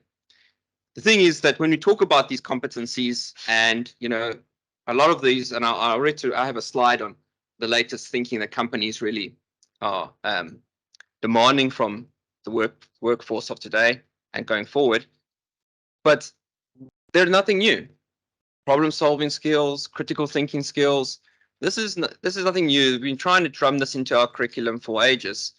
Why is it still rearing its head? Why is it still being discussed at curriculum transformation symposiums like this and all around? I mean, this is the hot topic of conversation right around the world right now. Why aren't we actually seeing it? Why is it not there if we've been speaking about it for the last 20 years? Okay, and I think it really comes down to the implementation of this and bringing to the forefront, how are we actually embedding these competencies in our curriculum?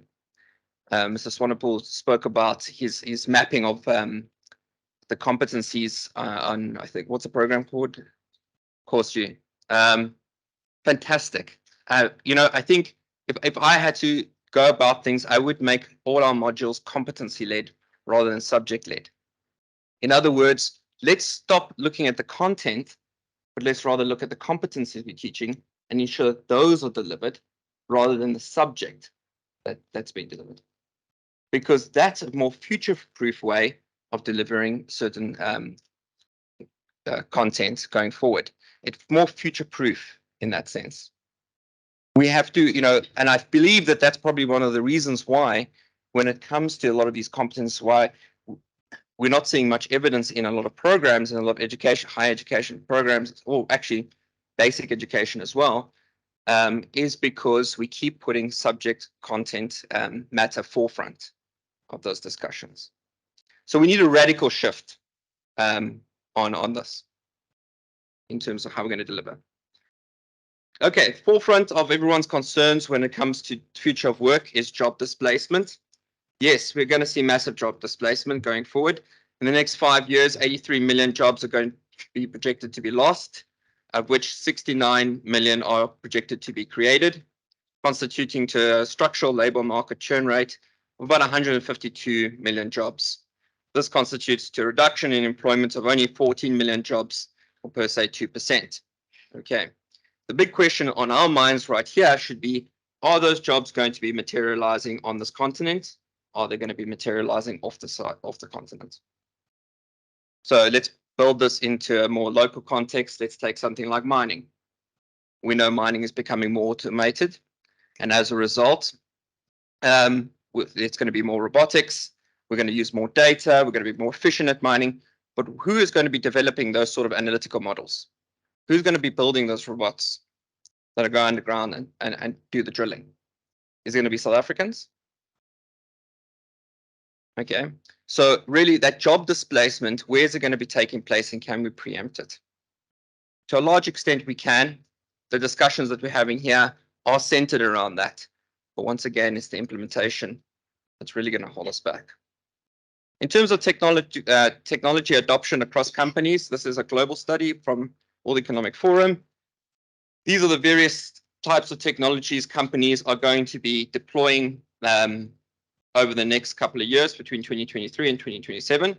You can see there right at the front is digital platforms and apps. So about 85% of companies will deploy some form of digital platform or app going forward. Second to that is education and workforce development. So we're going to see over 80% of companies are going to be deploying education and workforce development internally in the company themselves. While education itself doesn't stand a huge threat of being removed from be threatened by AI and automation, it's still extremely valuable to us going forward. We're going to face a huge amount of competition. Companies are going to take it on their own accord. It's going to form part of their competitive advantage to develop these skills, because if they're able to develop it before their competitors do, they're going to have a competitive advantage over them. So either we come to the party and adapt our systems faster so that we're still relevant in this context, or companies are going to do it themselves. And the privatization of higher education, as we've seen, is taking place. So what we can do when it comes to job placements, we can preempt this. Good example here, we can take someone like a cashier and transfer them to a customer service representative. In fact, the transition is actually not that far from each other. A cashier has 70% of the skills match with a customer service representative. Okay, so they only have to acquire just a few more skills and they can actually play this role. And we can transition them from one to the other.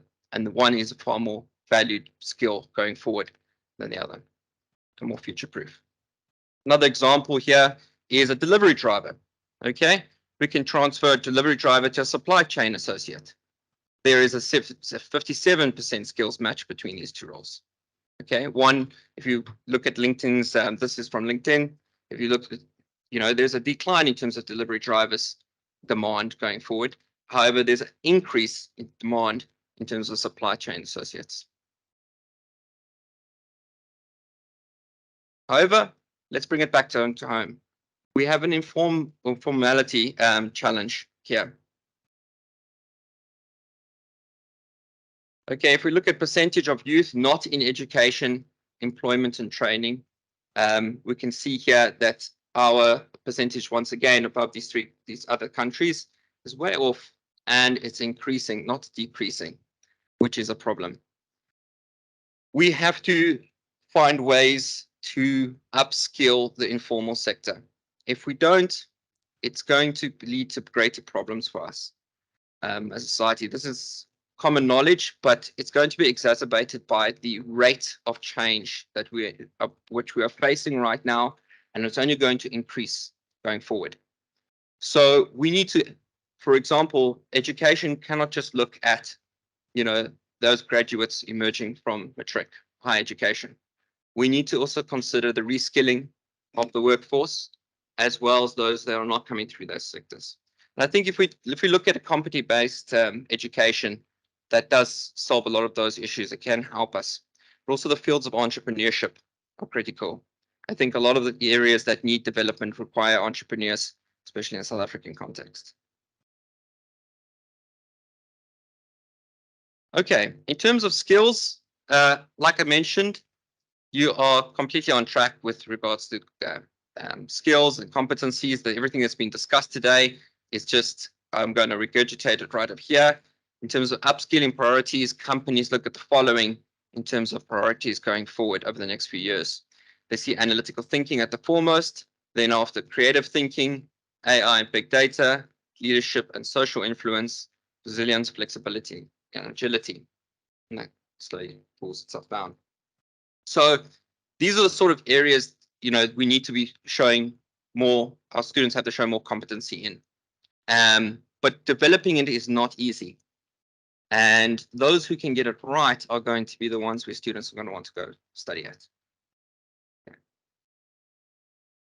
Interesting thing though, I pulled this from the latest World Economic Jobs report, and they've worked with Coursera on a bit of data, and they looked at whether there is a need, if you had difference between graduates and non-graduates in terms of skills adoption. And you can see here by the graph here in these various areas, there was actually very little difference between graduates adopting these skills versus non-graduates. Just some food for thought, I guess. Yeah, and that's all I wanted to discuss.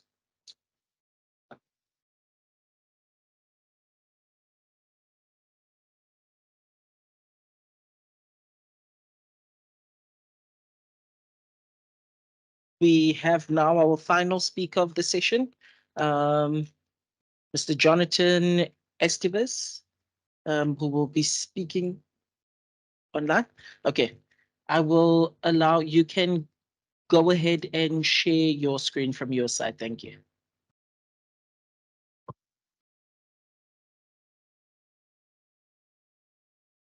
All right. Can everyone hear me?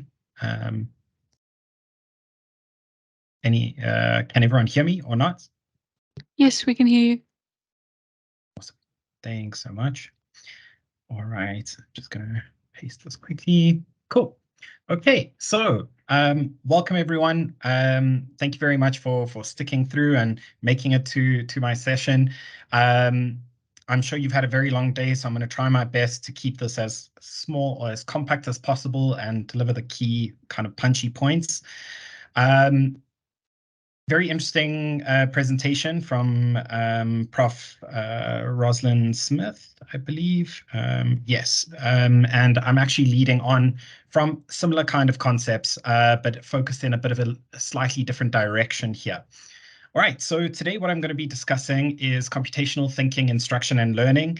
This is a topic that I feel quite passionate about, and so does my company. And we've been traveling the whole of South Africa, visiting various institutions with or without licenses of the tools that we sell, to try and help raise awareness around the importance of computational thinking and trying to help accelerate that process, because it is something that we need to do at a much faster rate than what we currently are.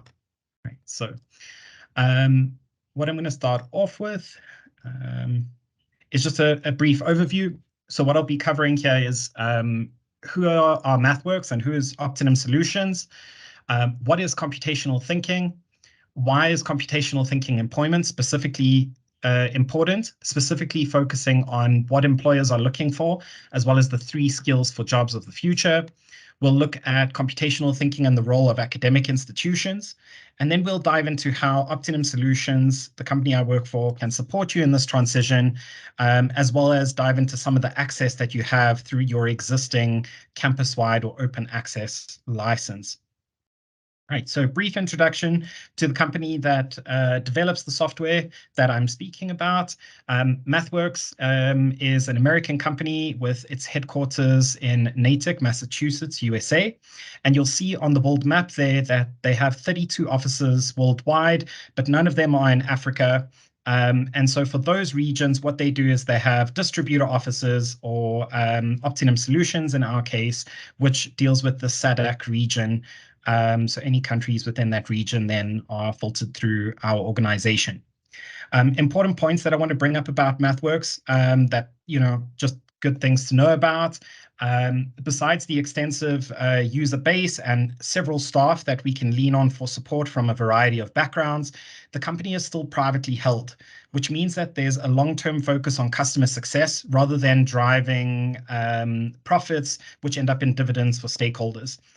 So a key differentiator between MathWorks and other big tech companies at the moment. All right, so that's MathWorks. Now for the distributor office, or the authorized reseller, this is the company I work for. It's called Optimum Solutions. We were founded back in '92 from a small office at Wits. The founders wanted to use this linear algebra software that they had just found out about for their research. And so they procured it for their own research. And before they knew it, other researchers were asking for the software, and they became the authorized distributor in the region. Around 2016, a business decision was made to change the company up and have a consulting pillar or focus of the business. And so what this has enabled us to do, besides supplying licenses for and supporting the academic and commercial spaces, it's allowed us into some of the projects that are being worked on within industry. And because we're the sole authorized reseller in the region, it means that anyone who requires this comes to us, which means that we have quite a good network and variety of problems, variety of backgrounds that we deal with. Right. The business is focused in 5 key areas, and those are stipulated on the top right-hand corner of the slide. So we cover advanced business analytics, financial engineering solutions, smart mining and manufacturing, digital engineering, and the focus area that I'm from is research, teaching, and learning. Within this focus area, one of my team members is Londi, and Londi is the person that you should contact for any sales or licensing related things. But the rest of this presentation, as coming from me, is more of a technical focus. I don't speak about the licensing, the sales part. The focus for me is how can I help my clients get up and running with the tools and help them get to their goal as quick as possible, right? Out of interest, I've included on the slide just some of the logos of the institutions in our region that have the exact same license that you have at your university. All right, so that deals with all of the introductions, just who we are, how we're positioned, the fact that we are not just focused on the commercial space, we have feet in the academic and the commercial space. And one of our key focuses as a business is to try and close this gap between industry and academia, trying from both ends. So in businesses, we offer a lot of training solutions to upskill their staff and to also help them understand what skills students are coming with from universities.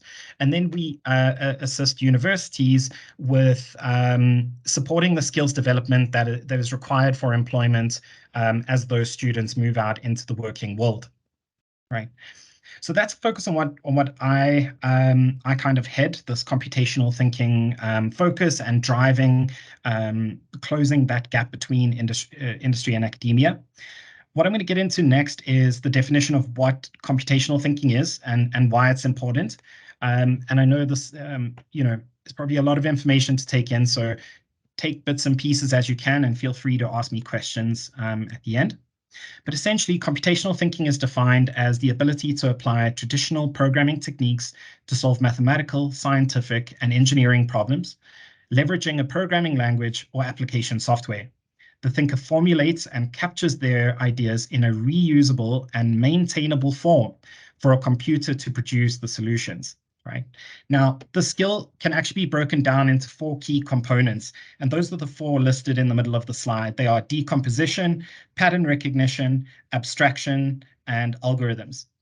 Now, as our previous colleague mentioned, a lot of these things are already being covered, or at least people are making efforts to cover the skills development in the first 3 aspects for many, many years. All right, this is something that people have been doing for a long time. Anyone who studied engineering or science knows that this is kind of the basic approach to building a student or a resilient student that ends up going out into the working world. So I'll cover them at a very high level. Decomposition would be breaking down a larger problem into smaller, more bite-sized pieces that can be solved individually. Pattern recognition would be focusing on seeing similarities between the problems that you're currently solving and problems that have already been solved, so that you can leverage existing knowledge instead of recreating that wheel on your own. Abstraction, which I think is potentially one of the more difficult ones to teach, is being able to help a student understand what is the important or relevant information in the masses of information that is thrown at them. How do they sift through things and identify the key factors that are going to influence their solution or the problem that they're facing, and work from there, right? And then the last one, which is I guess what I'm pushing the most in the session is algorithms. So being able to design simple and scalable methods that can help them solve problems, whether it be in a series, small problems, or even much larger, more complex problems. The algorithm side is the part that I'm encouraging today. Right. So I want you to keep these 4 things in mind. They're decomposition, pattern recognition, abstraction, and algorithms. And we're going to see how that comes up in a little bit when I start talking about graduate employability and what businesses are looking for. All right. So we're going to dive into that now. Why exactly is computational thinking important? I'd like us to interact a little bit here, if possible. If not, we'll roll with it and do what we do. But essentially, I'm going to show you various articles, and I'd like you to think about where those 4 skills that I've mentioned under computational thinking might fit within this, or think about what is the profile that a student should fit in order to satisfy these constraints that we're going to be covering in the next couple of slides. All right, so I'm going to start with a timeline, and the timeline starts off in 2020, right? So in October of 2020, the World Economic Forum released an article that spoke about the top 10 skills required for tomorrow and how long it's going to take to learn them. And essentially, it was showing what kinds of skills are going to be required for employment in 2025. Okay, so think of yourself as a student looking at this, reading this, and trying to understand, okay, what are the key things I need to focus on? I like to always consider the 4 categories that they have towards the middle bottom of the slide. I know it's maybe a little bit small for you, so I'm going to read them out. The blue dots are all problem solving related. The green ones are self-management related. The yellow, orangey, gold ones are working with people. And the purple one is technology use and development. And it's no surprise to us that out of these top 10 skills, the first 4 of them are related to problem solving. We're still very driven by problem solving type of engagements. There's a lot of things we don't understand, and we need people who can think critically and apply themselves, you know, whether it ranges from analytical thinking and innovation to complex problem solving, critical thinking and analysis, creativity, originality, and initiative. All of these make up what we see as problem solving, right? But okay, so this was in 2020. And we're going to let you just store that for the moment. And I'm going to jump up now to 2022, where an article was released focused on the workplace, showing what are the skills that are required for the workplace and where businesses are focusing their efforts. So this article was based on data that had been collected from LinkedIn. And it was found in 2022 that 25% of the existing skills needed to 25% of the existing skills in 2022 had become redundant. All right, so those were skills that people couldn't use within the workplace anymore. They were required to upskill now or reskill. And it's expected, following that same projection, that by 2027, 50% of the workforce or the skills within the workforce are going to require to be changed. All right, so upskilling and reskilling is going to be a very important part of our graduates' lives once they get out into the working world. All right, what I want you to actually take notice of in this particular article is the year 2027. And we're just going to compare it to another article from 2023 in a little bit. All right. Okay, so we've seen what kind of skills students were told they need to have in order to be employable by 2025. In 2022, we're seeing that businesses are feeling the pressure of having to reskill or upskill the skills that people have are not relevant to the problems they want to solve. And so it's no surprise that this year, and in line with the comments from our previous colleague, that businesses are starting to wonder if university or work-life experience matters more. Do college degrees matter? Do university degrees matter? I'm going to go over a bit of a focus of this article, and then I'll give you my opinion on this. But essentially, this article covered, you know, businesses and organizations need to become creators of talent and focus less on university degrees. And there were 3 definitive but non-exclusive steps that organizations could take to become creators of talent. And that is hiring for learnability, promoting based on what you can do and not what you have done, and having regular career conversations with their employees. Right now, from this article, we see a clear shift in focus from hiring talent with existing experience to talent that can learn as they go along, which to me reiterates why universities will always play a vital role in society. Universities where you learn, how to sift through things and determine what are the things that are actually important, what are the things I can rely on here and move forward to solve my problems with. So no surprise there, but it's nice to see that the working world is now focused on hiring for learnability. That's where they're being told to focus. We're seeing from the second point that the reward system is evolution focused. All right, so it's checking or it's rewarding people for how they can adapt to solve the problems that are still yet to come, things that they haven't done before, leaning again on that learnability. And then lastly, organizations should help talent plan their career trajectories. And this can help them be in the know, but it also provides a realistic view of what their staff seek, which is often more than just financial remuneration. Okay, so while I don't agree with everything in this article, I can understand the frustration that businesses are going through when it comes to hiring talent and finding out that those people that cost a lot of money are not coming in with the skills that are required for the projects that the businesses want to focus on. Okay, so there's a bit of a frustration that's being built up there, and they know that the change within the academic environment is generally quite a slow one. And if they're wanting to see results, they're going to have to upskill the staff. They're going to have to upskill the staff themselves. Right. So I just wanted to plant that seed here for now for you to see that this is kind of where businesses are focused. And our previous colleagues' data showed the exact same trend. And I think it was actually from the same source. So no surprise there. Right. But from the World Economic Forum, an article was released just last month. And this article focused on data which was specifically collected from South African organizations. And it covers the reskilling focus of these organizations for the coming year. And you can see them listed on the bottom right-hand side over here. There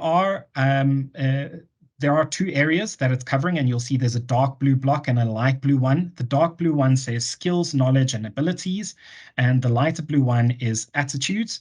And the little arrow which is underneath is the global average. And so if we focus on the skills specifically, we see that analytical thinking, creative thinking, and technological literacy are the three skills or are the skills that businesses are focusing on the most within our region, with analytical thinking and technological literacy being higher than the global average. So a clear need within our region for these particular skills. And it shows that there is a gap, right? There's a gap that needs filling. And while businesses are going to try fill that gap, universities and institutions need to jump on board and help assist students that are moving out into that space to have those skills. Okay. So a lot of information I've thrown at you. And, you know, while this is all great, what is the way forward?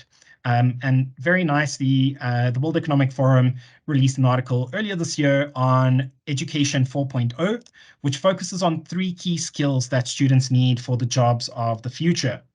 They are classified as problem solving, collaboration, and adaptability. And I'm going to go through each one of those quickly and just give some quick comments there. Right, so adaptability. The skill is strengthened by training a student to be language agnostic. So what I mean by that is not focused on using a particular kind of software or software language, but rather the ability to use software languages and be able to learn how to write the correct syntaxes of the various languages and programs that they might interact with throughout their lives. Right. But we do note that a lot of the adaptability skills are probably more on the soft skill side. And so we can try build these kinds of skills within group work environments, but a lot of this is going to come down to the students learning this on their own and at their own paces, right?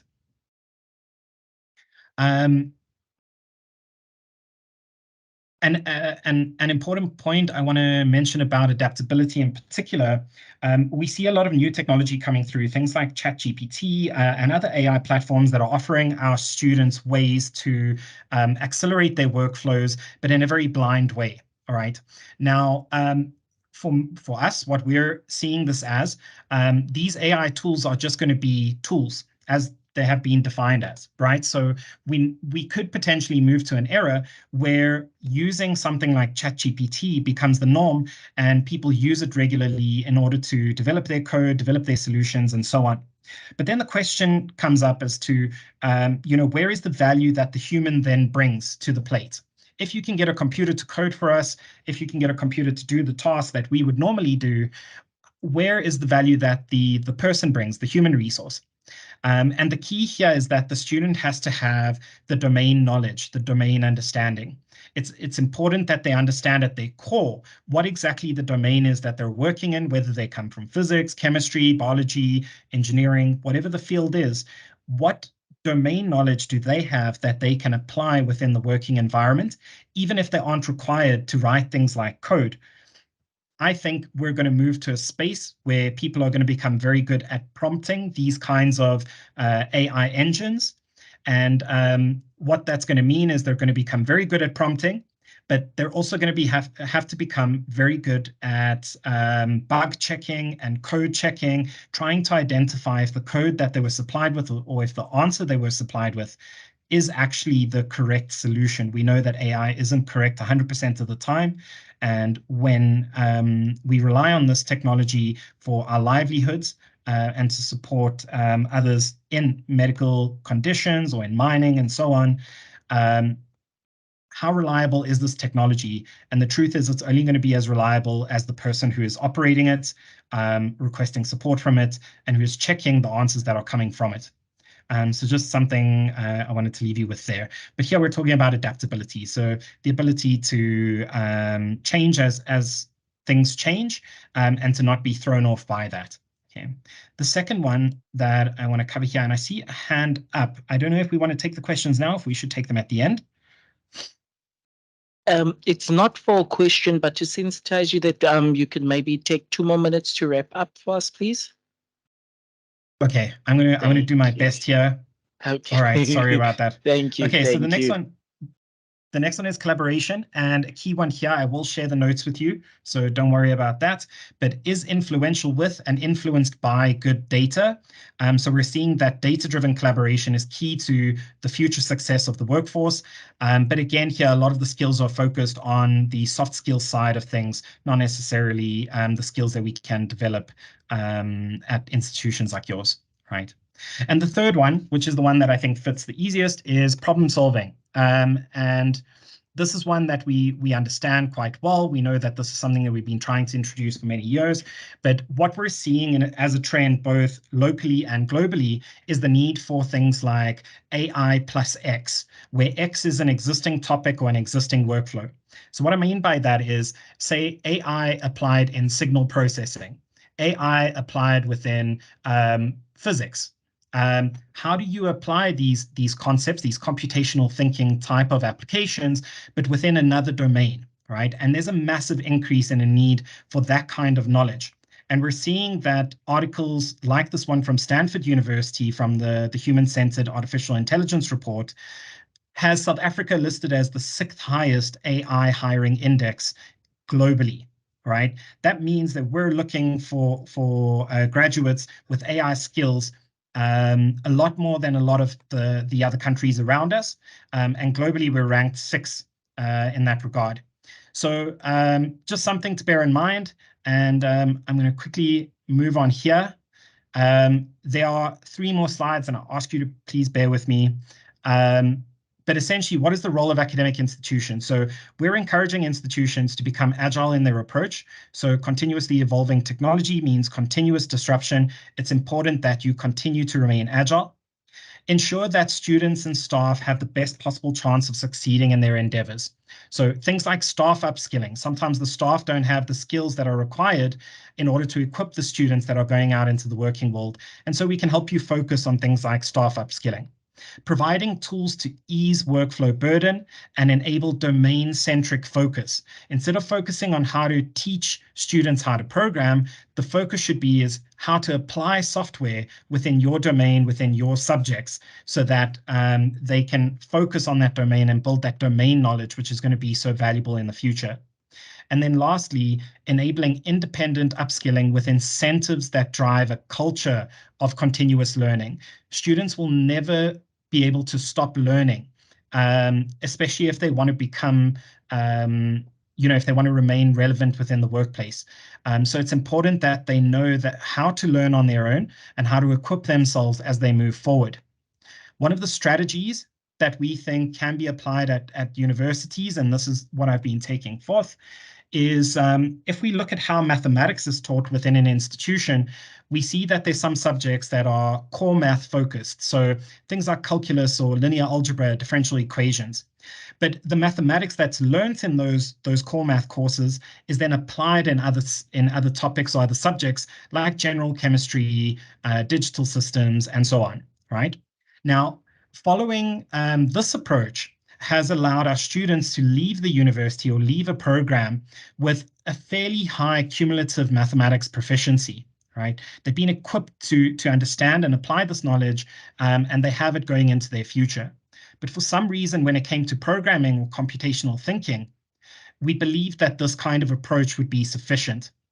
And it hasn't worked, and it's no surprise that it hasn't worked, but maybe we haven't looked at it in this way. And so our focus is to try and help universities incorporate programming in every subject where possible, even if it's 1 or 2 labs, 1 or 2 tutorials, whatever it is. Let us help you incorporate those aspects so that we can build a generation of students that has a much higher cumulative computational proficiency, which enables them when they get into the working world. And the way that we can help you do that, this is all included. There's no surprise here. There's not going to be a bill at the end. Because you've paid for this special license at your university, you have access to us. And you have access to things like online training, which is self-paced. You have MATLAB Grader, which can help you automatically mark your assignments that you give your students and provide instant feedback. There's various MathWorks courseware, which is completely for free and available for you to leverage, and we can help you use that and adjust it to your needs. We can deliver seminars and workshops, as well as support you in curriculum and research integrations. And then lastly, from the MathWorks side, the documentation is extensive and beautiful. If any of you have ever interacted with it, you'll know that it's very thorough and easy to use. And if that doesn't work for you, then the tech support line is always available to assist you. And there are humans at the end of that that can then help you through whatever problem you're facing, right? So this is the offering. You've already paid for it. We are available to you, but we've been struggling to communicate with individuals within the institution to help them adopt this way of thinking and to integrate the things that they already have available to them. So please reach out to us. Let us support you. And as a last slide, which I'll leave here, this is the full offering that you have with the license at your institution. Your institution has had this license for several years, and chances are a lot of you are not aware of it. And we want to change the way that you interact with this license because there is so much. There really is so much that we can do with it. Globally, MathWorks says that a university acquires the same license as this, a campus-wide license, every 1.5 days, right? So globally, there's a massive uptake of this. It's helping lower that barrier to entry. And to top it off, 90% of the top 300 universities globally have the same license that your university has. The conversations that I'm having with you, or the conversation I'm having with you today, this took place in the USA and Europe around 2018. So we're a little bit behind. And because this technology accelerates development, we're quite a lot behind, which emphasizes my previous colleague's comment around needing to act now. So please reach out to us if you want support. I can deliver a different seminar that covers a lot more information, but this is the crux of it, and I hope that you found this to be valuable. I'll be open to any questions now, if you have any. What I'll do in the meantime, if you would like to gain access to this is the portal page for your university, and I'm going to send a link in the chat now as well with our contact details. Thank you very much, John. Thank you very much to the panel of colleagues who were just with us. Riveting discussion. My dean is there talking. I'm thinking about all the ideas that we've put in our strategic document, and I'm thinking, how do we balance this with protecting and promoting? And on the other side, we're saying this is not fit. So I think as a faculty and Prof. Zeni, your work will be cut out for you in this recurriculation process as to where do we strike those balances and where we give and take. Our final closing remarks will be offered by the Dean, who will come up now. And then it's been wonderful coordinating, colleagues, and have a lovely afternoon and see you tomorrow morning. Dean, over to you.